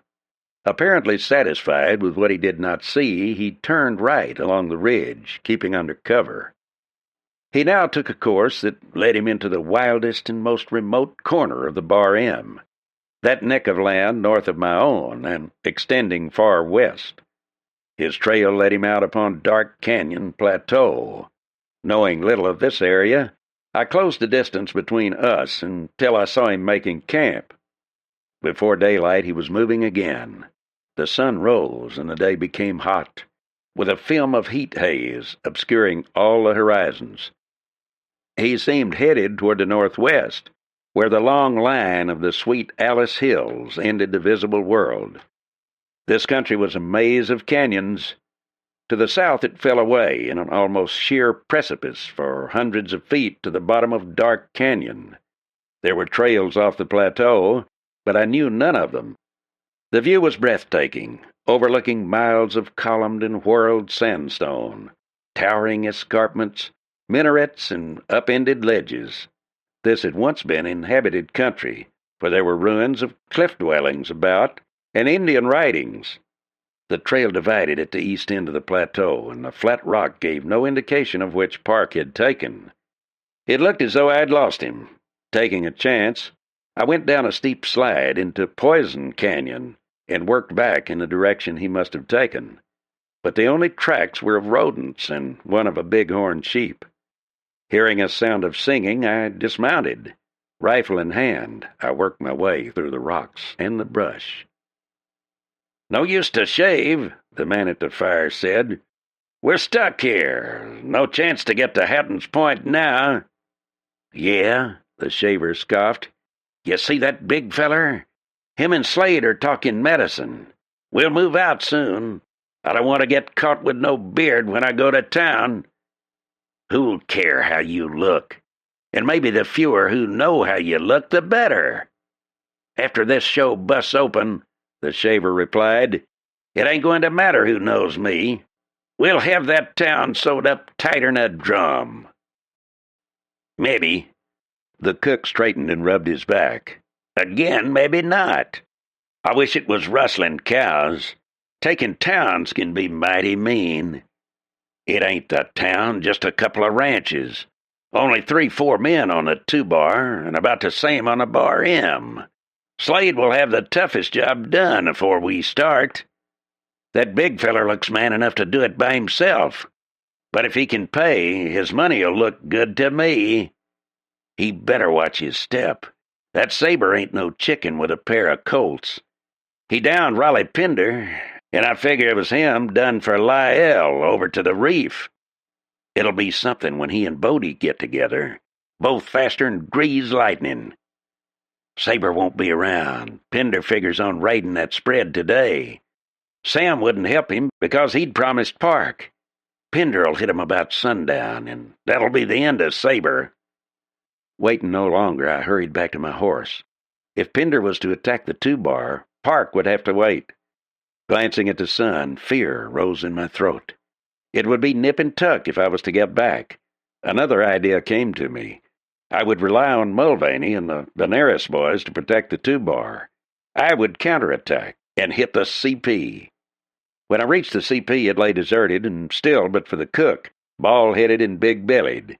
He rushed from the door, but I was on him too fast, and he dropped his rifle under the threat of my 6-gun. Tying him up, I dropped him in a feed bin and went to the house. Finding a can of wagon grease, I smeared it thickly over the floor in front of both doors, and more of it on the steps. Leaving the door partly open, I dumped red pepper into a pan and balanced it above the door, where the slightest push would send it cascading over whoever entered, filling the air with fine grains. Opening the corral, I turned the horses loose and started them down the valley. Digging out all the coffee on the place, I packed it to take away, knowing how a cowhand dearly loves his coffee. It was my idea to make their lives as miserable as possible, to get them thoroughly fed up with the fight. Pinder would not abandon the fight, but his hands might get sick of the discomfort. Gathering a few sticks, I added them to the fire already laid, but under them I put a half-dozen shotgun shells. In a tool shed were 6 sticks of powder and some fuse left from blasting rocks. Digging out a crack at one corner of the fireplace, I put 2 sticks of dynamite into the crack, then ran the fuse within 2 inches of the fire and covered it with ashes. The shotgun shells would explode and scatter the fire, igniting, I hoped, the fuse. A slow hour passed after I returned to a hideout in the brush. What was happening at the 2-bar? In any kind of fight, one has to have confidence in those fighting with him, and I had it in the man I'd left behind me. If one of them was killed, I vowed never to stop until all this crowd were finished. Sweat trickled down my face. It was hot under the brush. Once a rattler crawled by within 6 or 7 feet of me. A pack rat stared at me, then moved on. Crows quarreled in the trees over my head, and then I saw the riders. One look told me, whatever had happened at the 2-bar, I knew these men were not victorious.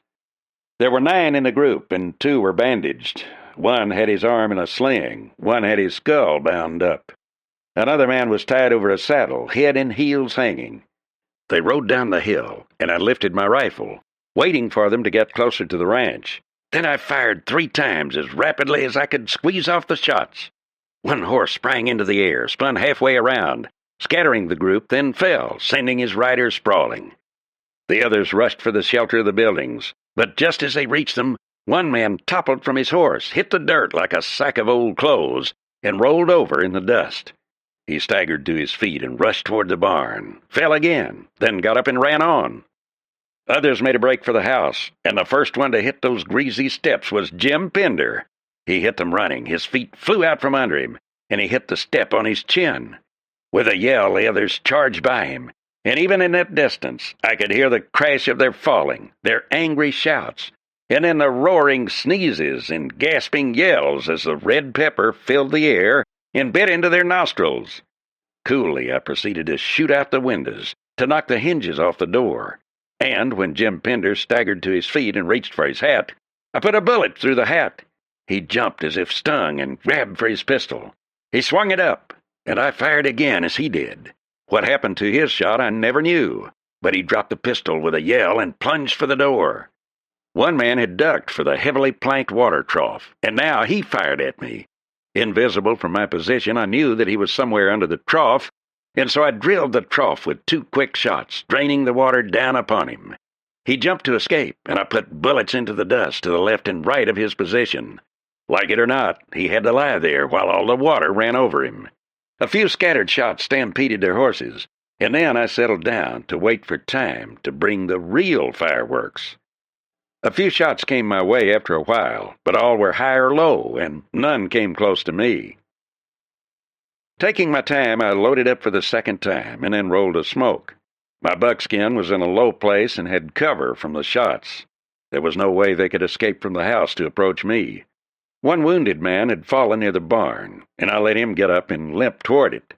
Every once in a while, somebody would fall inside the house, and in the clear air I could hear the sound, and each time I couldn't help but grin. There was smashing and banging inside the house, and I could imagine what was happening. They were looking for coffee and not finding it. A few minutes later, a slow trickle of smoke came out the chimney. My head resting on the palm of one hand, I took a deep drag on my cigarette and waited happily for the explosions. They came, and suddenly there was the sharp bark of a shotgun shell exploding, then a series of bangs as the others went off. 2 men rushed from the door and charged for the barn. Bullets into the dust hurried them to shelter, and I laid back and laughed heartily. I'd never felt so good in my life, picturing the faces of those tired, disgruntled men besieged in the cabin, unable to make coffee, sliding on a greasy floor, sneezing from the red pepper, ducking shotgun shells from the fire. Not 5 minutes had passed when the powder went off with terrific concussion. I had planted it better than I knew, for it not only cracked the fireplace, but blew a hole in it from which smoke gulped and trickled slowly. Rising, I drifted back to my horse and headed for the ranch. Without doubt, the CP outfit was beginning to learn what war meant, and furthermore, I knew my methods were far more exasperating to the cowhands than out-and-out fight. Your true cowhand savors a good scrap, but he does not like discomfort or annoyance. And I knew that going without water, without good food, and without coffee would do more to end the fight than anything else. All the same, as I headed to gelding back toward the 2-bar, I knew that, if any of my own boys had been killed, I would retaliate in kind. There could be no other answer. Mulvaney greeted me at the door. "Sure, Matt, you missed a good scrap. We give them lads the fight of their lives." Jolly and Jonathan looked up at me, Jolly grinning, the more serious Jonathan smiling faintly. Jolly showed me a bullet burn on his arm, the only scratch any of them had suffered. They had been watching, taking turn about, determined they would not be caught asleep while I was gone. The result was that they sighted the CP riders when they were still miles from the headquarters of the 2-bar. The Benares boys began it with a skirmisher's battle, firing from rocks and brush in a continual running fight. A half-dozen times they drove the CP riders to shelter, killing 2 horses and wounding a man. They had retreated steadily until in position to be covered by Mulvaney, who was ready with all the spare arms loaded. From the bunkhouse they stood off the attack. They had so many loaded weapons that there was no break in their fire until the CP retreated. "Somebody didn't want to fight," Jolly explained. "We seen 'em argue fine, and then finally somebody else joined in, and they backed out on Pender. He was almighty sore, believe you me." Amid much laughter, I told them about my own attack on the CP. Mulvaney ended it suddenly. "Hey," he turned swiftly, "I forgot to tell yer. That catamount of a Bodie Miller done shot Carnival." "Is he dead?" "Not the last we heard, but he's hurt mighty bad. He took 4 bullets before he went down." "Miller?" "Never a scratch. That kid's plumb poison, I tell you. Poison." Chapter 9.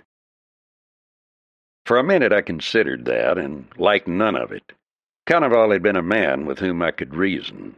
More than that, with Carnival at hand, there had always been protection for Olga. There was no time to be wasted now. Telling Mulvaney of what I had seen in the canyon, I turned my buckskin toward the Bar M. I wanted, first of all, to talk with Olga, and second, to see Carnival. If the man was alive, I had to talk to him. The gun star of Bodie Miller was rising now, and I knew how he would react. This new shooting would only serve to convince him of his speed. The confidence he had lacked on our first meeting, he would now have. He would not wait long to kill again, and he would seek out some known gunfighter, for his reputation could only grow now by killing the good ones, and Carnival had been one of the fastest around. And who would that mean? Jim Pender, Morgan Park, or myself? And knowing how he felt about me, I had an idea who he would be seeking out. Key Chapin was standing on the wide veranda of the Bar M house when I rode into the yard. Fox was loitering nearby, and he started toward me. "You ain't wanted here, Sabre," he told me brusquely. "Get off the place." "Don't be a fool, man. I've come on business." He shook his head stubbornly. "Don't make no difference. Start moving, and don't reach for a gun. You're covered from the bunkhouse and the barn." "Fox," I persisted, "I've no row with you, and you're the last man in the world I'd like to kill. But I don't like being pushed, and you're pushing me. I've got Bodie Miller and Morgan Park to take care of, as well as Jim Pender. So get this straight. If you want to die, grab iron. Don't ride me, Fox, because I won't take it." My buckskin started, and Fox, his face a study in conflicting emotion, hesitated. Then a cool voice interposed. "Fox, step back. Let the gentleman come up." It was Olga McLaren. Fox hesitated, then stepped back, and I drew up the buckskin for a minute. Fox looked at me, and our eyes met. "I'm glad of that, Fox," I said. "I'd hate to have killed a man as good as you. They don't come often." The sincerity in my voice must have reached him, for when I happened to glance back, he was staring after me, his face puzzled. As I dismounted, Chapin walked over toward the house. Olga stood on the steps awaiting me. There was no welcome in her eyes. Her face was cool, composed. "There was something you wanted?" "Is that my only welcome? What reason have you to expect anything more?" That made me shrug. "None," I said. "None at all. How's Carnival?" "Resting." "Is he better? Is he conscious?" "Yes to both questions." "Can he see anybody?" "No." Then I heard him speak. "Sabre, is that you? Come in." Olga hesitated, and for a minute I believed she was going to defy the request. Then, with a shrug of indifference, she led Chapin and me into the wounded man's room. The foreman's appearance shocked me. He was drawn and thin, his eyes huge and hollow in the deathly pallor of his face. His hand gripped mine, and he stared up at me. "Glad you're here, Sabre," he said abruptly. "Watch that little demon. Oh, he's a fast man. He's blinding. He had a bullet into me before my gun cleared. He's a freak, Sabre." "Sure," I agreed. "But that isn't what I came about. I came to tell you again, I had nothing to do with killing Rudd McLaren." He nodded slightly. "I'm sure of it." I could feel Olga behind me. "I found tracks. Not yours. Horse tracks and tracks of a man carrying a heavy burden. Small feet." Chapin interrupted suddenly. "Sabre, I've a message for you. I picked it up in Silver Reef yesterday." He handed me a telegram, still sealed. Ripping it open, I saw there what I had expected. "My brother unheard of in many months. Morgan Park answers description of Park Cantwell. Wanted for murder and embezzlement of regimental funds. Coming west. Leo Darcy, Colonel, 12th Cavalry." Without comment, I handed the message back to Chapin, who read it aloud. Olga grew pale, but she said nothing. "Know anything about the case?" Carnival asked Chapin. The editor nodded. "Yes, I do. It was quite an exciting case at the time. Park Cantwell was a captain in the cavalry. He embezzled some $20,000, then murdered his commanding officer when faced with it. He got away, was recaptured, and then broke jail and killed 2 men in the process. He was last heard of in Mexico." "Not much chance of a mistake, is there?" "None," Chapin said, "or very slight. Not many men are so big, and he is a striking character. Out west here, he probably believed he would not be discovered. Most of his time he spent on that lonely ranch of his, and he rarely was around town until lately. Apparently, if this is true, he hoped to realize enough money out of the deal of his with Jake Booker to retire in Mexico or elsewhere. Probably in this remote corner of the West, he believed he might never be recognized." "And now?" Olga asked. "What will happen?" Chapin shrugged. "I'll take this message to Sheriff Will Tharp, and then we'll wait for Darcy to arrive." "There's not much else we can do," I agreed. "What is it Park and Booker want?" Chapin wondered. "I don't grasp their motive." "Who does?" I shrugged. Olga had not looked at me. Several times I tried to catch her eyes, but she avoided my glance. Her face was quiet, composed, and she was, as always, perfectly poised. Not by so much as a flicker of an eyelash did she betray her feelings toward me, but I found no comfort in that. Whether or not she believed I had killed her father, she obviously wanted no part of me. Discouraged, I turned toward the door. "Where to now?" Cannavale asked. "Why?"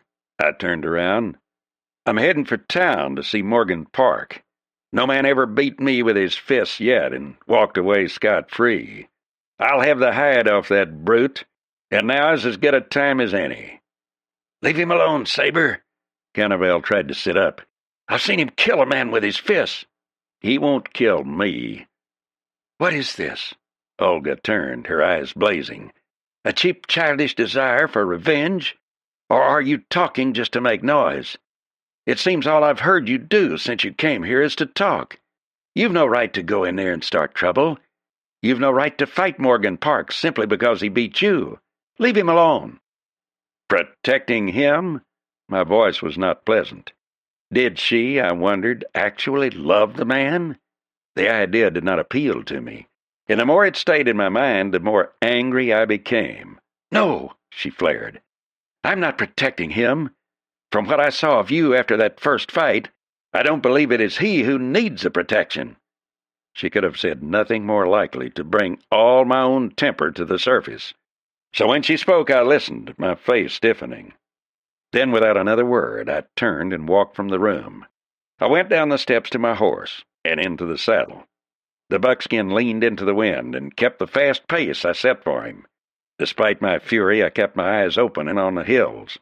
Right then I would have welcomed a fight, and any kind of a fight. I was mad all the way through, burning with it. And perhaps it was lucky that right then I should round a bend of the trail and come into the midst of Jack Slade and his men. They had not heard me until I rounded the bend, and they were heading the same way I was, toward town. The sudden sound of horses' hoofs turned their heads, and Slade dove for his gun. He was too late.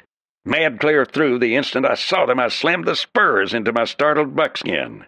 The horse gave a lunge, driving between the last two riders and striking Slade's horse with his shoulder. At the same instant, I lashed out with the barrel of my Colt and laid it above the ear of the nearest rider. He went off his horse as if struck by lightning, and I swung around, blasting a shot from my belt that knocked the gun from the hand of another rider. Slade was fighting his maddened horse, and I leaned over and hit it a crack with my hat. The horse gave a tremendous leap and started to run like a scared rabbit, with Slade fighting to stay in the saddle. He had lost one stirrup when my horse lunged into his and had not recovered it. The last I saw of him was his running horse and a cloud of dust. It all happened in a split second, and one man had a smashed hand. One was knocked out, and Slade was fighting his horse. The fourth man had been maneuvering for a shot at me, but among the plunging horses he was afraid of hitting his own friends. Wheeling my horse, I fired as he did, and both of us missed. He tried to steady his horse and swung. Buck did not like it and was fighting to get away. I let him go, taking a backward shot at the man in the saddle, a shot that must have clipped his ear, for he ducked like a bee-stung farmer. And then Buck was laying him down on the trail to town. Feeding shells into my gun, I let him run. I felt better for the action and was ready for anything. The town loomed up, and I rode in and swung down in front of Mother O'Hara's. Buck's side looked bad, for the spurs had bit deep, and I'm a man who rarely touches a spur to a horse. After greasing the wounds and talking Buck into friendship again, I went inside. There was nobody around, but Katie O'Hara came out of her kitchen. One look at me, and she could see I was spoiling for trouble. "Morgan Park in town?" She did not hesitate. "He is that. A moment ago I heard he was in the saloon." Morgan Park was there, all right. He was sitting at a table with Jake Booker, and they both looked up when I entered. I didn't waste any time. I walked up to them. "Booker," I said, "I've heard you're a no-account shyster, a sheep-stealing, small-town shyster at that. But you're doing business with a thief and a murderer, and a man I'm going to whip." With that, I grabbed the table and hurled it out of the way, and then I slapped Morgan Park across the mouth with my hat. Morgan Park came off his chair with a roar. He lunged and came up fast, and I smashed him in the teeth with a left. His lips flattened and blood showered from his mouth. And then I threw a right that caught him flush on the chin, and I threw it hard. He blinked, but he never stopped coming, and he rushed me, swinging with both of those huge iron-like fists. One of them rang bells on my skull, and the other dug for my midsection with a blow I partially blocked with an elbow. Then I turned with his arm over my shoulder, and I threw him bodily across the floor against the bar rail. He came up fast, and I nailed him with another left. Then he caught me with both hands, and sparks danced among the stars in my skull. That old smoky taste came up inside of me, and a taste of blood in my mouth, and I walked in smashing with both hands. Something busted on his face, and his brow was cut to the bone, and the blood was running all over him. There was a crowd around, and they were yelling, but I heard no sound. I walked in, bobbing and weaving to miss as many of those jarring, brutal blows as possible, but they kept landing and battering me. He knocked me back into the bar, and then grabbed a bottle. He took a terrific cut at my skull, and I ducked, smashing him in the ribs. He staggered and sprawled, out of balance from the force of his missed swing, and I rushed him and took a flying leap at his shoulders. I landed astride and jammed both spurs into his thighs, and he let out a roar of agony. I went over his head, lighting on all fours, and he sprang atop my back. I flattened out on the floor with the feeling that he had me. He was yelling like a madman, and he grabbed my hair and began to beat my head against the floor. How I did it, I'll never know, but I bowed my back under his weight and forced myself to my hands and knees. He ripped at me with his own spurs, and then I got his leg and threw him off. Coming up together, we circled, more wary now. His shirt was in ribbons, and he was covered with blood. I'd never seen Morgan stripped before. He had a chest and shoulders like a Hercules. He circled and then came into me, snarling. I nailed that snarl into his teeth with both fists, and we stood there swinging them freely with both hands, rocking with the power of those punches and smelling of sweat, blood, and fury. He backed up and I went into him. Suddenly he caught my upper arms and, dropping, put a foot in my stomach and threw me over his head. For a fleeting instant I was flying through the air, and then I lit on a poker table and grabbed the sides with both hands. It went over on top of me, and that was all that saved me. As he rushed in to finish me with the boots, I shoved the table at him and came up off the floor, and he hit me again, and I went right back down. He dropped a big palm on my head and shoved me at the floor. I sprawled out, and he kicked me in the side. It missed my ribs and glanced off my gun belt, and I rolled over and grabbed his boot, twisting hard. It threw him off balance, and he hit the floor, which gave me the chance to get on my feet. I got him just as he was halfway up with a right that knocked him through the door and out onto the porch. I hit the porch in a jump, and he tackled me around the knees. We both were down then, and I slapped him with a cupped hand over his ear, and knew from the way he let go that I'd busted an eardrum for him. I dropped him again with a solid right to the chin, and stood back, gasping and pain-racked, fighting for breath. He got up more slowly, and I nailed him, left and right in the mouth, and he went down heavily. Sprawled out, he lay there on the edge of the walk, one hand trailing in the dust, and I stared down at him. He was finished, through. Turning on my heels, I walked back inside, and brushing off those who crowded around me, I headed for the bar. I took the glass of whiskey that was shoved at me and poured it in my hands and mopped the cuts on the lower part of my face with it. Then I took a quick gulp from the glass that was again put before me and turned. Morgan Park was standing 3 feet away from me, a bloody, battered giant with cold, ugly fury blazing from his eyes. "Give me a drink!" he bellowed. He picked up the glass and tossed it off. "Another!" he yelled while I stared at him. He picked that up, lifted it to his lips, then threw it in my eyes. I must have blinked, for instead of getting the shot glass full, I got only part of it, but enough to blind me, and then he stepped close. As I fought for sight, I caught a glimpse of his boot toes, wide spread, and I was amazed that such a big man had such small feet. Then he hit me. It felt like a blow from an axe, and it knocked me into the bar. He faced around, taking his time, and he smashed one into my body, and I went down, gasping for breath. He kicked at me with the toe of one of those deadly boots that could have put an eye out, but the kick glanced off the side of my head. It was my turn to be down and out. Then somebody drenched me with a bucket of water, and I looked up. Keith Chapin was standing over me, but it was not Keith Chapin who had thrown the water. It was Olga. Right then, I was only amazed that she was there at all, and then I got up shakily, and somebody said, "There he is!" And I saw Park standing there with his hands on his hips, leering at me, and with the same mutual hatred, we went for each other again. How we did it, I don't know. Both of us had taken beatings that would have killed a horse.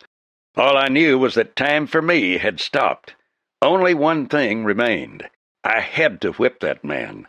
Whip him or kill him with my bare hands, and I was not stopping until I was sure I had done it. "Stop it, you crazy fools! Stop it or I'll throw you both in jail!" Sheriff Will Tharp was standing in the door with a gun on me. His cold blue eyes were blazing. Behind him were maybe 20 men staring at us. One of them was Keith Chapin. Another was Bodie Miller. "Take him out of here, then," I said. "If he wants more of this, he can have it in the morning." Park backed toward the door, then turned away. He looked punch-drunk. After that, I sat up for an hour, putting hot water on my face. Then I went to the livery stable and crawled into the loft, taking a blanket with me. I had worn my guns and had my rifle along. How long I slept, I have no idea. Except that, when I awakened, bright sunlight was streaming through the cracks in the walls of the old stable, and the loft was like an oven with the heat. Sitting up, I touched my face. It was sore, all right, but felt better. I worked my fingers to loosen them up, and then heard a movement and looked around. Morgan Park was on the ladder, staring at me, and I knew then that I was not looking at a sane man. Chapter 10. He stood there on the ladder in that hot old barn, staring at me with hatred and a fury that seemed no whit abated from the previous night. "You back again?" I spoke quietly, yet lay poised for instant movement. I knew now the tremendous vitality that huge body held. "After the way I licked you last night?" The veins distended in his brow and throat. "Whipped me?" His voice was hoarse with anger. "Why, you—" He started over the end of the ladder, and I let him come.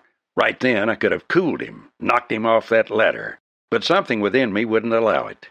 With a lesser man, one I could have whipped easily, I might have done it just to end the fighting, but not with Morgan Park.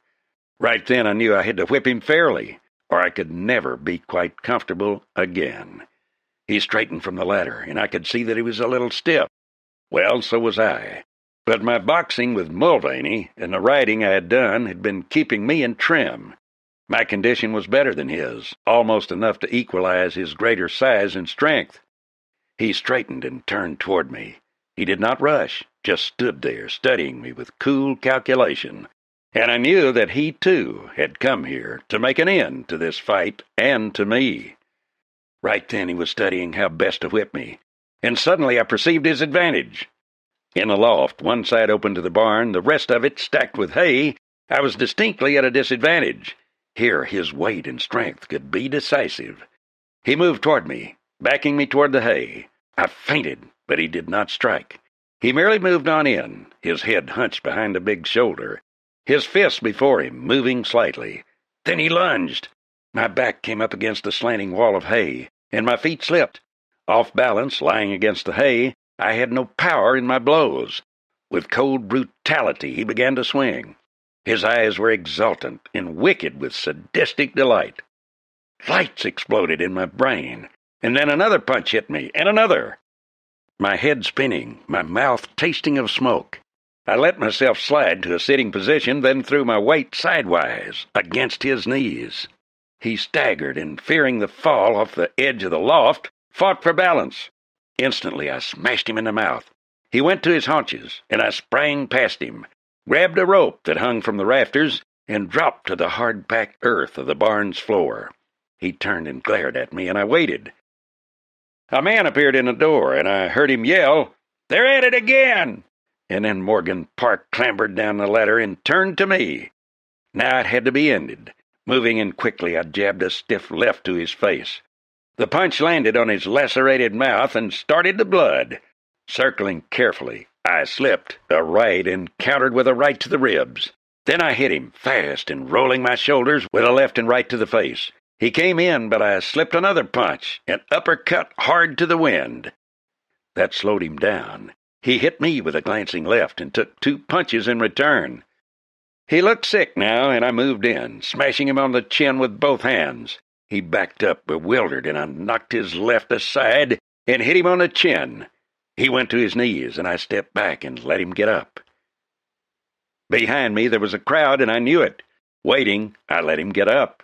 He wiped off his hands, then lunged at me, head down and swinging. Sidestepping swiftly, I evaded the rush, and when he tried it again, I dropped my palm to the top of his head and spun him. At the same instant, I uppercut with a wicked right that straightened him up. He turned toward me, and then I pulled the trigger on a high, hard one. It struck his chin with a solid thud of the butt end of an axe, striking a log. He fell, not over backwards, but face down. He lay there still and quiet, unmoving, out cold. Sodden with weariness and fed up with fighting for once, I turned away from him and picked up my hat and rifle. Nobody said anything, staring at my battered face and torn clothing. Then they walked to him. At the door I met Sheriff Tharp. He glared at me. "Didn't I tell you to stop fighting in this town, Sabre? What am I going to do? Let him beat my head off? I came here to sleep without interruption, and he followed me. Found me this morning." Jerking my head toward the barn's interior, I told him, "You'll find him in there, Tharp." He hesitated. "Better have some rest, Sabre. Then ride out of town for a few days. After all, I have to have peace. I'm arresting Park. Not for fighting. For murder. This morning I received an official communication confirming your message." Actually, I was sorry for him. No man ever hates a man he has whipped in a hand-to-hand fight. All I wanted now was sleep, food, and gallons of cold spring water. Right then I felt as if it had been weeks since I'd had a decent drink. Yet all the way to O'Hara's I kept remembering that bucket of water doused over me the night before. Had it really been Olga McLaren there? Or had I been out of my head from the punches I'd taken? When my face was washed off, I came into the restaurant, and the first person I saw was Keith Chapin. He looked at my face and shook his head. "I'd never believe anything human could fight the way you two did," he exclaimed. "And again this morning. I hear you whipped him good this time." Yeah, I was tired of it all. Somberly, I ate breakfast, listening to the drone of voices in my ears. "Booker's still in town," Chapin was speaking. "What's he after, I wonder?" Right then I did not care, but as I ate and drank coffee, my mind began to function once more. After all, this was my country. I belonged here. For the first time, I really felt that I belonged someplace. Am I crazy, or was Olga here last night? "She was here all right. She saw part of your fight." "Did she leave?" "I think not. I believe she's staying over at Doc and Mrs. West's place. They're old friends of hers." Chapin knocked out his pipe. "As a matter of fact, you'd better go over there and have him look at those cuts. One of them at least needs some stitches." "Tharp arrested Park." "Yes, I know. Park is Cantwell, all right." Out in the air, I felt better, with food and some strong black coffee inside of me. I felt like a new man, and the mountain air was fresh and good to the taste. Turning, I started up the street, walking slowly. This was Hattans Point. This was my town. Here in this place I would remain. I would ranch here, graze my cattle, rear my sons to manhood. Here I could take my place in the world and be something more than the careless, cheerful, trouble-hunting rider. Here in this place I belonged. Doc West lived in a small white cottage surrounded by rose bushes and shrouded in vines. Several tall poplars reached toward the sky, and there was a small patch of lawn inside the white picket fence. He answered the door at my rap, a tall, austere-looking man with gray hair and keen blue eyes. He smiled at me. "You're Matt Sabre. I was expecting you." That made me grin. With a face like this, you should expect me. I took a licking for a while. And gave one to Morgan Park. I've just come from the jail where I looked him over. He has 3 broken ribs and his jaw is broken. "No." I stared at him. He nodded. "The ribs were broken last night sometime, I'd guess." "There was no quit in him." West nodded seriously. "There still isn't. He's a dangerous man, Sabre. A very dangerous man." That I knew. Looking around, I saw nothing of Olga McLaren. Hesitating to ask, I waited and let him work on me. When he was finished, I got to my feet and buckled on my guns. "And now?" he asked. "Back to the 2-bar. There's work to do there." He nodded, but seemed to be hesitating about something. Then he asked, "What about the murder of Rudd McLaren? What's your view on that?" Something occurred to me then that I had forgotten. "It was Morgan Park," I said. "Cannibal found the footprint of a man nearby. The boots were very small. Morgan Park, and I noticed it for the first time during our fight, Has very small feet, despite his size." "You may be right," he agreed hesitantly. "I've wondered. Who else could it have been? I know I didn't do it.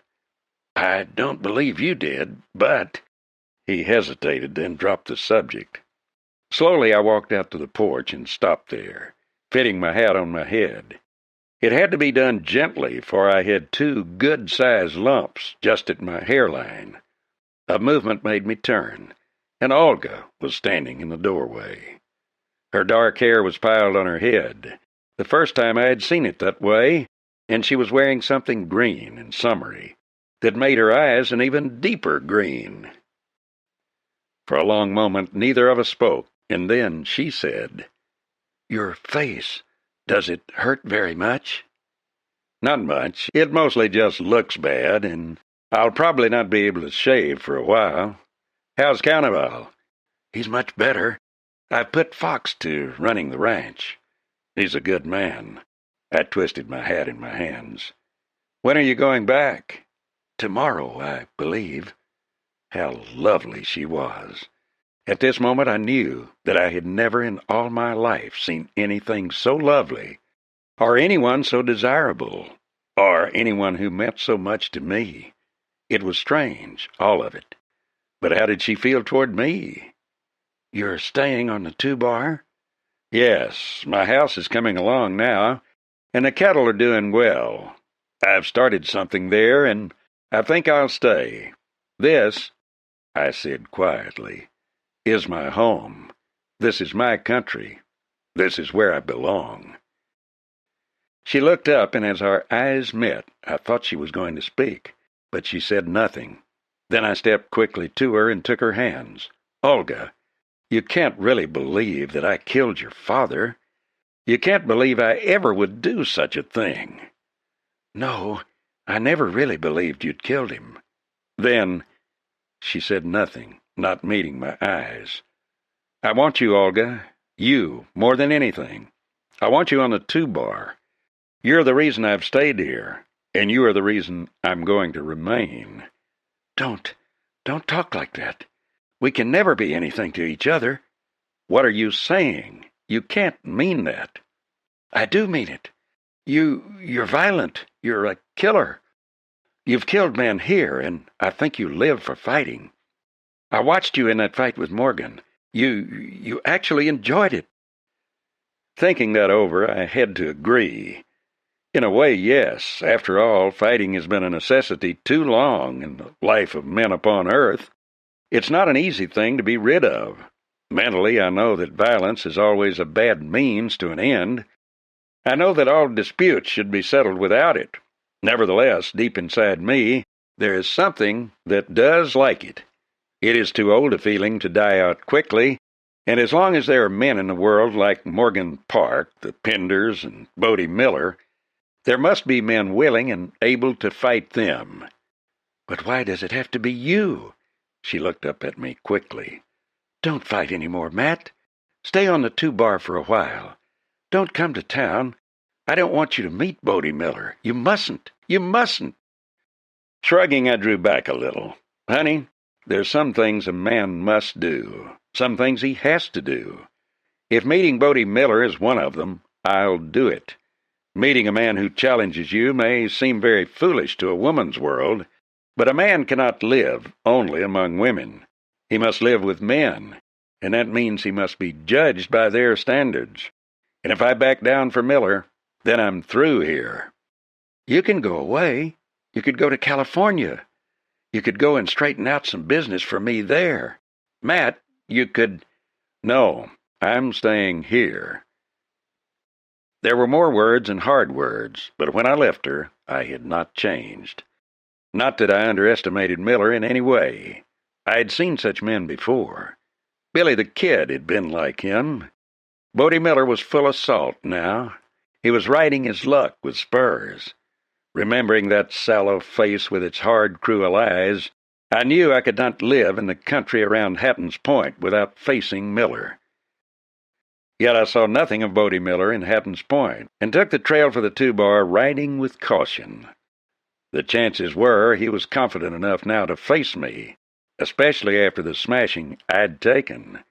Moreover, the Slades were in the country and would be smarting over the beating I had given them. The 2-bar looked better than anything I had seen in a long time. It was shadowed now with late evening, but the slow smoke lifted straight above the chimney, and I could see the horses in a corral. As I rode into the yard, a man materialized from the shadows. It was Jonathan Benares, with his long rifle. When I swung down from the saddle, he stared at my face, but said nothing. Knowing he would be curious, I explained simply. Morgan Park and I had it out. It was quite a fight. He took a licking. If he looks worse than you, he must be a sight. He does, believe me. Anybody been around? Nary a soul. Jolly was down the wash this afternoon. Them cows are sure fattening up fast. You got you a mighty fine ranch here. Pa was over. He said if you needed another hand, you could have Zeb for the asking. Thanks. Your father's all man. Jonathan nodded. I reckon. We aim to be neighbors to folks who'll neighbor with us. We won't have no truck with them as walks it high and mighty. Pa took to you right off. Said you come and faced him like a man and laid your cards on the table. Mulvaney grinned when I walked through the door and then indicated the food on the table. Sit up. You're just in time. It was good. Sitting there in my own home, seeing the light reflecting from the dishes, and feeling the warmth and pleasantness of it. But the girl I wanted to share these things with was not here to make it something more than just a house. You're silent tonight, Mulvaney said shrewdly. Is it the girl, or is it the fight? I grinned and my face hurt with the grinning. I was thinking of the girl, but not of Park. I was wondering about the fight, Mulvaney said. I wish I'd been there to see it. I told him about it, and as I talked, I began to wonder what Park would do now, for he would not rest easy in jail, and there was no telling what trick Jake Booker might be up to, and what was it they wanted. Until I knew that, I knew nothing. The place to look was where the Bar M and the 2-bar joined, and tomorrow I would do my looking, and would do it carefully. On this ride, Mulvaney joined me, and I welcomed the company as well as the Irishman's shrewd brain. We rode east toward the vast wilderness that lay there, east toward the country where I had followed Morgan Park toward his rendezvous with Jack Slade, east toward the maze of canyons, desert, and lonely lands beyond the river. See any tracks up that way before? Mulvaney asked suddenly. Some, I admitted, but I was following the fresh trail. We'll have a look around. Think it will be that silver you found out about in Booker's office? Could be. We'll head for Dark Canyon Plateau and work north from there. I think that's the country. I'd feel better, Mulvaney admitted after a pause, if we knew what had become of that Slade outfit. They'll be feeling none too kindly after the whipping you gave 'em. I agreed. Studying the narrowing point, I knew we would soon strike a trail that led back to the northwest, a trail that would take us into the depths of fabled canyon. Nearing that trail, I suddenly saw something that looked like a horse track. A bit later, we found the trail of a single horse, freshly shod and heading northeast, a trail no more than a few hours old. Could be one of the Slade outfit, Mulvaney speculated dubiously. Park's in jail, and nobody else would come over here. We fell in behind, and I could see these tracks must have been made during the night. At one place a hoof had slipped, and the earth had not yet dried out. Obviously, then, the horse had passed after the sun went down. We rode with increasing care, and we were gaining. When the canyon branched, we found a water hole where the rider had filled his canteen and prepared a meal. He's no woodsman, Mulvaney. Much of the wood he used was not good burning wood, and some of it green. Also, his fire was in a place where the slightest breeze would swirl smoke in his face. He didn't unsaddle, Mulvaney said, which means he was in a hurry. This was not one of Slade's outlaws, for always on the dodge, nobody knew better than they how to live in the wilds. Furthermore, they knew these canyons.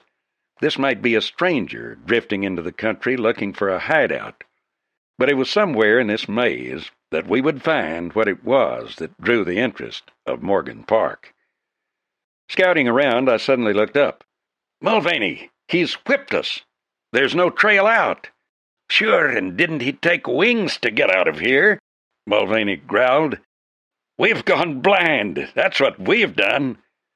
Returning to the spring, we let the horses drink while I did some serious thinking. The rock walls offered no route of escape. The trail had been plain to this point, and then vanished. No tracks.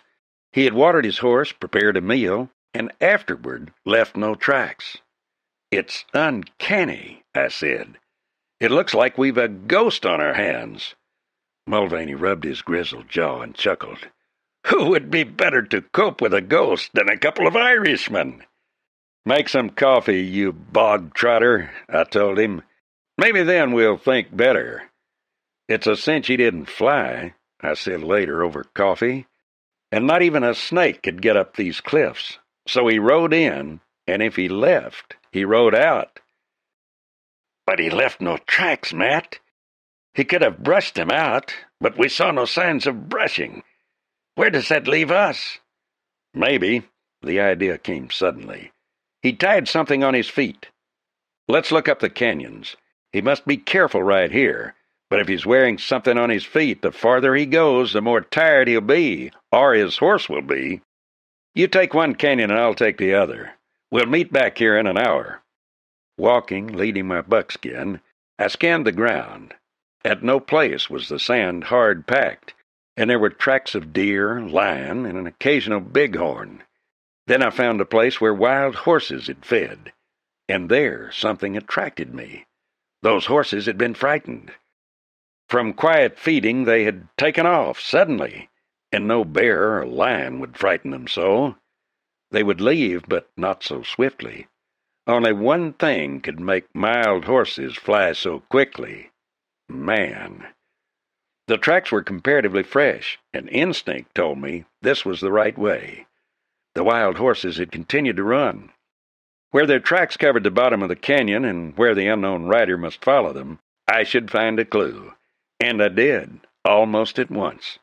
Something foreign to the rock in manzanita caught my eye. Picking it free of a manzanita branch, I straightened up. It was sheep's wool. Swearing softly, I swung into the saddle and turned back. The rider had brought sheepskins with him, tied some over his horse's hoofs, and some over his own boots, and so left no defined tracks. Mulvaney was waiting for me. "Find anything?" He listened with interest and then nodded. It was a good idea he had. "Well, we'll get him now."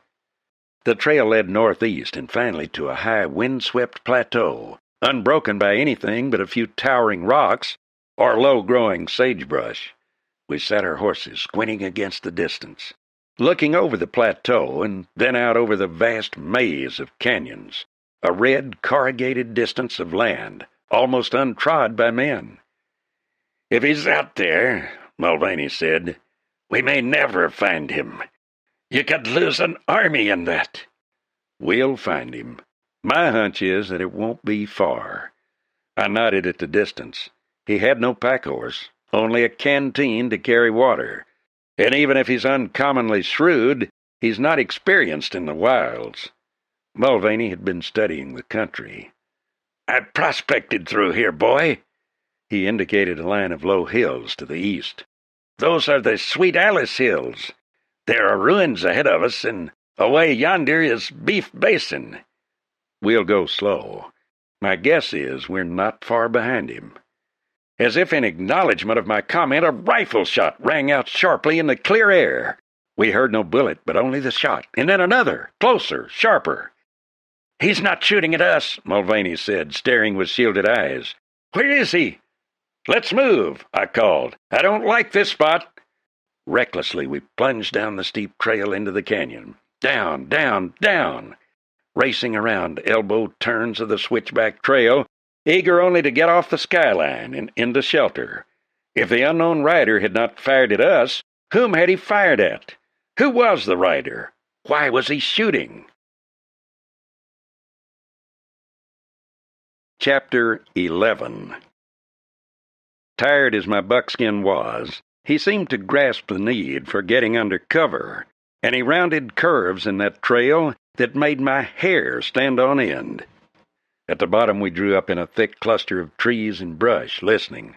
Even our horses felt the tension, for their ears were up, their eyes alert. All was still. Some distance away a stone rattled. Sweat trickled behind my ear, and I smelled the hot aroma of dust and baked leaves. My palms grew sweaty, and I dried them, but there was no sound. Careful to let my saddle creak as little as possible, I swung down, Winchester in hand. With a motion to wait, I moved away. From the edge of the trees I could see no more than 30 yards in one direction, and no more than 20 in the other. Rock walls towered above, and the canyon lay hot and still under the midday sun. From somewhere came the sound of trickling water, but there was no other sound or movement. My neck felt hot and sticky. My shirt clung to my shoulders. Shifting the rifle in my hands, I studied the rock walls with misgiving. Drying my hands on my jeans, I took a chance and moved out of my cover, moving to a narrow 6-inch band of shade against the far wall. Easing myself to the bend of the rock, I peered around. 60 yards away stood a saddled horse, head hanging. My eyes searched and saw nothing, and then, just visible beyond a white, water-worn boulder, I saw a boot and part of a leg. Cautiously I advanced, wary for any trick, ready to shoot instantly. There was no sound but an occasional chuckle of water over rocks. Then suddenly I could see the dead man. His skull was bloody, and he'd been shot over the eye with a rifle, and at a fairly close range. He had probably never known what hit him. There was vague familiarity to him, and his skull bore a swelling. This had been one of Slade's men, who I had slugged on the trail to Hattans Point. The bullet had struck over the eye and ranged downward, which meant he had been shot from ambush, from a hiding place high on a canyon wall. Lining up the position, I located a tuft of green that might be a ledge. Mulvaney was approaching me. "He wasn't the man we followed," he advised. "This one was coming from the other way." "He's one of the Slade crowd, dry-gulched." "Whoever he is," Mulvaney assured me, "we can't take chances. The fellow who killed this man shot for keeps." We started on, but no longer were the tracks disguised. The man we followed was going more slowly now. Suddenly I spotted a boot print. "Mulvaney," I whispered hoarsely, "that's the track of the man who killed Rudd McLaren." "But Morgan Park is in the Huskow," Mulvaney protested. "Unless he's broken out. But I'd swear that was the track found near McLaren's body, the one Cannavale found." My buckskin's head came up and his nostrils dilated. Grabbing his nose, I stifled the neigh, then stared up the canyon. Less than 100 yards away, a dun horse was picketed near a patch of bunch grass. Hiding our horses in a box canyon, we scaled the wall for a look around. From the top of the badly fractured mesa, we could see all the surrounding country. Under the southern edge of the mesa was a cluster of ancient ruins. Beyond them, some deep canyons. With my glasses shielded from sun reflection by my hat, I watched a man emerge from a crack in the earth, carrying a heavy sack. Placing it on the ground, he removed his coat, and with a pick and bar began working at a slab of rock. "What's he doing?" Mulvaney demanded, squinting his eyes. "Prying a slab of rock," I told him. And even as I spoke, the rock slid, rumbled with other debris, then settled in front of the crack. After a careful inspection, the man concealed his tools, picked up his sack and rifle, and started back. Studying him, I could see he wore black jeans, very dusty now, and a small hat. His face was not visible. He bore no resemblance to anyone I had seen before. He disappeared near the base of the mountain, and for a long time we heard nothing. "He's gone," I said. "We'd best be mighty careful," Mulvaney warned uneasily. "That's no man to be fooling with, I'm thinking." A shot shattered the clear white radiance of the afternoon. One shot, and then another. We stared at each other, amazed and puzzled. There was no other sound, no further shots. Then uneasily we began our descent of the mesa, sitting ducks if he was waiting for us. To the south and west the land shimmered with heat, looking like a vast and unbelievable city, long fallen to ruin. We slid into the canyon where we'd left the horses, and then the shots were explained. Both horses were on the ground, sprawled in pools of their own blood. Our canteens had been emptied and smashed with stones. We were 30 miles from the nearest ranch, and the way led through some of the most rugged country on earth. "There's water in the canyons," Mulvaney said at last, "but no way to carry it. You think he knew who we were?"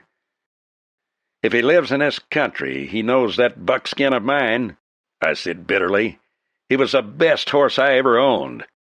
To have hunted for us and found us, the unknown man would have had to take a chance on being killed himself. But by this means he left us small hope of getting out alive. "We'll have a look where he worked," I said. "No use leaving without knowing about that."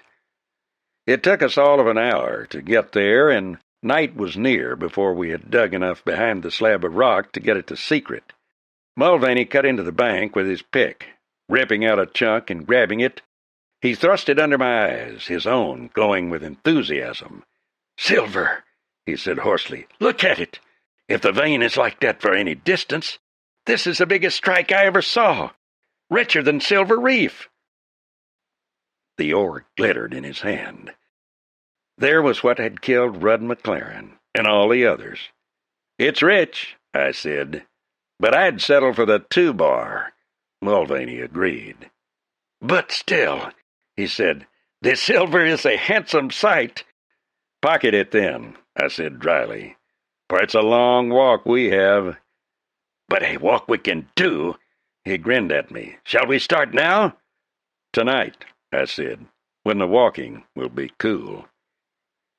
We let the shadows grow long around us while we walked and watched the thick blackness choke the canyons and deepen in the shadows of trees. We walked on steadily, with little talk, up Ruined Canyon and over a saddle of the Sweet Alice Hills, and down to the spring on the far side of the hills. There we rested, and we drank several times. From the stars I could see that it had taken us better than 2 hours of walking to make less than 5 miles. But now the trail would be easier along Dark Canyon Plateau, and then I remembered Slade's camp. What if they were back there again, holed up in the same place? It was a thought, and to go down the canyon toward them was actually none out of the way. Although the walking might be rougher at times, we would have the stream beside us, a thing to be considered. Mulvaney agreed, and we descended into the canyon. Dark it was there, and quiet except for the rustle of water over stones, and there was a cool dampness that was good to our throats and skins after the heat.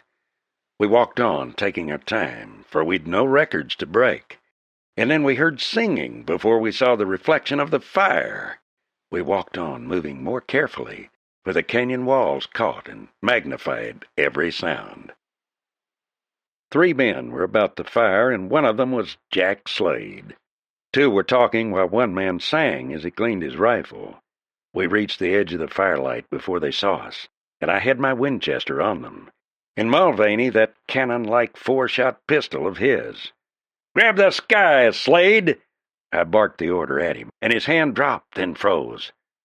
"Who is it?" he demanded hoarsely, straining his eyes at us. Our faces being shielded by the brims of our hats, he could not see enough of them. I stepped nearer so the firelight reached under my hat brim. "It's Matt Sabre," I said, "and I'm not wanting to kill you or anybody. We want 2 horses. You can lend them to us, or we'll take them. Our horses were shot by the same man that killed your partner." Slade jerked, his eyes showing incredulity. "Killed? What, killed?" "That's right. Intentionally or otherwise. He met up with the hombre we were following. He drilled your man right over the eyes. We followed on, and he found where we left our horses and shot them both to leave us afoot. Damn a man that'll kill a horse, Slade said. Who was he? Don't know, I admitted. Only he leaves a track like Morgan Park. At least he's got a small foot. But Park's in jail, Mulvaney added. Not now he isn't, Slade said. Morgan Park broke jail within an hour after darkness last night. He pulled one of those iron bars right out of that old wall, stole a horse and got away. He's on the loose and after somebody's scalp. Park free.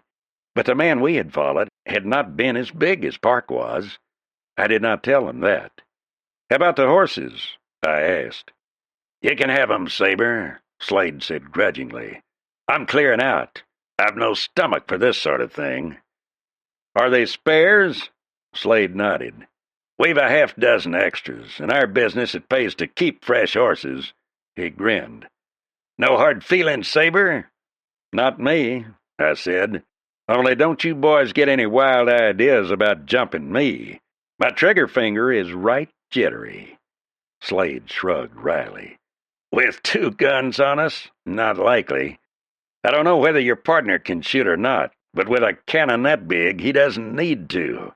What kind of gun is that, anyway? She's my own make, Mulvaney said cheerfully. But the slug kills just as dead. Give this hombre an old stovepipe and he'll make a cannon, I told him. He's a genius with tools. While Mulvaney got the horses, I stood over the camp. Any other news in town? I asked Slade. Plenty, he admitted. Some army officer came into town claiming Park killed his brother. Seems a right salty gent. And, his eyes flickered to mine, Bodie Miller is talking it big around town. He says you're his meat. He's a heavy eater, that boy, I said carelessly.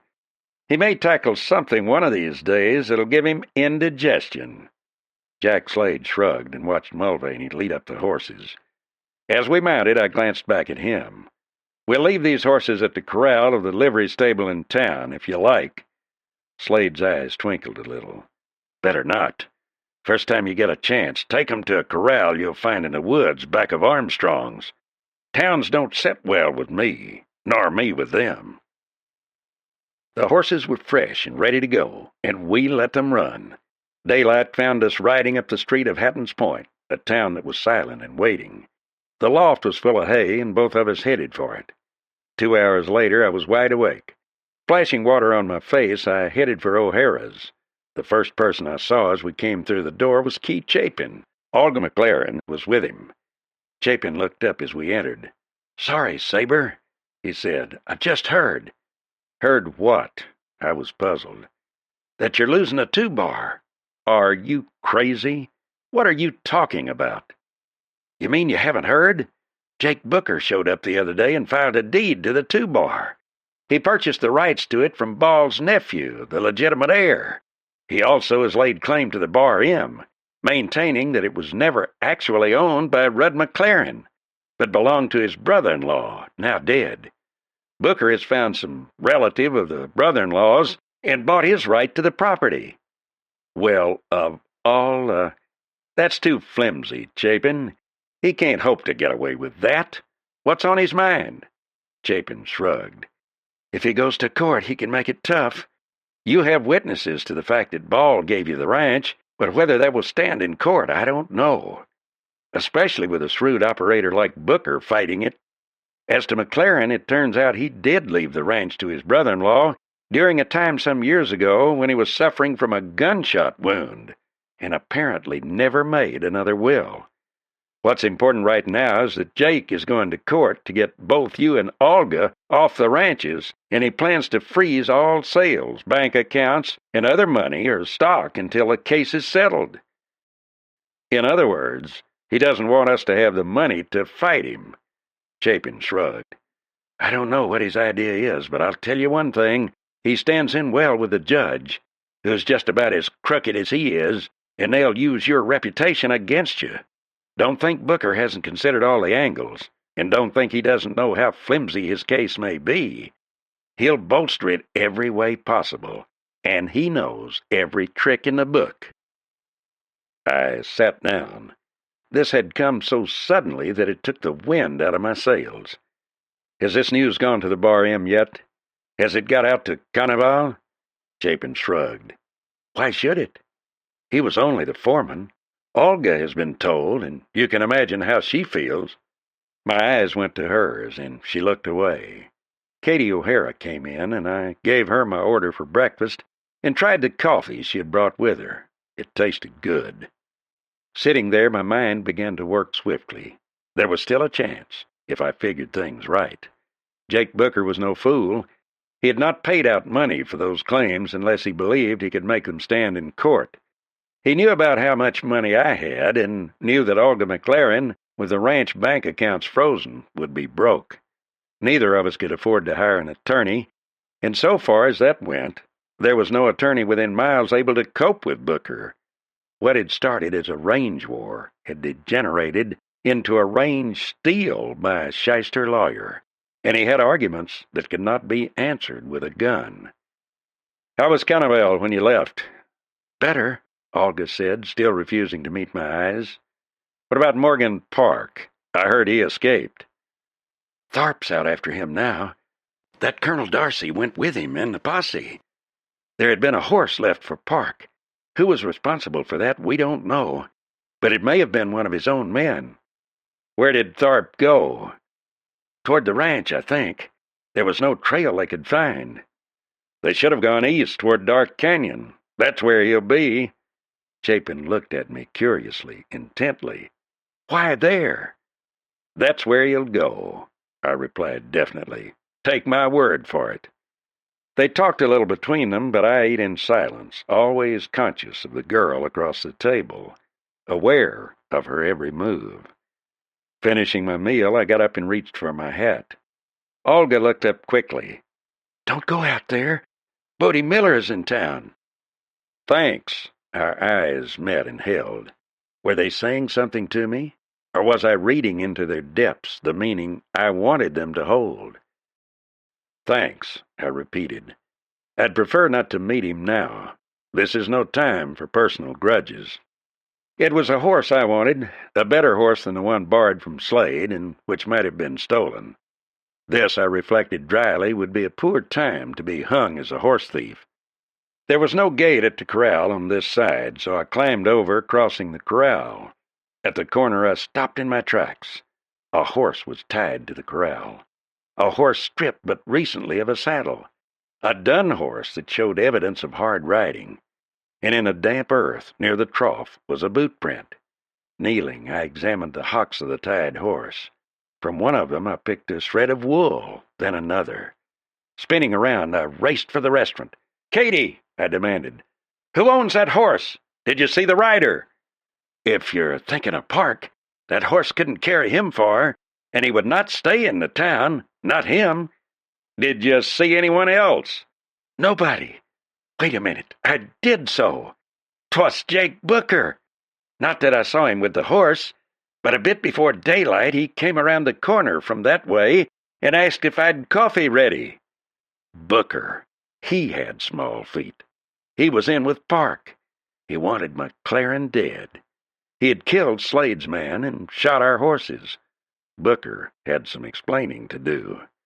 Mulvaney was crawling from the loft where I'd slept, but was all attention at once. He listened, then ran to the stable office. Waiting only until he was on a horse and racing from town, I started back to O'Hara's. My mind was made up.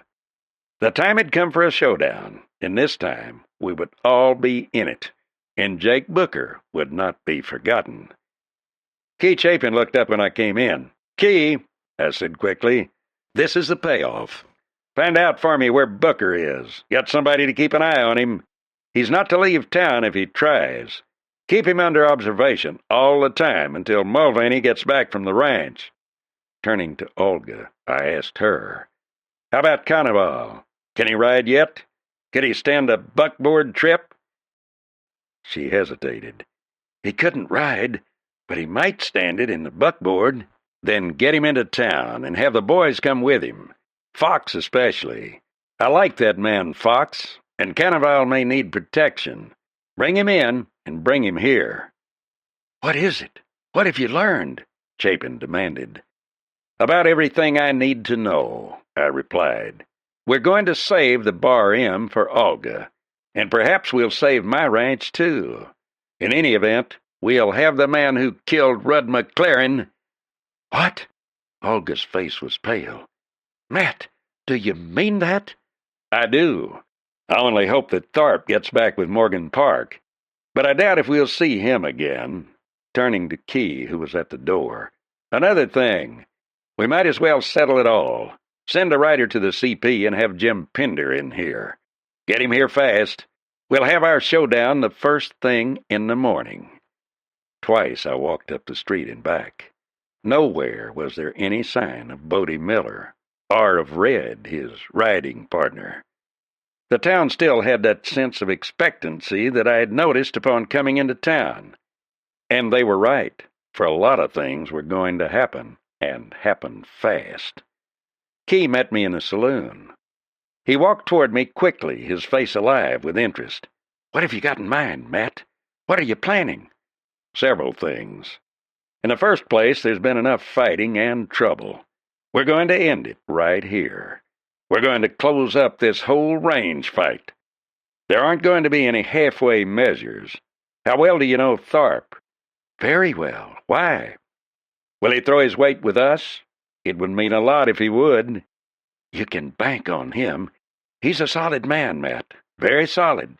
"All right. In the morning, then. In the morning, we'll settle everything." There was a slight movement at the door, and I looked up. My pulse almost stopped with the shock of it.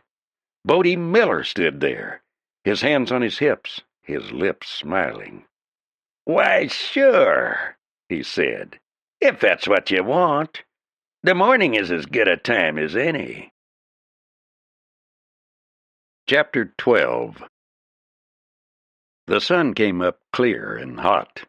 Already at daybreak the sky was without a cloud, and the distant mountains seemed to shimmer in a haze of their own making. The desert lost itself in heat waves before the day had scarce begun, and there was a stillness lying upon both desert and town, a sort of poised awareness without sound. When I emerged upon the street, I was alone. Like a town of ghosts, the street was empty, silent except for the echo of my steps on the boardwalk. Then, as if their sound had broken the spell, the saloon door opened and the bartender emerged and began to sweep off the walk. He glanced quickly around at me, bobbed his head, and then with an uneasy look around, finished his sweeping hurriedly and ducked back inside. A man carrying 2 wooden buckets emerged from an alley and looked cautiously about. Assured there was no one in sight, he started across the street, glancing apprehensively, first in one direction, then the other. Sitting down in one of the polished chairs before the saloon, I tipped back my hat and stared at the mountains. In a few minutes, or a few hours, I might be dead. It was not a good morning on which to die, but what morning is? Yet in a few minutes or hours, another man and myself would probably meet out there in that street, and we would exchange shots, and one or both of us would die. A rider came into the street, Mulvaney. He left his horse at the stable and clumped over to me. He was carrying enough guns to fight a war. "Coming," Mulvaney said. "The whole kit and caboodle of 'em. Be here within the hour. Jolly's already in town. Jonathan went after the others." Nodding, I watched a woman looking down the street from the second floor. Suddenly she turned and left the window as if she had seen something or been called. "Eat yet?" "Not yet." "Seen Olga or Chapin?" "No." "If Red cuts into this scrap," Mulvaney said, "he's mine." "You can have him." A door slammed somewhere, and then the man with the 2 wooden buckets hurried fearfully across the street, slopping water at every step. "All right," I said. "We'll go eat." There was no sign of Bodie Miller or of Jim Pinder. Sheriff Tharp was still out hunting Morgan Park. Unless he got back soon, I'd have to run my show alone. Mother O'Hara had a white tablecloth over the oilcloth, and her best dishes were out. She brought me coffee and said severely, "You should be ashamed. That girl laid awake half the night thinking of nothing but you." About me? I was incredulous. Yes, about you. Worried fair 6 years. About you and that Bodie Miller. The door opened and Olga walked in.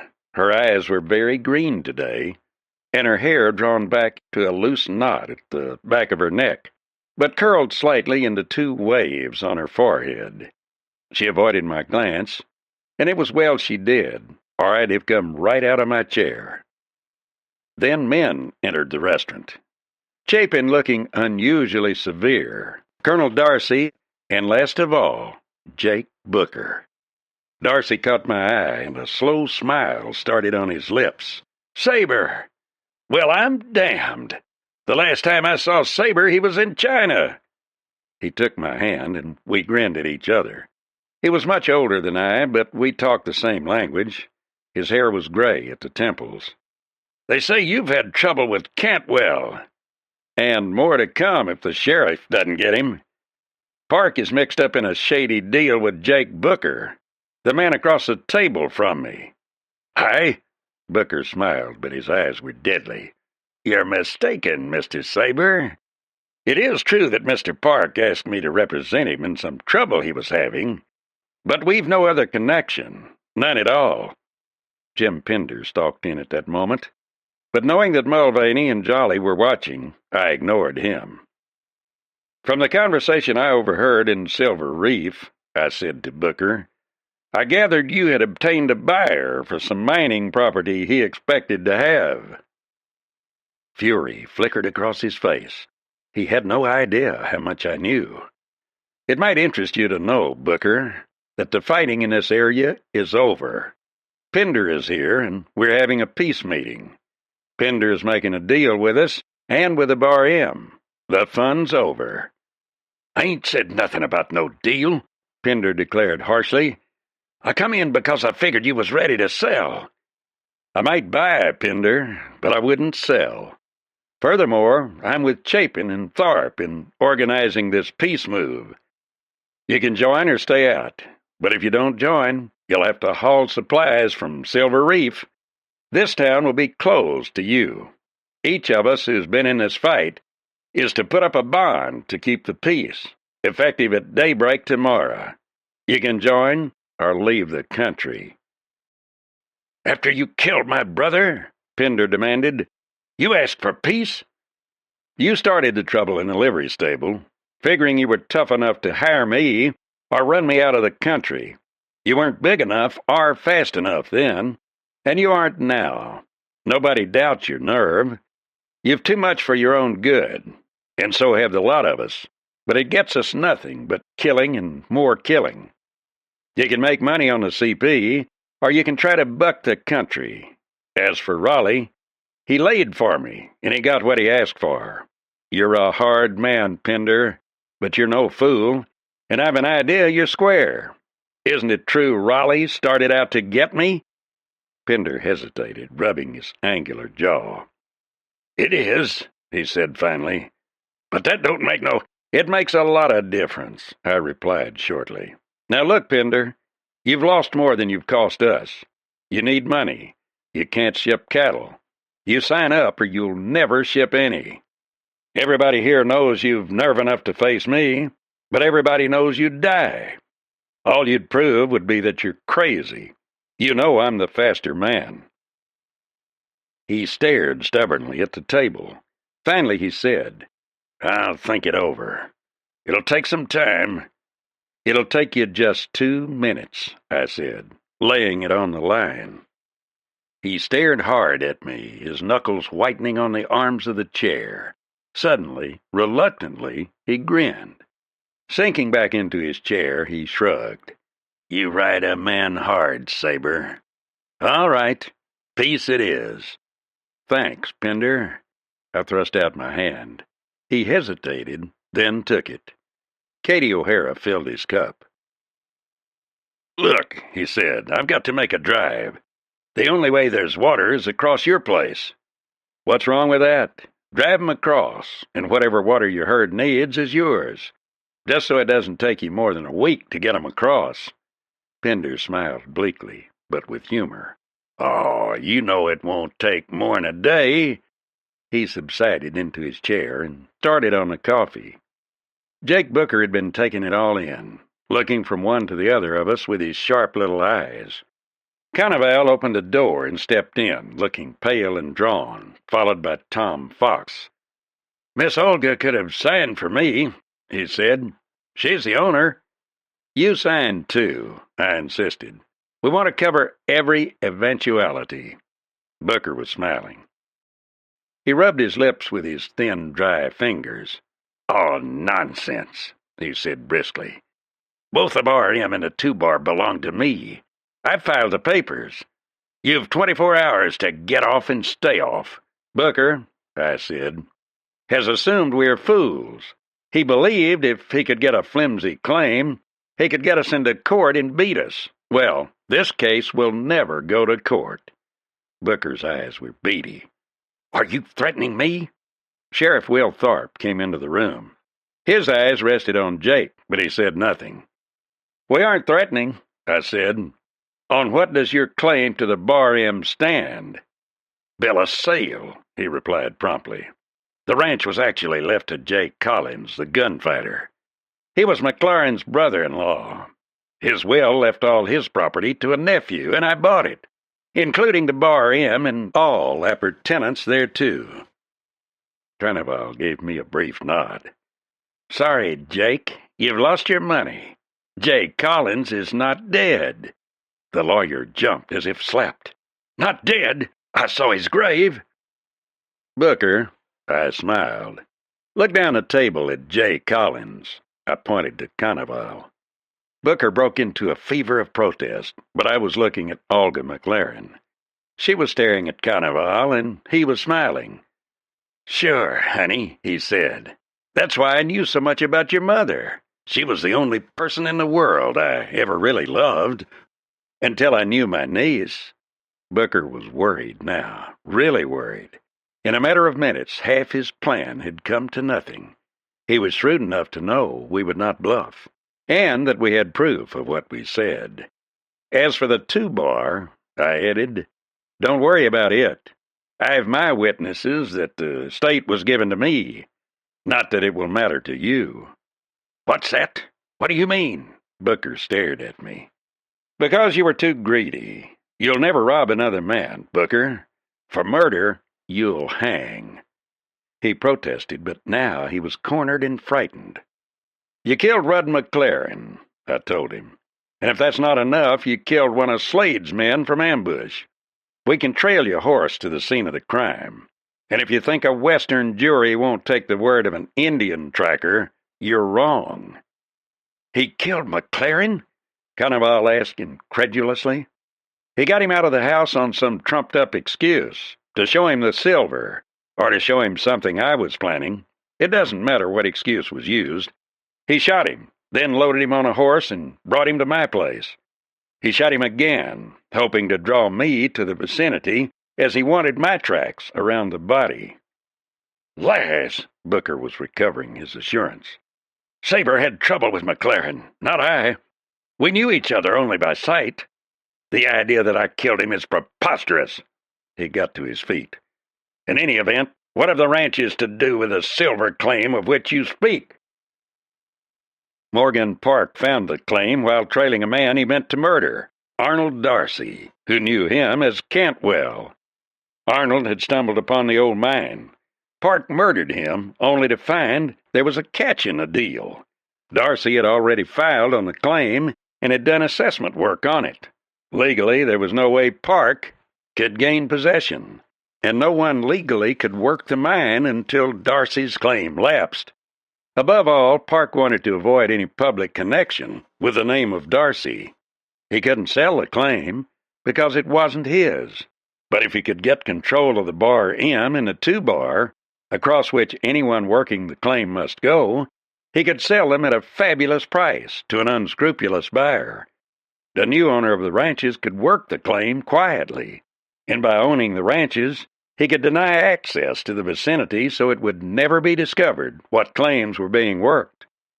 When Darcy's assessment work lapsed, the claims could be filed upon by the new owners. Booker was to find a buyer? Asked Tharp. Yes. Park wanted money, not a mine or a ranch. Booker, I believe, planned to be that buyer himself. He wanted possession of the Bar M, so he decided to murder Rudd McLaren.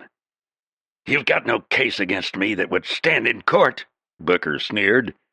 You can prove nothing. What witnesses do you have? We had none, of course. Our evidence was a footprint. All the rest of what I'd said was guesswork. Tharp couldn't arrest the man on such slim grounds. We needed a confession. Tom Fox leaned over the table, his eyes cold. Some of us are satisfied. We don't need witnesses, and we don't need to hear no more. Some of us are almighty sure you killed Rudd McLaren. Got any arguments that will answer a 6-gun? Or a rope?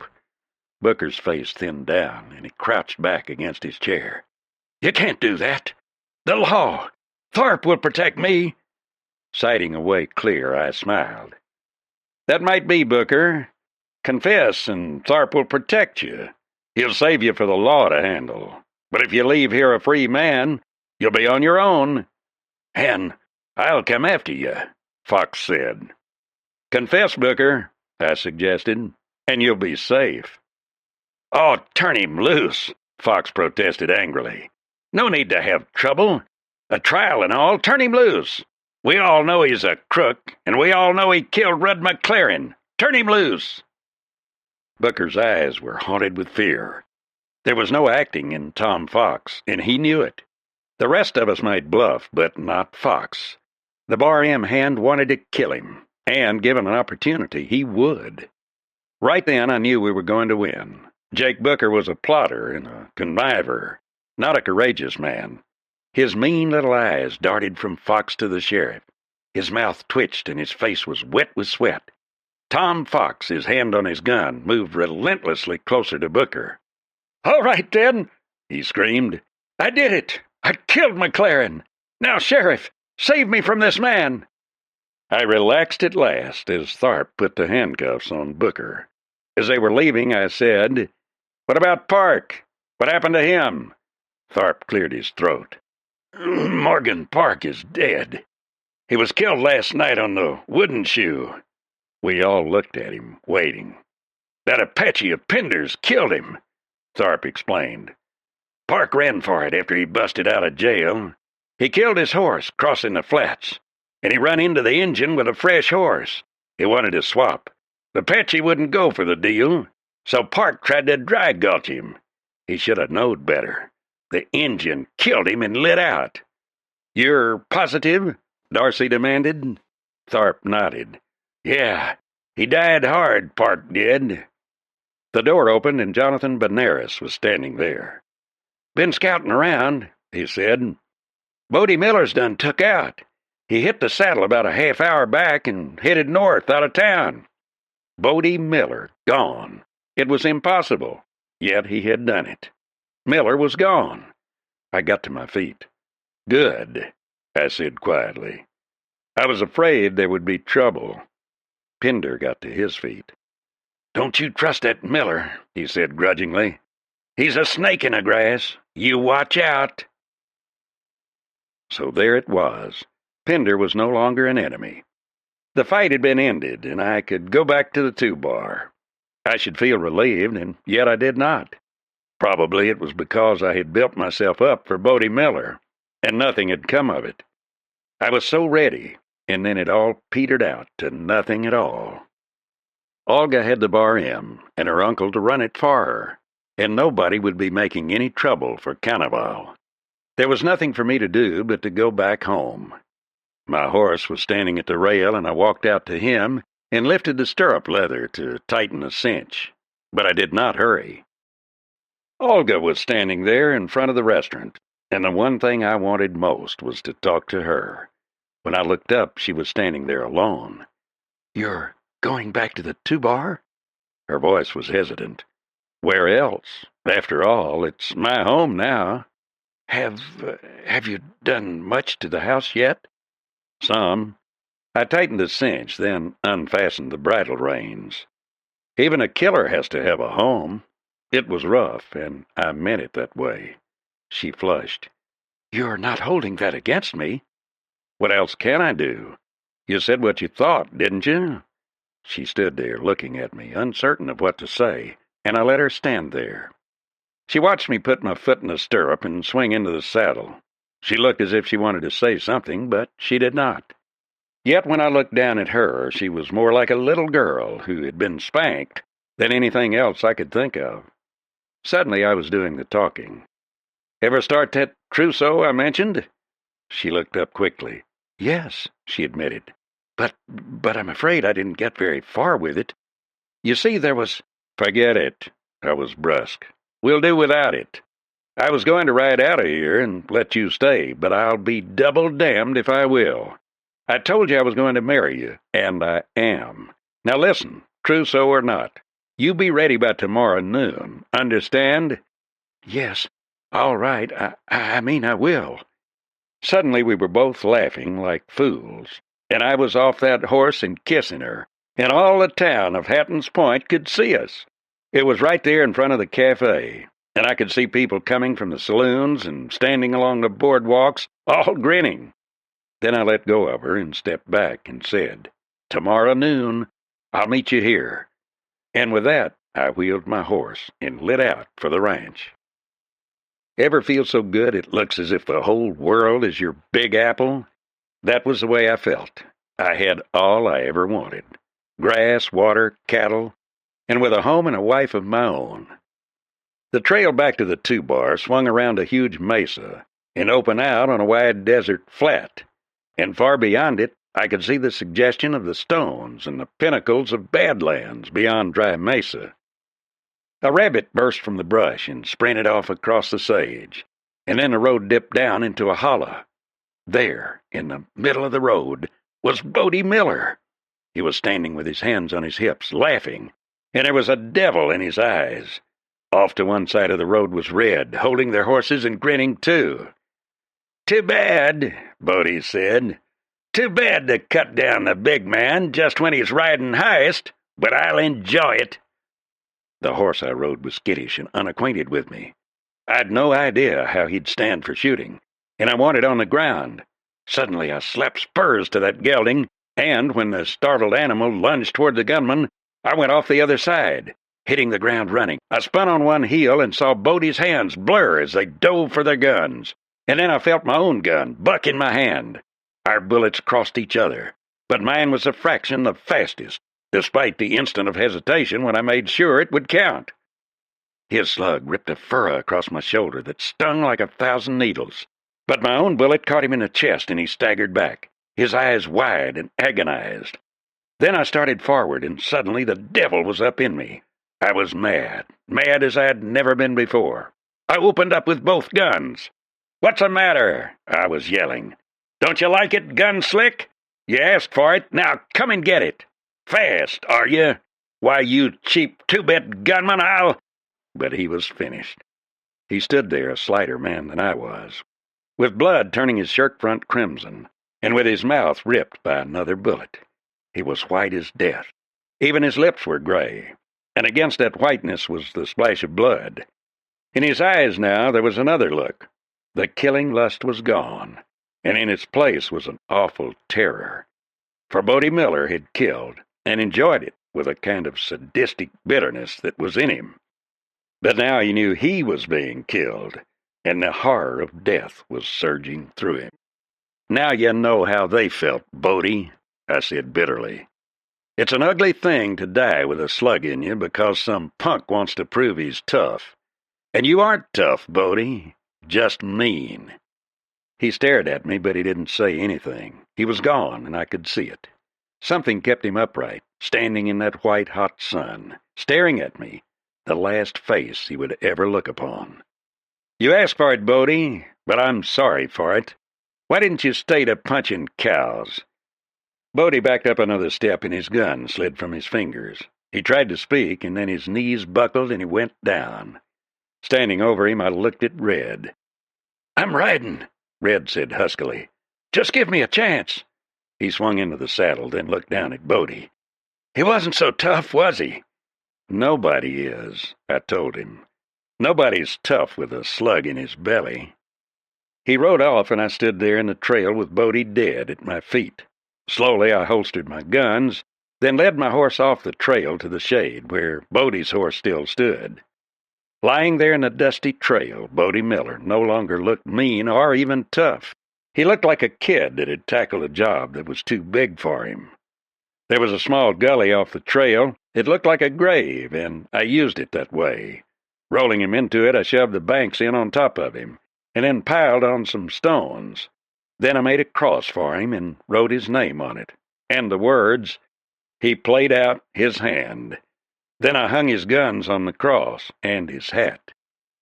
It was not much of an end for a man, not any way you looked at it, but I wanted no more reputation as a killer.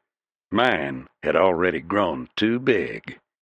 Maybe Red would tell the story, and maybe in time somebody would see the grave. But if Red's story was told, it would be somewhere far away and long after, and that suited me. A stinging in my own shoulder reminded me of my own wound, but when I opened my shirt and checked my shoulder, I found it a mere scratch.